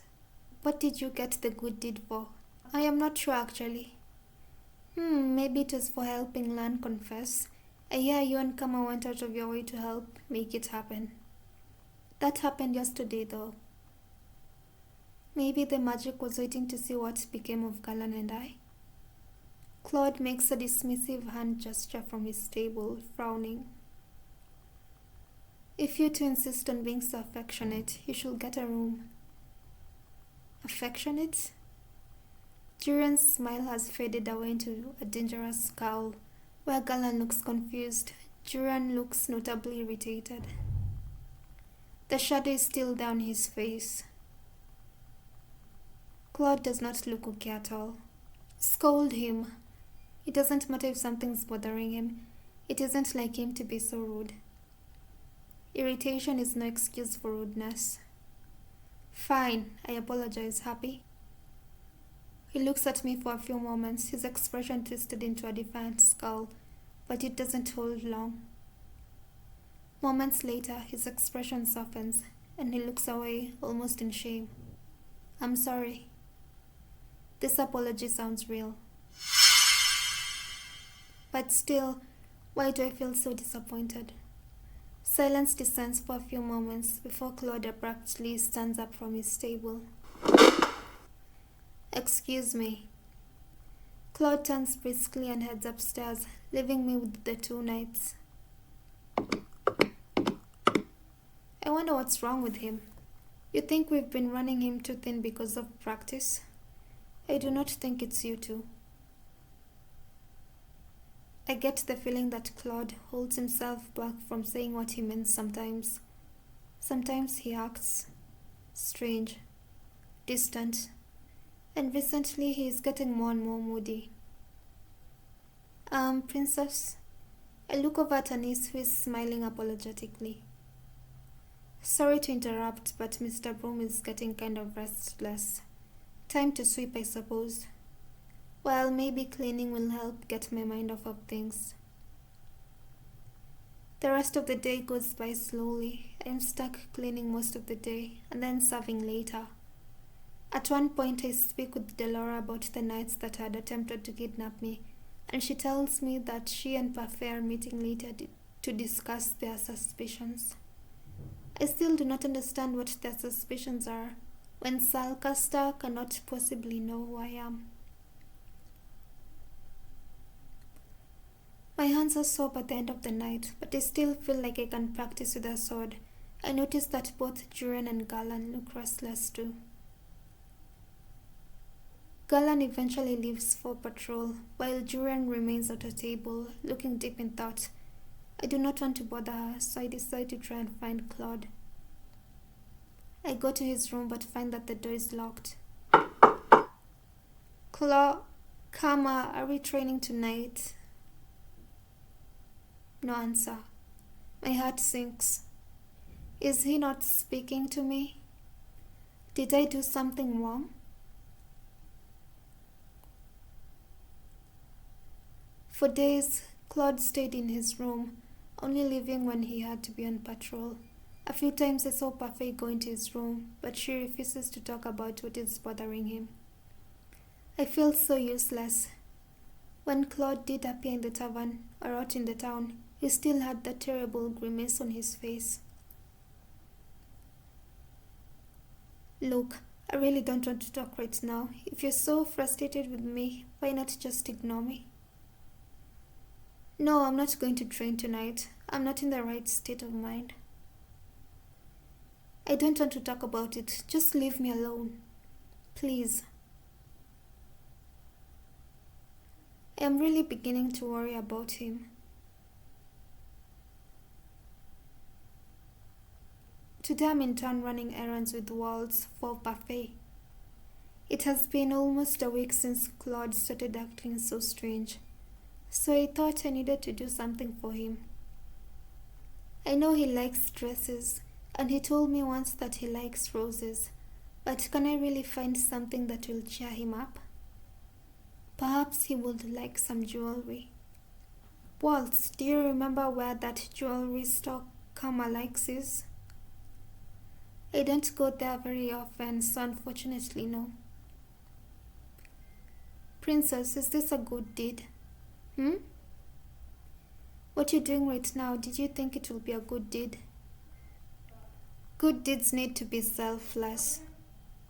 Good deeds need to be selfless, right? Generally, yes. I doubt this will count as selfless. I'm doing this to cheer Kama up. That sounds pretty selfless.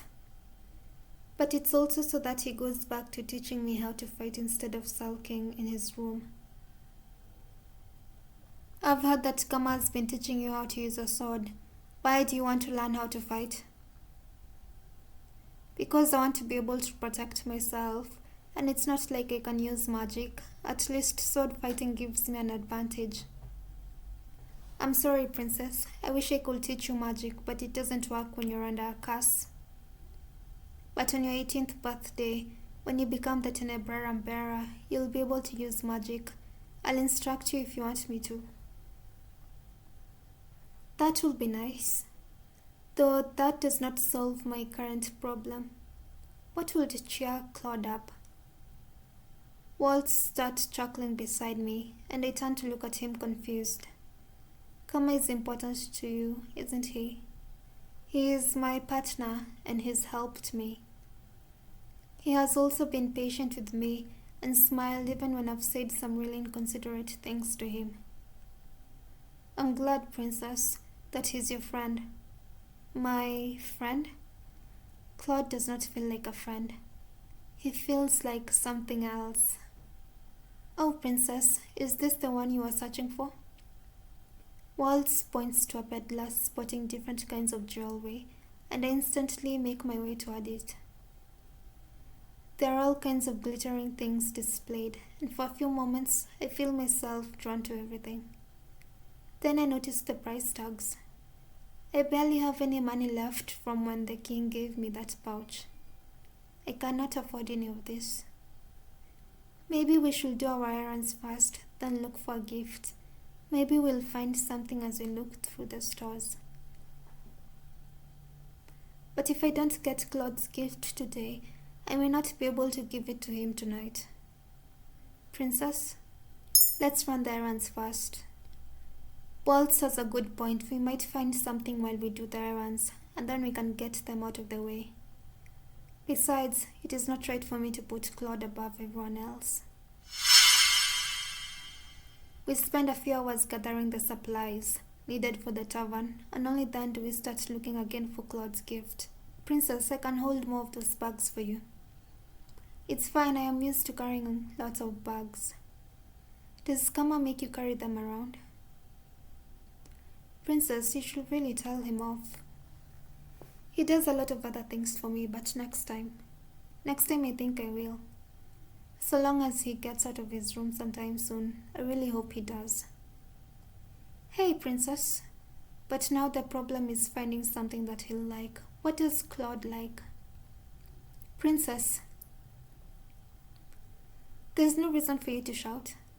Waltz shakes his head at me, but he's smiling. Let me offer you a deal. A deal? If you help me set up one of my puppet shows, I'll pay you. You earn money from your puppet shows? I get tipped, so what do you say? I won't go easy on you though. Yes, I'll help you. Why do you seem so surprised? I was just thinking that everyone's right. You've really changed, Princess. Maybe having come as a partner really was a good idea. Being partners with Claude may have changed me for the better, but I doubt I have done the same for him. I'm sure Kama will be very happy that you're buying him a gift. Receiving gifts from admirers isn't the same thing as you getting him something. He receives gifts from admirers. For a few moments I think about the woman who chased us in a town a few weeks ago, and I feel a little unpleasant stab in my heart. Small things, a man will treat him to a dessert every so often. I saw a lot of it when we did errands together. I always make Kama accept those gifts without killing the man. Killing the man, it's dramatic but sounds like Kama. He punched Rumpel when he asked him to marry him. Joke or not, Kama wears his disguise to be convincing, but then gets angry when people fall for it. He is still very much a child. You know how he is. He doesn't like being flirted with. Waltz, do you know anything else about Kama's curse? His curse, he never really talks about it. Claude may even be more stubborn than me if he's not letting anyone help him with his curse. Waltz and I continue our search for a gift. Waltz tells me that I can look for something a bit more expensive and that he'll just put me to work on another day by helping him with his puppets. I return to the jewelry peddler we found earlier. Hello, madam. Sir, what can I help you with today? Do you have any sort of rose-shaped jewelry here? The man refers me to a box full of many different rose-shaped earrings. He then shows me necklaces and I realize, belatedly, that it is as if I am searching for something for Miss Kama, not Claude. My eyes scan the glass, nearly in defeat, before a little rose catches my attention in the back of the display window. It has a chain connected to it, but doesn't seem long enough to be a necklace. What's that one? That's our simple rose pendant, madame. It comes with a chain, but it can also be pinned on the chest. The man takes it out of the display case, so I can look at it. It's really cute. This is fancy but not completely flashy. I feel a little click as I press my fingers to the pendant, and I realize that it can also open. Oh yes, you can also put something small inside of it. This is perfect. I look at the price tag, and after making sure that it is not too expensive, I pay the shopkeeper. Waltz pays him the additional fee, and then we walk back toward the merchant together. When we return to the merchant, I go to my room to tuck the locket into a drawer before I head to the tavern to finish the rest of my chores. Just as I expected, Claude is not downstairs today either. Durian and Galan have taken to training with each other, though they seem agitated that Claude is not helping them. At the end of the day, I hurry to my room, where I write a few words on a piece of paper that I put into the locket. A normal rose will have withered, so I offer this one instead, in heartfelt thanks. I hold the locket tightly in my hand and start toward Claude's room. Why is my heart beating so fast? I'm just giving him a gift. What if he rejects us? I pause at Claude's door, remembering the last time I entered his room. I'm sure it's okay if we just go in. I open up the door to Claude's room, which is thankfully not locked, and step inside. Claude is sitting motionless in front of his mirror, shoulders slumped as he stares at his reflection. He's shirtless, and there's that tattoo. It seems different. Claude does not notice me at first. I notice that his hand goes to the tattoo over his chest, and then I hear him heave a heavy sigh. Slowly, I close the door behind me. It clicks, and that is when he suddenly turns to look at me. At first, there's just shock on his face, and then suddenly anger. Again, why do you do this again, Lucette? I came to speak with you. I came to give him something, but I also want to speak with him. I haven't seen Claude in a while. Why? Because you've been doing everything by yourself lately? You came to complain? Now I wanted to check on you. Princess, can you not read the mood? You could have at the very least knocked. In no time at all, Claude is suddenly right in front of me. His hands outstretched on either side of me, pinning me to the wall against the door. His face is so close. His expression is so fierce that I cannot even bring myself to think a way out.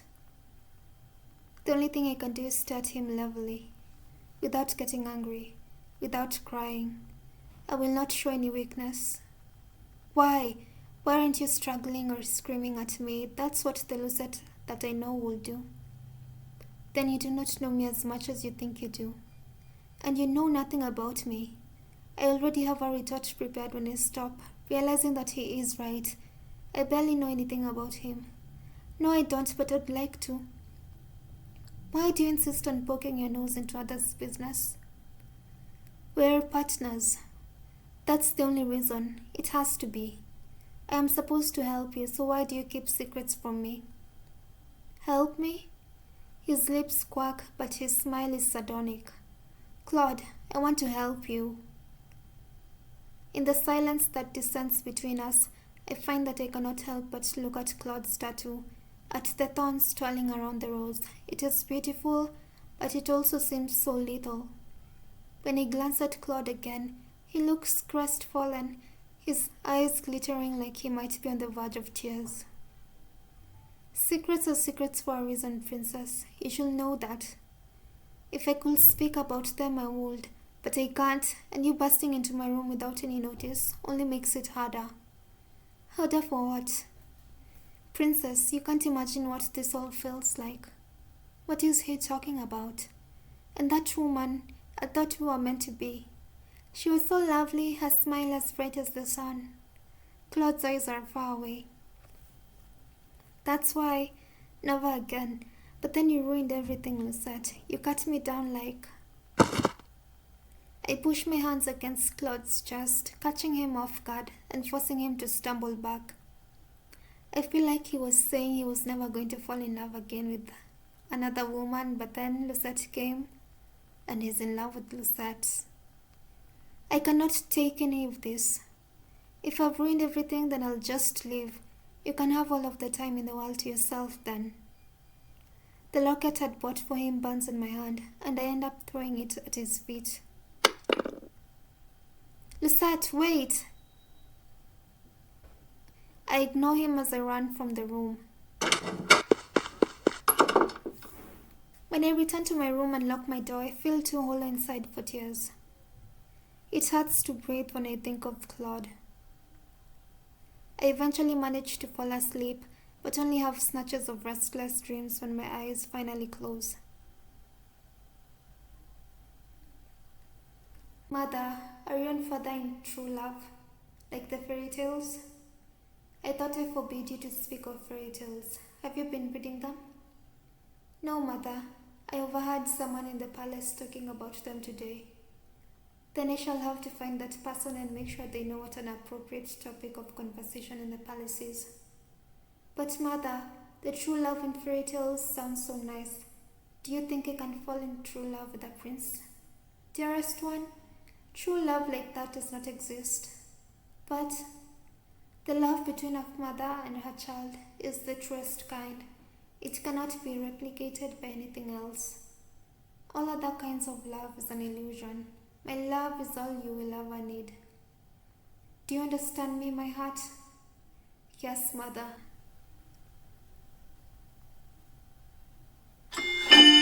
Chapter 8, The Lost Prince. Keep your stance straight, princess. Jiren gives me the warning, but too late on purpose. I can see the smile on her face as she effortlessly slides past my defenses and taps me on the shoulder with her wooden sword. I got you. Again. For the last few days, I have been practicing with Jiren and Galan because Claude still hasn't come out of his room. The knights offered to train with me, and right now they are teaching me about ways to hold a sword.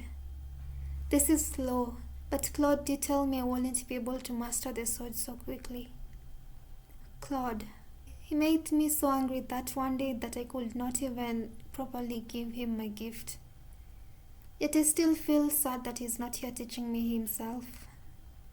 Come on, princess, focus. I jolt out of my reverie and nod at Jiren. Okay. I ready myself for our next strike and once again get tapped, this time on the hip. Galan takes over after Jiren, and then we do rounds where I try to hit them with certain strikes. They are both good at teaching, but it does not feel the same as Claude's instruction. His lessons seemed less like they were out of a book. Don't worry, princess. It always starts out slow. Lan was just as slow at training, but look at him now. Galan whips his head around in Jiren's direction, his face turning deep red. Jiren, that nickname. But you're so much fun to tease, Lan. She beams at him and then laughs at his embarrassed face. Our practice goes on for a few more minutes before the knights tell me to wrap up for the night. I think I am going to stay out here for a little bit. Princess, you know it's dangerous out here at night. If I don't return in 10 minutes, you can come back and check on me. Jiren seems unconvinced, but she eventually nods. Fine, but keep your guard up, princess. I watch the two knights as they head back. I see Galan put his arm around Jiren's waist, pulling her closer. I turn away from the sight, ignoring the heavy feeling in my stomach. I'll just practice the swings for 5 more minutes. The only thing I hear in the clearing while I practice is my shallow breathing and the wind in my ears. Something breaks my concentration, however. I see a glimmer of color in the forest, and I instantly stop, my hands growing tense on the wooden sword. What is that? I glance around at my surroundings, and then I freeze when I feel a hand on my shoulder. I can feel someone's breath on my neck. This all feels familiar. Is this Claude? Turn and point your sword at him. I'm pretty sure I recognize Claude's hand, but because I know it's him, I also know what he'd want me to do. I duck away from his hand and turn quickly to point my sword. The tip of the wood is at his neck, and for a few stunned moments, I think I've won. Even Claude looks surprised. It's really him. But then Claude's hands have moved, and he has one hand over my wrist and the other on my sword. Good, Lucette. You realized you had an opening, but you broke your concentration. Claude. Claude removes his hands, allowing me to lower my sword. I'm sorry, Lucette. I feel my breath catch in my throat when Claude holds out the rose pendant that I got for him. I feel my cheeks flush.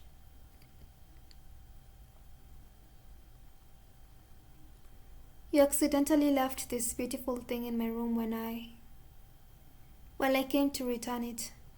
Return it? Yes, you left it in my room, and so I only thought it appropriate to bring it back to you. Does he really think I left it there on accident? Why would I leave it in your room on accident? What? I bought it for you and I wanted to give it to you, but you were acting so strangely and... Claude's eyes widened, the surprise clear on his face.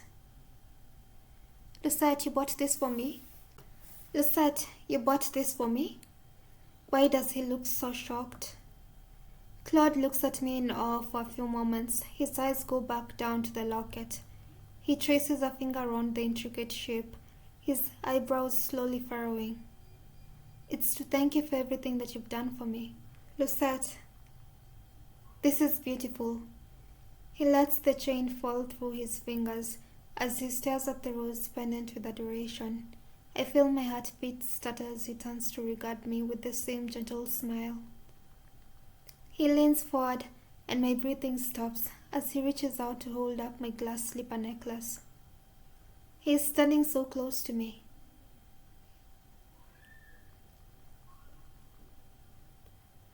You really are a good person, Lucette. You completed your second good deed. I think some kind of congratulations is in order. Is there anything you want that I can give to you? I look up at him and notice that Claude's smile doesn't reach his eyes. He still looks so sad. I feel like there's so much that I want from Claude, but I do not want to ask for something that might make him sad. I want a hug. Huh? Claude looks at me in surprise. He thinks I am being foolish for making such a request, doesn't he? I shouldn't have said anything. But before I can say anything else, Claude takes a step forward and wraps me in his arms. He pulls me toward him, and in those moments of silence, all I can hear is his heartbeat resounding in his chest. I can feel his warmth all around me, and his fingers clasped gently at my back. I feel so strange. My heart is racing, and my knees feel weak. Something like this. He speaks right into my ear. It is a surprisingly pleasant feeling. Suddenly, Claude makes a noise of distress as he steps away from me. All of the warmness that was pressed against me 1 moment ago is gone. Kama suddenly stops, eyes wide. He puts his hand on his chest and takes a step away from me, his fingers clutching at the fabric of his shirt. What is happening to you, my love? Claude has a pained expression on his face, only making me more anxious. Not now. Claude, are you okay? What's wrong? Lucette, don't worry about it. He lowers his hand with the pained smile slowly fading from his face. This does little to reassure me. Was it my fault you were locked in your room for so long? He just looks so pained to be anywhere near me. No, most definitely not. I was feeling under the weather. And also bitter. Bitter? Why would he feel bitter? But it's not for you to worry about, darling. For now, we should head back. It's late and you need rest. I just got back from patrol, so I would like to rest as well. Is there anything else I can do for you? No, sweet Lucette, you've already done enough for me. He clutches the rose locket to his chest and sighs out a little with a gentle smile. This smile feels real to me. This is a beautiful gift, and I will treasure it always. Thank you, Lucette. Now, shall we head back? I nod at him and we silently walk back to the mansion. When we make it back to the tavern, I feel tired, but also lighter than I have for weeks. Claude wishes me a good night before slowly walking off to his room, holding the rose locket I gave him tightly. Today I'm walking around town to do some errands with Claude. It has been quite a while since we have done this. Though we are here to run errands, there is also something else that drew me into town today. Yesterday, Waltz came back to the merchant and told us of an announcement the king was making today. Apparently, that announcement had been posted for at least a week's time, But Waltz had only caught on to it after hearing about it from the crowds after one of his puppet shows. I am not sure what this announcement entails, but I feel that I need to see the king make it with my own eyes. I can see more people milling about than usual, which means most of them must be waiting for the king to speak. I have a bad feeling about this. It is not strange for the king to make announcements, but this feels so sudden. Oh my god, what if he's announcing about Lucette? And with everything else that's happened to me, I feel on edge. Wow, Lucette, you made these bags sound a lot lighter than they'd actually be. Stop complaining, Miss Karma. You get valuable experience out of carrying bags. Seeing Claude complain is amusing, especially since I know he can handle the load. I feel like a servant. What does that make me when you made me carry all these bags before? An assistant? I roll my eyes at him. We're both working at the merchant, you know. So we're not going to talk about last night, about what happened to Claude. And then the thought strikes me. What do you even do at the merchant? Claude looks surprised at my question, but then he quickly smiles at me. I train the knights, of course. I also attract customers with my beautiful reputation. I start laughing and Claude's face flashes. Darling, I get the feeling you're laughing at me. I wonder. We finish up the rest of our errands and then sit down in the town plaza to rest. Claude leaves briefly and then returns with a slice of cake for both of us to share as a snack. I have a lot of things I want to ask him, and now feels like the right time to do so. May I ask you a question? Of course, darling, anything. Do you enjoy dressing like a woman?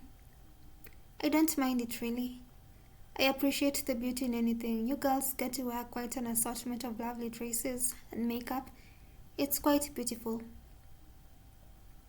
I feel more comfortable in my own clothes, but I don't mind dresses. I guess if you've had to wear a dress for so long, you'd get used to it. I have another question. And what will that be? When I was in your room the other day, you spoke about a woman. Were you talking about the witch who cast you? Oh no, the woman I was talking about. He suddenly goes silent and lowers his head. His expression fades into something more melancholy, and I feel my heart latch. Maybe I shouldn't have brought this up. To my surprise, Claude continues talking. Shortly after I came to Angielle, there was a woman that I met whose smile was as radiant as sunshine. She was beautiful, and when she laughed, everything felt right about the world. Hearing him talk about her makes me uncomfortable. Am I jealous? Claude watches me quietly, as if he is measuring my expression. Eventually he goes back to speaking. I knew her for many months. Time passed, and I thought we were truly in love. And then He goes silent for a few moments, his eyes distant, his expression pained. Well, some things happened and I realized she only loved me because of my curse. She was drawn to me just as any other woman is. She seemed so genuine in comparison to the other women, but in the end, Claude trails off and lets out an exasperated sigh. You were truly in love with her? I was. I've dated many women, but I've never fallen in love with someone who has honestly loved me back. So then the last person he loved was that one woman. Claude looks at me and for a few moments he does not speak. Lucette, do you mind if I ask you a question? No, I don't mind. Have you ever loved anyone? My mother, of course. I was referring to a romantic kind of love. Romantic kind of love? What does that kind of love feel like? Allow me to enlighten you. He smiles at me and it is surprisingly genuine. It can feel like simultaneously floating and sinking. Your heart stutters and you worry about small things, about offending this other person in some way. You wonder if they like what you're wearing or if they would prefer a sandwich to a casserole when you treat them for dinner. You begin to find beauty in all of the things that they do. Their presence makes you feel complete in a way you had never thought of before. You try to imagine life without that person and find that you cannot. To even consider such a thing is painful, so much so that it feels like it might break your heart. Claude continues talking, but my mind is already whirling. Though he phrases things in a way that still feels unnecessarily dramatic, I feel a tinge of familiarity. The things he's describing, those are the things I feel when I am with him. Before I can say anything, we heard the sound of hooves, and then both of us turn.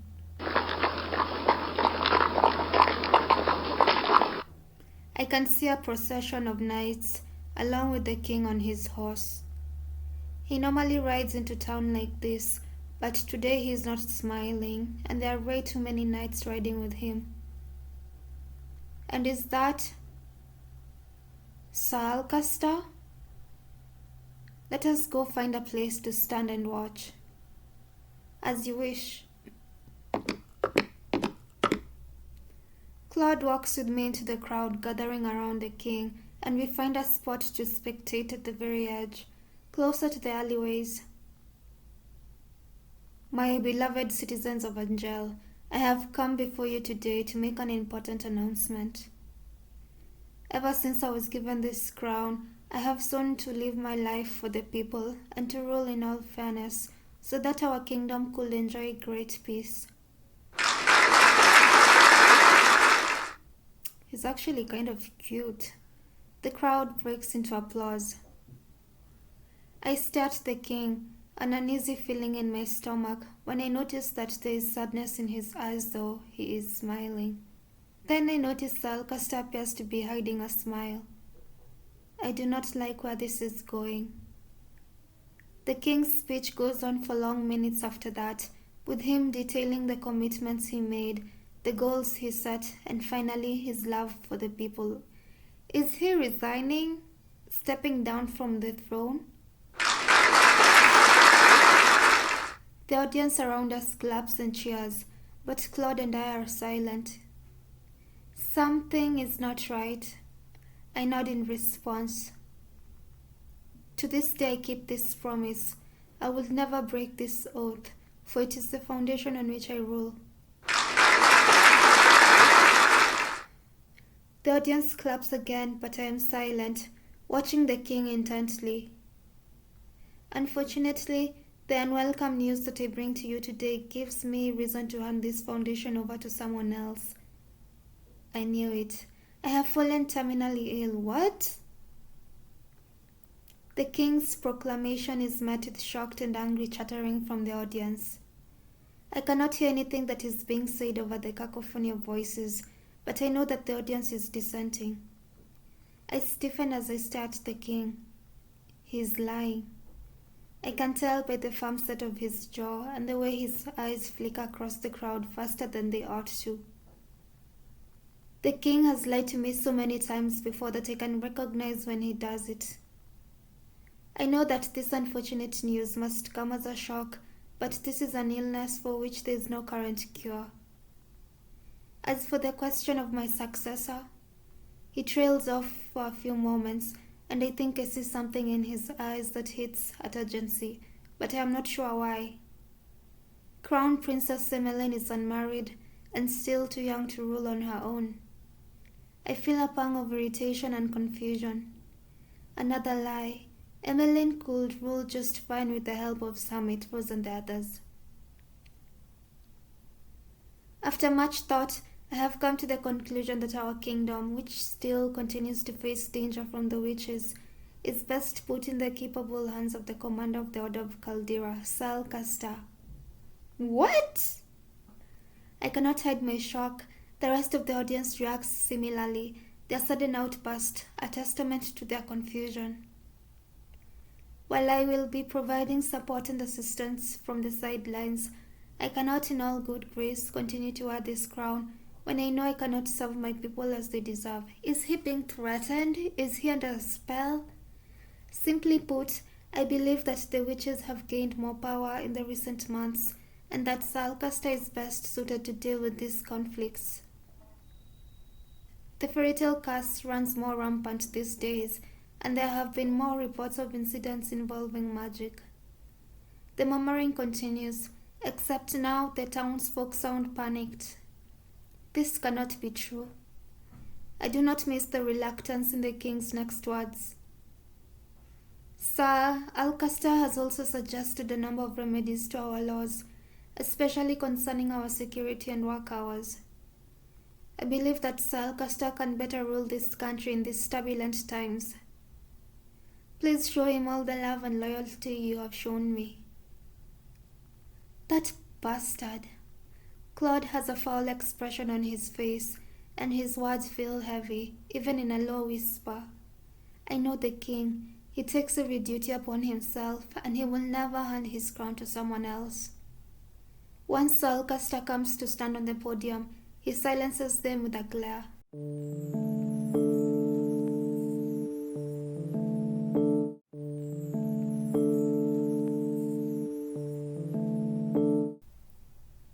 Citizens of Angielle, I swear to you that I will serve you as well as Gennaro has. That being said, I also believe some changes will need to be made. Sir Alcester continues to speak.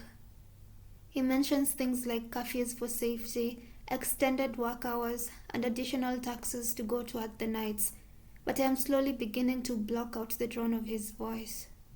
What is going on? Sir, no, Alcester must have done something to force the king into this charade.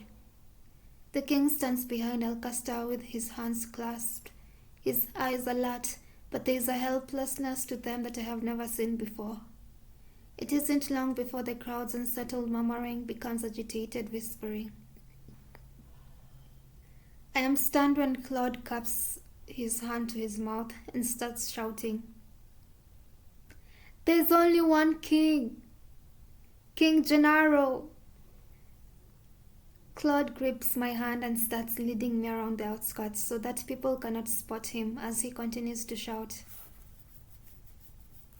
The crowd begins to chant along with Claude, and then they draw nearer to the stage where my father and Alcester are standing. There's only one king, King Gennaro! There's only one king, King Gennaro! Let's go, Lucette. The crowd is right next to the platform now, and the chant carries on. Claude pulls me behind him, but my mind is on my father and on his desperate eyes. Hours later, the merchant's tavern is chaotic. People are talking over each other, trying to relay the scene that they saw in today. Every visitor here is talking about what they witnessed. I have been in a corner of the room this entire time, trying to understand everyone but failing. Delora and Parfait are not here to calm all of this chaos. Hey princess, how are you feeling? I almost jump when I hear Rumpel's voice. Surprised, I can feel when a damsel is in distress.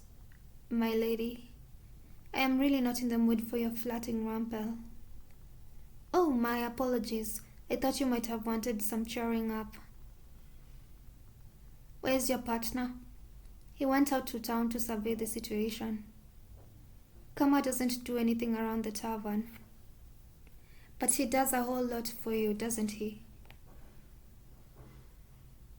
I suppose that's the least a man in love can do. I feel myself blush. What is Rumpel going on about? Princess, you're pink. I am not. My mind feels all scrambled now. This is all Rumpel's fault. Thankfully, before Rumpel can continue talking, the door opens and Delora walks inside to call all the merchant boarders into the reception room. When I step into the reception room, I am surprised to see two familiar figures standing beside Parfait.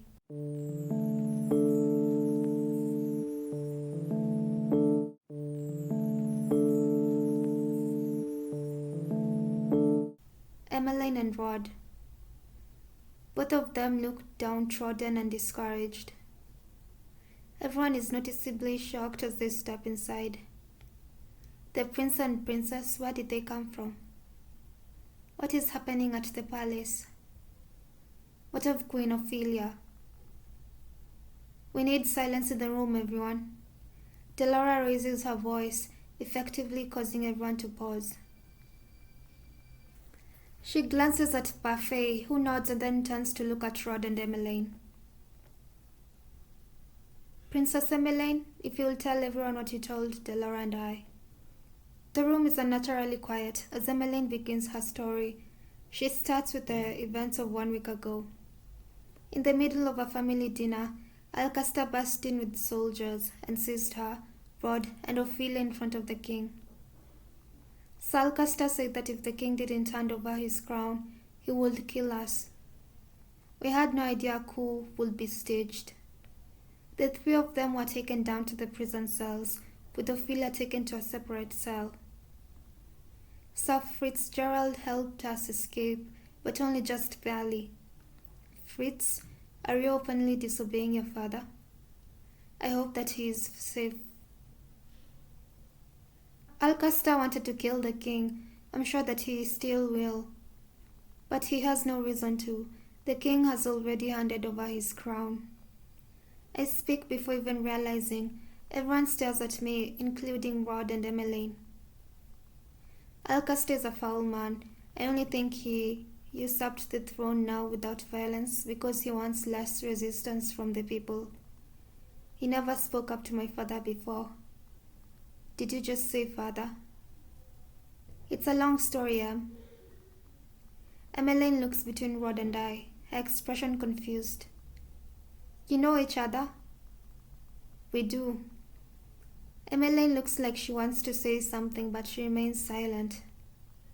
Our mother is still inside the palace. We need to save her somehow and Sir Fitzgerald. What happened to Fritz? We don't know. He helped us escape, but we were spotted at the last minute. He told us to run ahead and leave him behind. We didn't see him again after that, and we couldn't just wait, so Rod brought me here. Right now we need to piece together this situation as quickly as we can, and then we need to figure out a way to save the king. I knew Alcester was up to something, but I never thought it would escalate into this. Julian, what do you know about this? Cullen and I weren't stripped of our titles because we disobeyed Alcester's orders. It was because we overheard Alcester plotting something and tried to tell the king of his plot. We gave him a warning, but the king did not believe us, not with Alcester and Mithras whispering in his ears. The king didn't think Alcester was possible of such a betrayal. He thought we were trying to turn him against Alcester for our own gain. And so Alcester stripped us of our titles and banished us from the palace. Lady Parfait found us, and while we were happy to help out at the tavern, we also intended to eventually do something about the mess into the palace. So Alcester has been planning to do this all this time.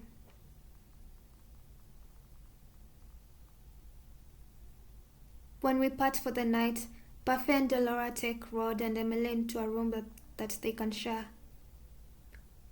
It has been decided that they will be harbored here at the Merchant, a place that Emmeline apparently knew about but never came to because she wasn't cursed. Well, Rod did say that his family knew he was cursed. I noticed Emmeline looking at me many times throughout the night, but she never asked me anything. The next few days are a muddled mess. Everyone is busy trying to find out what happened and what can be done to help the king. I am sweeping the tavern half-heartedly one day, my thoughts on everything but my chores. Everyone's been trying to do something to help out the last few days. Though I've gone on quite a few trips into town with Claude to search for information, I haven't been able to find much. I feel so useless. I am finally on my break, so I decide to go into the reception room to rest. When I step inside, I notice Emmeline sitting on the couch. She waves me over as soon as she sees me. She hasn't really openly spoken to me since she has been here. Parfait and Delora have been trying to hide her, so as not to cause a ruckus in the Merchant. Rumors are dangerous now. You're Lucette, right? Yes. Rod told me about your curse. He said that you're the king's blood daughter. I'm really sorry. I am shocked by Emmeline's sudden outburst. What? I didn't mean to, but I took your place. How could I forget my own sister? We're not blood related. That doesn't matter. I would love you regardless. Emmeline was always trying to take me out and do things with me back when I was still in the palace. I distanced myself from her because I thought the king loved her more than he loved me. I still think that maybe he does. We weren't close. I barely spoke to you or to Rod. Didn't he tell you that? He did. But perhaps now we can turn over a new leaf. Emmeline is as stubborn as always. I have more things to worry about than being her friend. I have to go. I walk off before the conversation can continue. If I hadn't been cast and remained in the palace, would Sir Alcaster have taken me hostage too?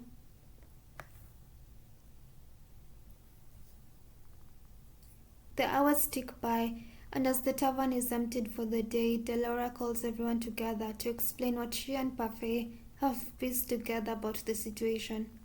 All right, everyone, we've come upon some new information. The first is that Alcaster has cracked down on the riots in town. Anyone seen protesting his rule is thrown in prison. The king always valued the people's opinions. Alcaster does not want opinions. He only wants to rule with an iron fist. Our patrols have shown that there is overall more security in the palace and around the town. They have been charged with keeping people quiet in whatever ways they possibly can. As we heard from the prince and princess, things are most turbulent in the palace. The king is still alive, but it is unlikely he will stay that way for very long. One thing is clear, given Alcaster's motives to take over the kingdom, I doubt he will rest until the king is dead. The king's men have turned against him, and even if there are loyal soldiers still left in the palace, we cannot contact them right now. Rescuing the king and queen will be on us then. We just so happen to have people in this tavern that have a shot at rescuing them. Prince Rod has the key to a secret passage we can use to break into the palace. Secret passageway? But only the king and the commander of the knights have the key to that passage. So how did they get a copy? Who's going to join us on this mission? Julian and Callan both volunteer immediately, followed shortly by Claude and Waltz. I'll go too. The room goes quiet as I step forward and volunteer. Princess, we can't just allow you to put yourself in danger. I look at Claude, who's staring at me shocked. I took up the sword so I could protect those I care about. Princess, you don't have nearly enough practice. But I can help. I still have time to learn. I agree with Parfait, Princess. The palace isn't the place for you to try out your newfound sword skills. Then you may as well chain me up, because I refuse to stay here while you all go save the king. Princess. Well, she has been practicing with the rest of us. Don't encourage her, Julian. But it's not like any of us can stop her anyway. You're right, the princess is quite stubborn. Claude agrees with Julian, but I can tell that he does not like the idea of me going along with them. If only we had the time to get reinforcements from Kama's country. Kama's country? Bragantia.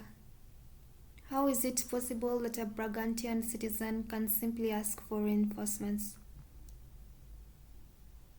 Kama is the crown prince of Bragantia. There is some shuffling in the room as everyone turns to gawk at Claude. Rumpel, Anise, Rod, and Emmeline all look shocked by this revelation. You're the lost prince? Lost prince. It sounds like such a tragedy, doesn't it? Anise suddenly looks distressed as she fiddles her thumbs. All this time and I never knew. I'm so sorry, Your Highness. There's no need for formalities, Anise. But I am the lost prince after all. I keep my lineage a secret because right now I am just a normal commoner. But you're the prince. Couldn't you still ask for reinforcements? Even if I did ask for reinforcements, I'm pretty sure they will never come in time. Besides, I can't go back to my kingdom yet. He cannot go back while he's still cursed. The conversation continues in a more solemn tone. Eventually, we start speaking of our plan to enter the palace. When the details are all finalized, I repeat everything myself to make certain that I know what is meant to happen. Waltz will lead us to the palace, then Anjuran and Galan will follow right behind him, watching for the most immediate enemies. Leave it to us. We'll deal with any resistance before it touches your princess. And Kama will be watching from the back, along with Delora. A witch and a prince for backup. Delora smiles wryly. Claude rolls his shoulders. I'd like to think of us as more the closing act. Though if all goes according to plan, we will have no need for either the opening or closing act. It is a small task force, which is better. The smaller the better. The last thing we want is to be noticed. We decide to meet again over the course of the next week to finalize our plan and carefully survey the situation in town before parting. Claude has taken to training me, Julian and Galan at the same time. Just the other day, he had all of us attack him together. Even though I am nowhere near as good as a trained knight, I still managed to hit him once. I feel like things are coming to some sort of conclusion, and yet I still haven't done 3 good deeds. Today we finalized our plans for getting into the palace. We have mapped out where the king and Ophelia must be in the prisons, where the guards might be positioned, and how we plan on sneaking in. I sit down on my bed, and I'm about to lay down when I hear something. Hello, love. My, you're red. Were you thinking about me? I noticed that he has one hand on his chest tonight, but then he has been doing that more often lately. I noticed it during practices, and sometimes when I catch his eyes. Is he sick? Darling? I shake myself at the sound of Claude's voice. What if I was changing? You could have knocked. Well, you didn't seem to have a problem when you walked in on me changing without announcing yourself. That's different. He strolls inside and steps closer to me. He smiles at me mischievously. Oh, how so? Cat got your tongue? Claude shakes his head, his smile softening. I really didn't mean to come in to disturb you. I just have something important I need to say to you. Claude kneels in front of me and furrows his eyebrows.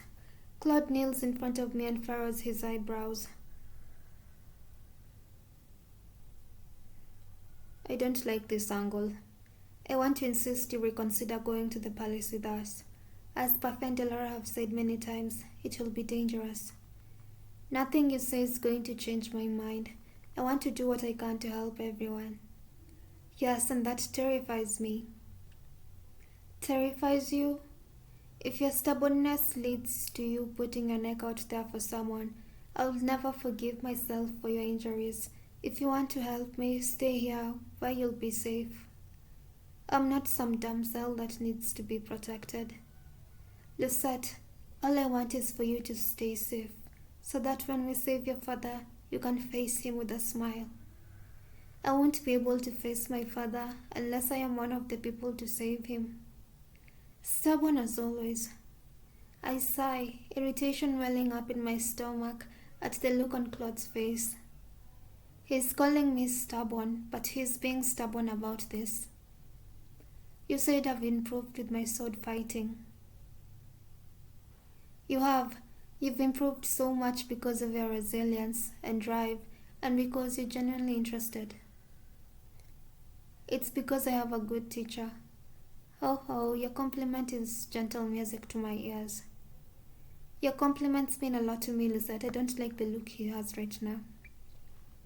My eyes fixate on his soft smile, and at the gentle crinkles at his eyes. Our eyes lock, and for a few moments I am aware of a slight energy between us.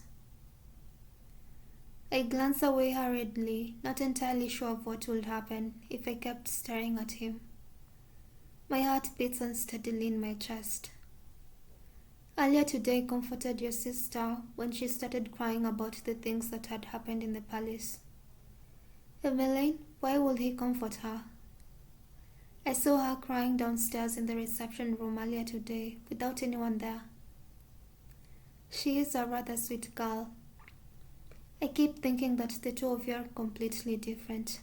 You're both strong-willed and stubborn, but she wears her emotions on her sleeve while you keep it all inside of you. I am not hiding anything, if that's what you're implying. Mother always told me crying was weak. Claude stands up and leans forward. Before I know it, I am in his arms. Lucette, I'm always here for you. I feel flustered again, and my mind feels foggy. I can barely comprehend what's in my mind or in my heart. Thank you. You never need to thank me, Lucette. But you've done so much for me. It is not just the sword fighting, it's your patience, your company, your saving me when I needed help. That's not true. I'm pretty sure I'm the most selfish person in this tavern. All I ever want is things for myself. I've never thought that you were selfish, Claude. He puts a hand to my cheek and looks at me solemnly. You don't think that me wanting you is... Suddenly he steps back, his hand on his chest again, his breathing heavy. I stare at Claude with wide eyes. Oh my God, he was just about to confess his feelings for Lucette. Claude, are you okay? I'm fine. He sighs out slowly, but he sounds obviously pained. I'll go get a niece. No. I'm fine. I swear it's just a spell of dizziness. But you... He manages a small, tight-lipped smile before he straightens and shakes his head. His hands are visibly shaking. I must be tired. Maybe it's his curse. But Claude, do not tell anyone about this, okay? I don't want them to worry. Why is he always so stubborn? He is obviously in pain. I clench my hands into fists as I frown at him. Why must you always be so secretive? You're keeping something from me, Claude. I'm sorry, Lucette.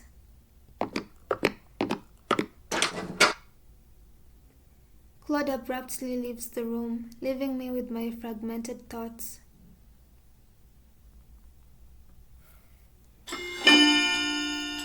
Chapter 9, The Rescue. Today we'll land another hit on newcomer.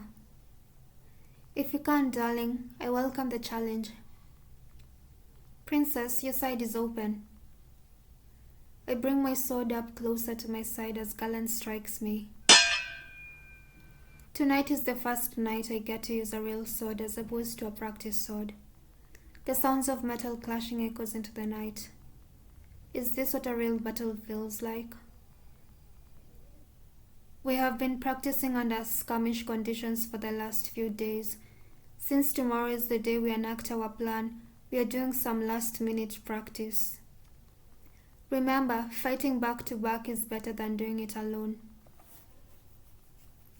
Claude dodges Durian's sword as he speaks, but I notice that he seems to be taking special care not to look in my direction. He's been fine for the last few days, but I am not sure when his pain will return. If only he would tell me what was wrong with him. When Claude finally calls the end of the practice, we're all exhausted. Good job, everyone. You'll all be fine tomorrow. Galan turns to face me, a soft expression on his face. And if it comes down to it, Durian and I will protect you. Galan looks over his shoulder at Claude. Both of you, that's our job as knights. I'm quite capable of protecting myself, but I do appreciate the offer. It's late, we should all get some rest. The two knights excused themselves, leaving me with Claude.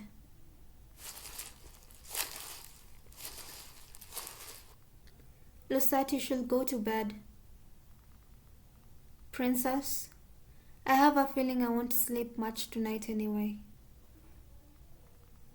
Be that as it may, you should still try. I'm about to retire for the night as well. I want to talk to you. Claude takes a step back and I stare as his hand absently moves to his chest. Are you really okay, Claude? I've been perfectly fine this past week. He's lying, he's obviously in pain. Why do you have to keep your pain a secret? Why won't you talk to me?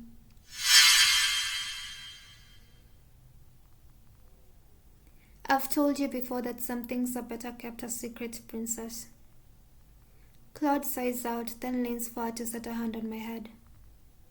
Lucette, promise you'll stay behind me if you're attacked.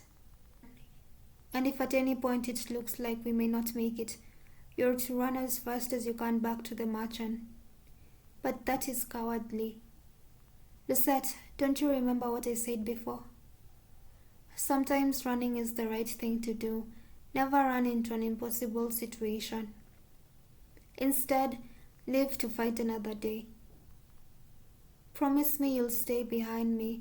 Please, Lucette, give me the peace of mind. I promise. If it will make him feel better before going into this mission, I cannot deny his request. Claude's expression softens as he moves away from me. I'll stay behind you.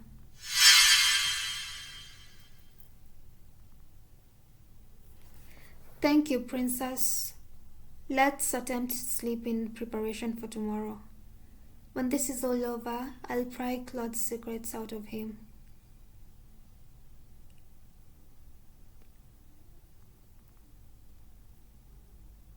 Tonight is the night, and everyone is just about ready to go. I can't get this feeling of foreboding off of my chest. Everyone is gathered close to the door, ready to see us off. Everyone except Princess. Rumpel suddenly appears, and is coming up to stand right next to him. What are you two doing here? Well, of course we came to wish you good luck, just like everyone else here. We'll be waiting for you tonight so that we can celebrate everyone's return. Be careful. Emmeline, who has been everywhere with her brother since they came here, is standing right beside him now with a smile. I will pray for your safe return. Her smile wavers, and I can tell she is uncertain. She has the great Knights of Caldera, 2 witches and a prince. She'll be fine. Rod's responses are cut as usual, but I cannot help but notice the hesitance in his voice. Even though he stares at me without expression, I think I can see a tinge of worry in his eyes. Rest assured that we will keep the princess safe. We're not going to let Alcaster get away with what he did to Angielle and its royal family. Parfait steps forward last. She and Delora glance at each other, and I feel as if some secret message bounces between the two of them. Delora nods ever so slightly before Parfait turns to the rest of us.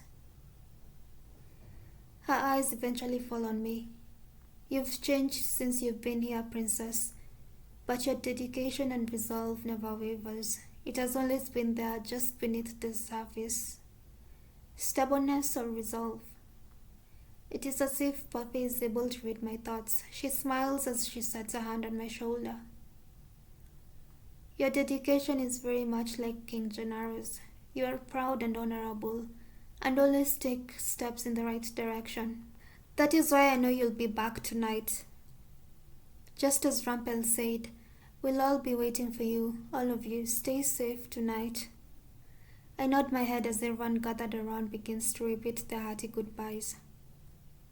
It is Delora who walks away first. We all follow behind. The night has just begun. Our way to the palace gates is uneventful, but we pause some distance away from them to take shelter in a nearby alley. There are knights everywhere. Waltz points to what looks like a regular section of the wall. Those lamps are so cute. There's the hidden door to the tunnels. If we time it right between the night's patrols, we should be able to make it. On my signal. Claude puts a hand on my shoulder and squeezes. It is an abrupt gesture and doesn't last long, but the motion calms my nerves somewhat. We will be fine. Our footsteps echo in the tunnel. Standing in front of me are Julian and Galan, who are flanking Waltz. Delora stands beside me and Claude is at my back. This small tunnel makes it seem like we brought a lot of people. This way. We silently follow Waltz's instructions. How is it that Waltz knows about these tunnels? I've already taken into account the guards and where they might be positioned based on Prince Rod's information. We should be all right. Galan and I will act as distractions if needed. Princess, leave most of the fighting to us, if there's any to be done. I know, I will only fight if I need to. If only I wasn't cursed, I would be able to fight to my full extent. I think you're still quite capable without all of your magic, puppeteer. Oh, a compliment? It's an honor, Miss Karma. I'm only in this dress because of Julian, you know. Julian crosses her arms and cocks an eyebrow at Claude. I wouldn't fall in love with you no matter what you say. That's what they all say. We're here. Suddenly, everyone goes quiet. I feel a lot heavier as I stare at the staircase in front of me. This should lead to the throne room. I did not know we had a secret passage in the throne room. How much does Waltz know about the palace?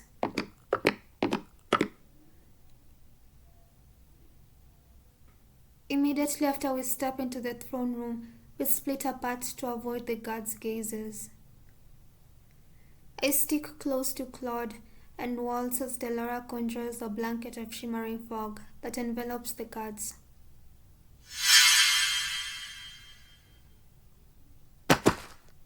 I watch as the guards' eyes close before they slam to the ground. Delora drops her hands once all the guards are truly asleep. Amazing how intolerant humans are to magic. Let's keep going. Getting through the palace is no easy feat. Hallways that were easy to get through before are difficult to traverse now with all of the soldiers standing around. Delora casts a spell to silence our footsteps into quiet muffles, but moving is still difficult, especially with such a group. Eventually we arrive just outside the tunnels that should lead to the castle's prison. I'll stand watch. Be careful, Waltz. I will. We enter another network of tunnels. Julian, Galan, after you. Julian glances at me briefly and then at Claude, who nods, a little stiffly. We'll be right back. In accordance with the plan, Claude and I had left at the halfway point of the tunnels to ensure a clean escape as Delora, Julian and Galan continue on to the prison. They should be fine. But I'm still worried. My eyes wander to Claude and I bite down on my lower lip when I notice that his hand is once again raised to his chest. I find myself reaching out to grab Claude's hand, but he swiftly pulls it away. The glare on his face takes me by surprise. Why is he so angry? Claude puts a hand to his chest and flinches as he leans on the wall. Not now. His voice sounds pained. What is he talking about? Claude? I just need some space, Princess. But I am fine. I cannot help but feel irritated at the way Claude has snapped at me. I'm sorry, I don't mean to be this way, He trails off, his eyes distant. Because of your curse, right? Most of the time he is sociable and a pleasure to talk to, but then he reverts to this state. It is like he is two different people. I cannot understand why he is like this. Why do I care so much for someone who keeps secrets? Lucette, I wish I could explain, but if I did, you would hate me. Or more accurately, you would be afraid of me. Or more accurately, you would be afraid of... I could never be afraid of you. What is there to be afraid of? Claude wears a pained expression as he looks at me. I see him once again grabbing at the collar of his dress, looking like he's in some kind of quiet agony. That's what she said too. Is he talking about that one woman from before, the one who didn't love him? He thinks I'm the same. I am not like her.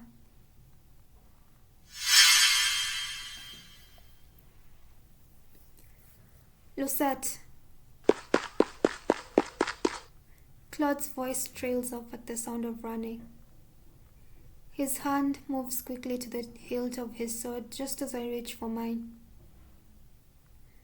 We only relax when we see that it is Julian, Garland, and Delora heading toward us. Why are they alone? Where are the king and queen? They weren't in prison. I have no idea where else they could be. Delora steps out from between the two of them, her expression somber. This doesn't bode well for us at all. We can't keep sneaking without a direction. That's a sure way to get caught.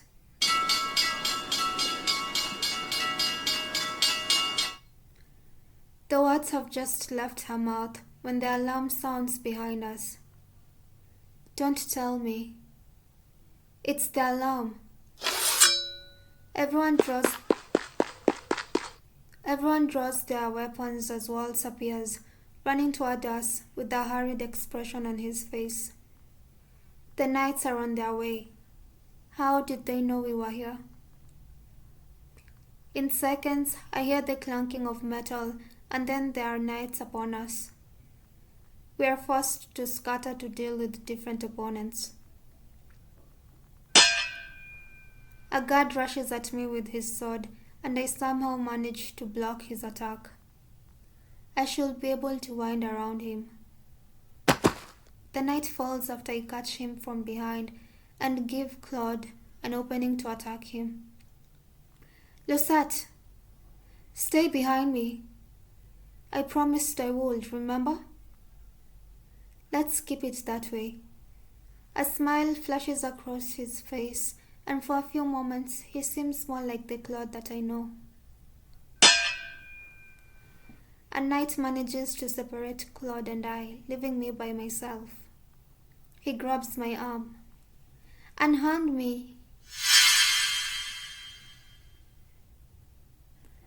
I watch in shock as a shimmering fog surrounds my attacker, his eyes closing as he slumps to the ground. He is only the first to fall. Seconds later, most of the knights in my immediate vicinity have fallen to the ground. I can tell by the subtle rise and fall of their chests that they are asleep. Sorry, I couldn't focus long enough to cast that spell earlier. Delora drops her hands and turns to address Waltz, Claude, and I. Head toward the entrance hall. The king must be in one of the central rooms.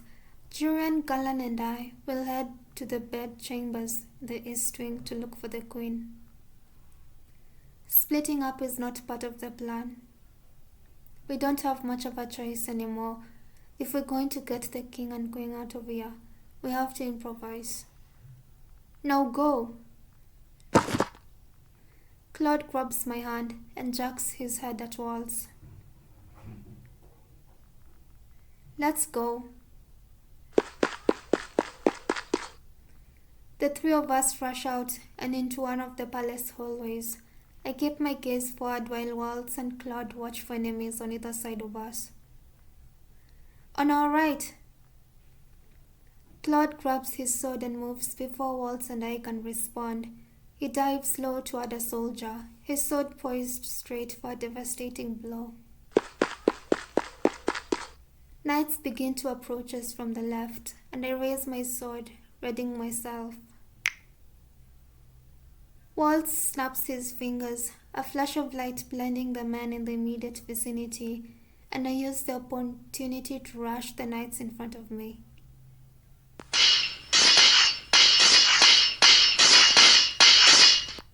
I grit my teeth as I attack.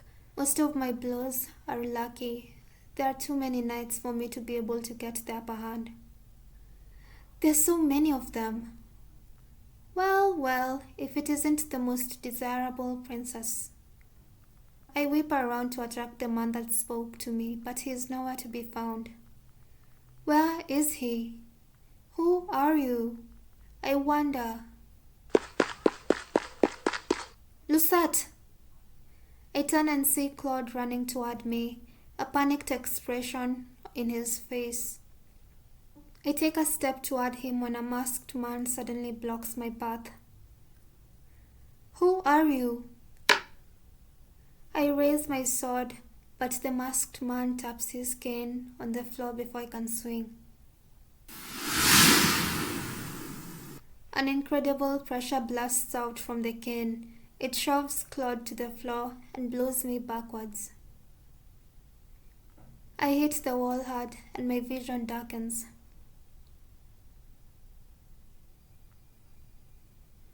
Claude.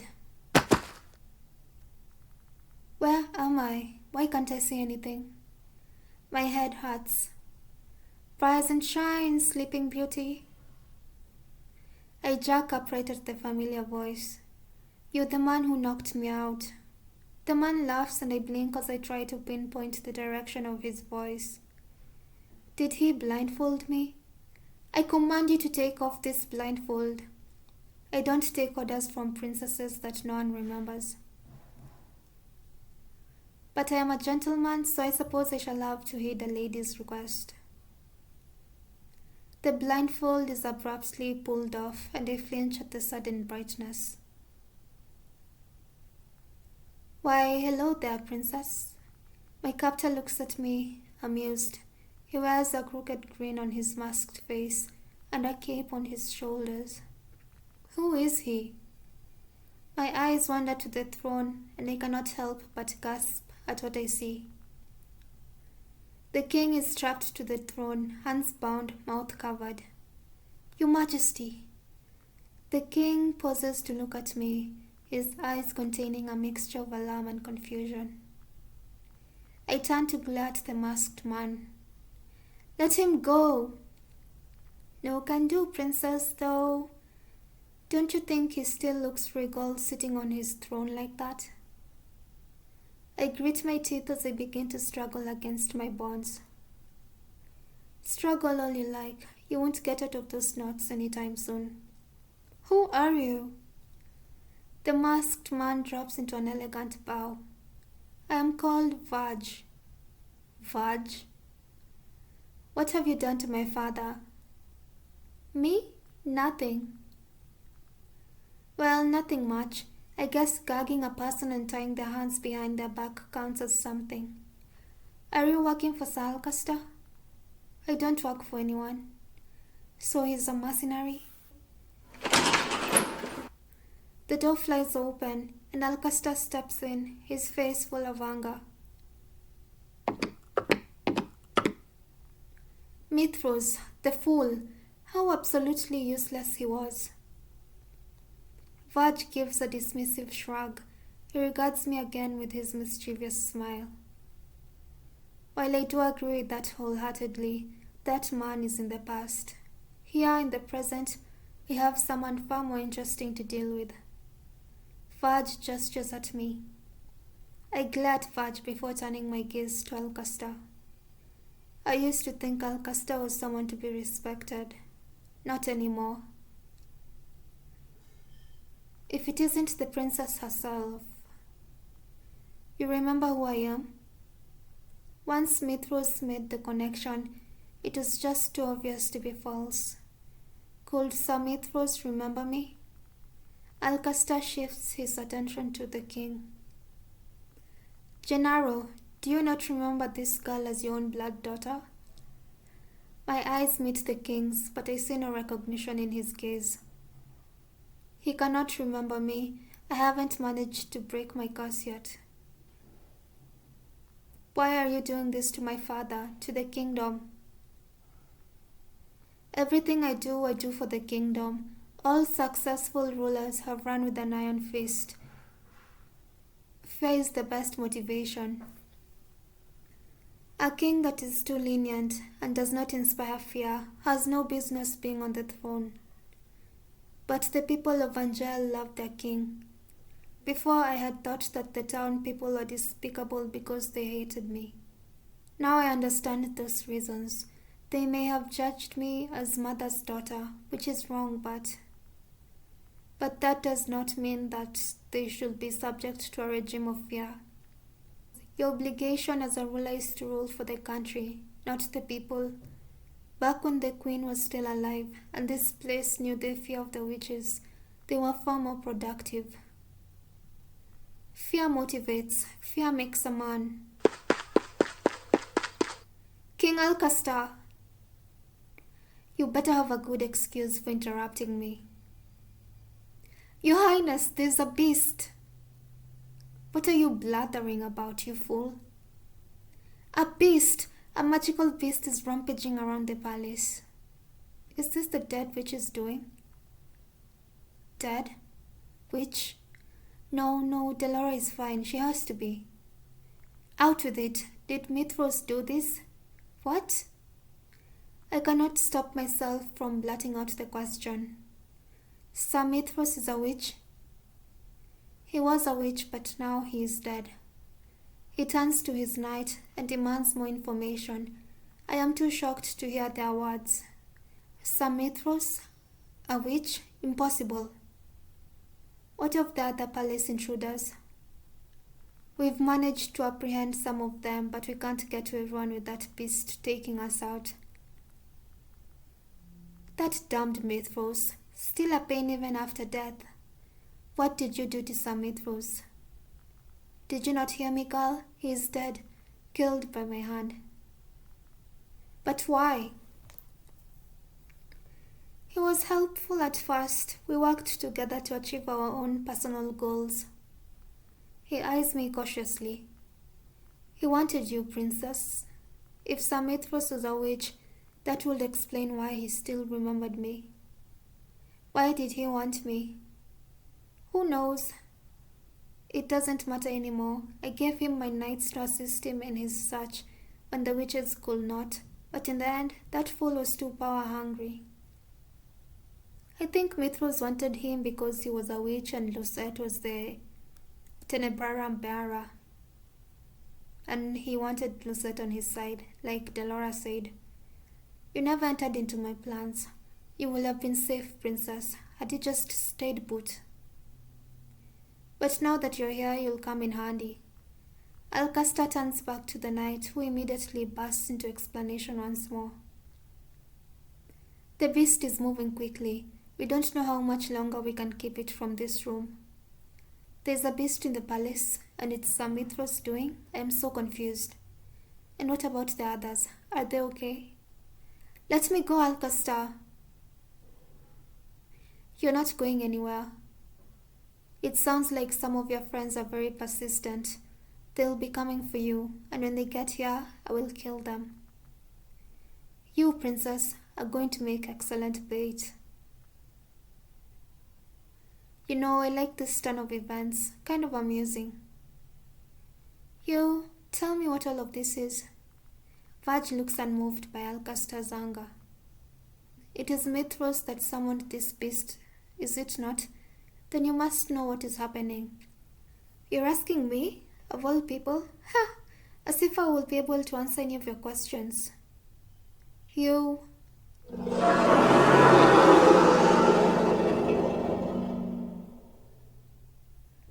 Vaj. It doesn't matter how many times you say my name, Alcastar. I won't have any answers for you.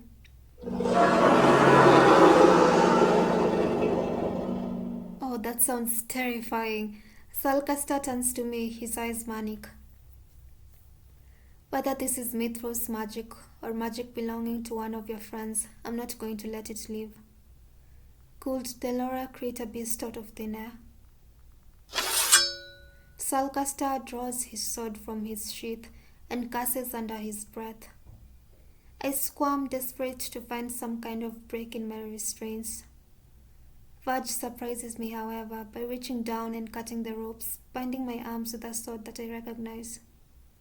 You have my sword! I stand up as quickly as I can and grab the sword from him. That was too easy. I eye Fudge warily as his mouth twists into a smirk. What are you doing? Why are you helping me? Help? All I did was cut some ropes. Besides, I'm curious to see what you'll do with that toothpick of a sword. He talks like he doesn't care at all what happens. Don't think about it too much, Princess. It's probably a little too much for your small head. I swing my sword toward him and Fudge catches it with his skin. You really think that I'm the one you should be fighting? The door creaks and falls off its hinges. The knights stumble back, and I hear screaming as loud footsteps sounds against the hall's tiles. So what will you do? Run? Hide? Or will the beast kill you too?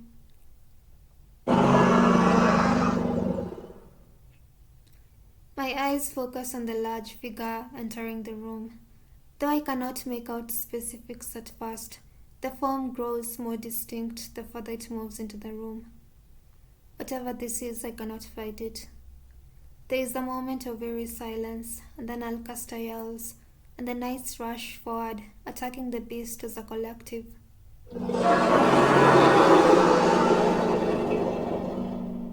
The beast throws them off with surprising nimbleness, his rage in every swipe.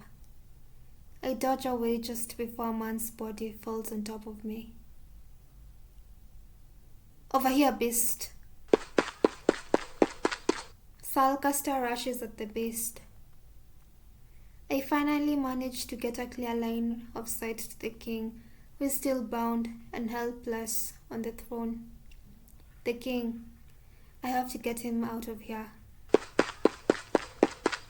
I run toward the throne, but someone stops me dead in my tracks. Saving the king really shouldn't be a priority right now. I grit my teeth and swing my sword at Fudge, but he easily darts away from me.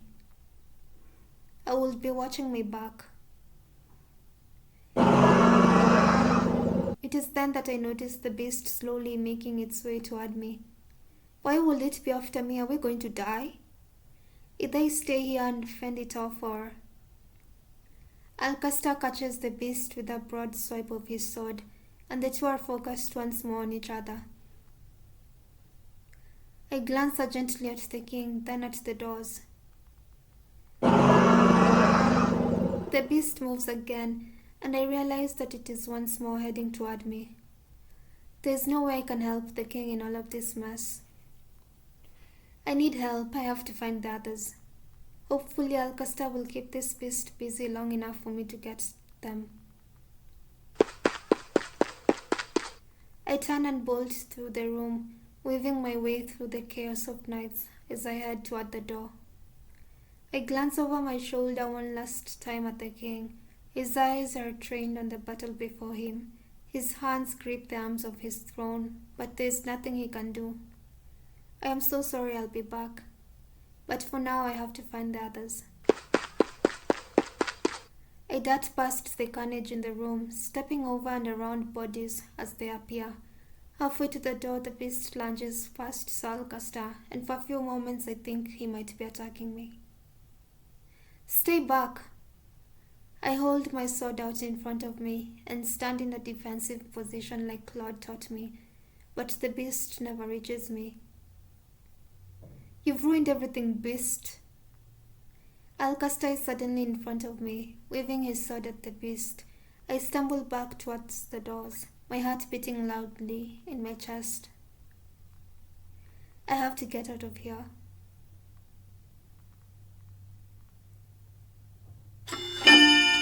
Chapter Chapter 10, The Beauty and the Sinner.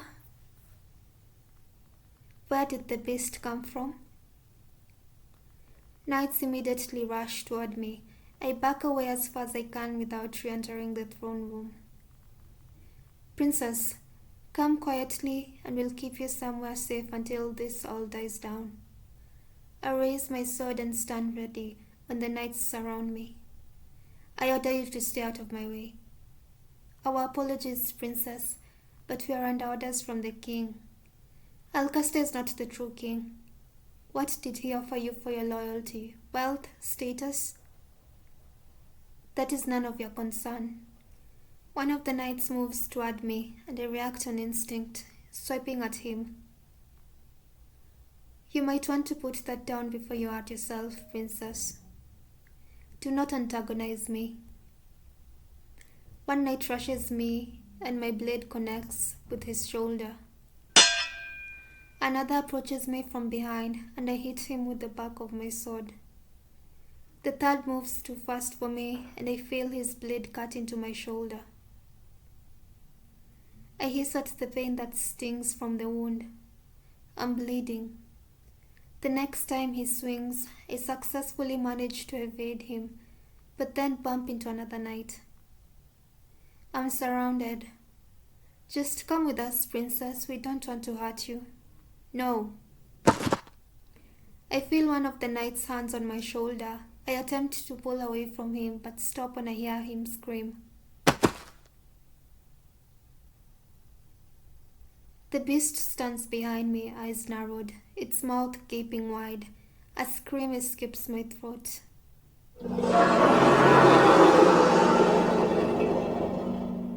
The knights change their focus to attacking the beast, but it easily swipes them away as it advances toward me.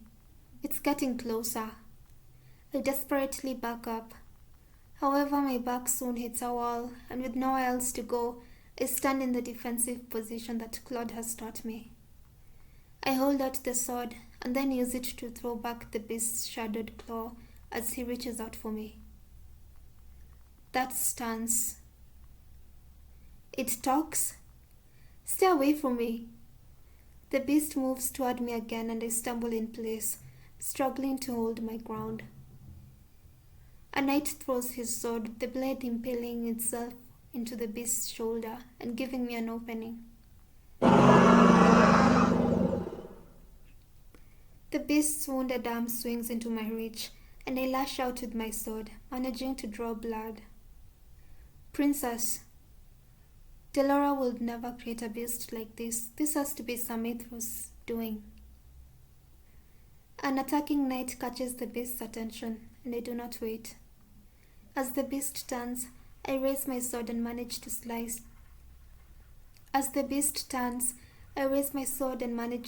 it deep into the beast's chest.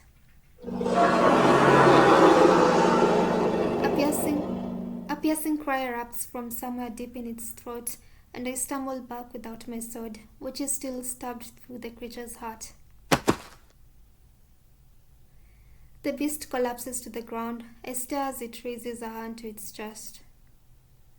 That motion reminds me so much of... Right. It was all an illusion. A glimmer of light catches my eye. I freeze as I stare down at the ground. Karma! Right there where the blood is already pooling around the sword in the beast's chest is a rose-shaped locket. The locket I gave Claude. Why do you? The beast stares up at me with glassy eyes, its mouth barely moving. After a few moments, a low rumbling comes from the beast's throat, and I realize that it is a grisly, pained chuckle. Afraid of me, I told you. The beast stares at me unblinking, but its eyes are already beginning to haze over. The weight speaks on the locket that it has.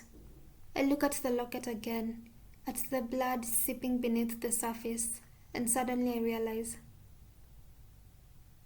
If I ever told you the reason, you will hate me, Lucette, or more accurately, you will be afraid of me.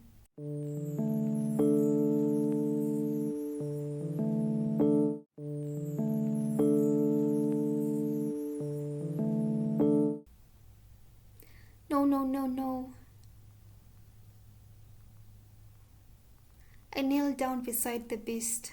I was wrong. You could have just told us you were a beast, Karma. Then all of this could have been prevented.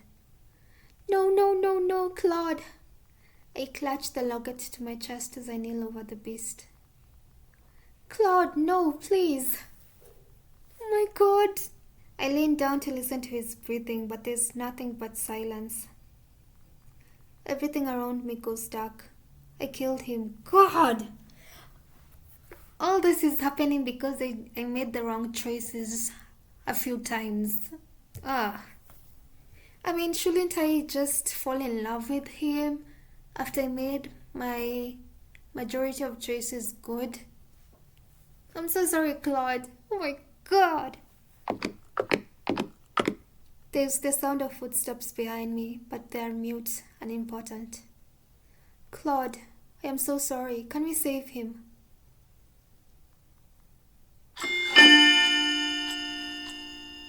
The end.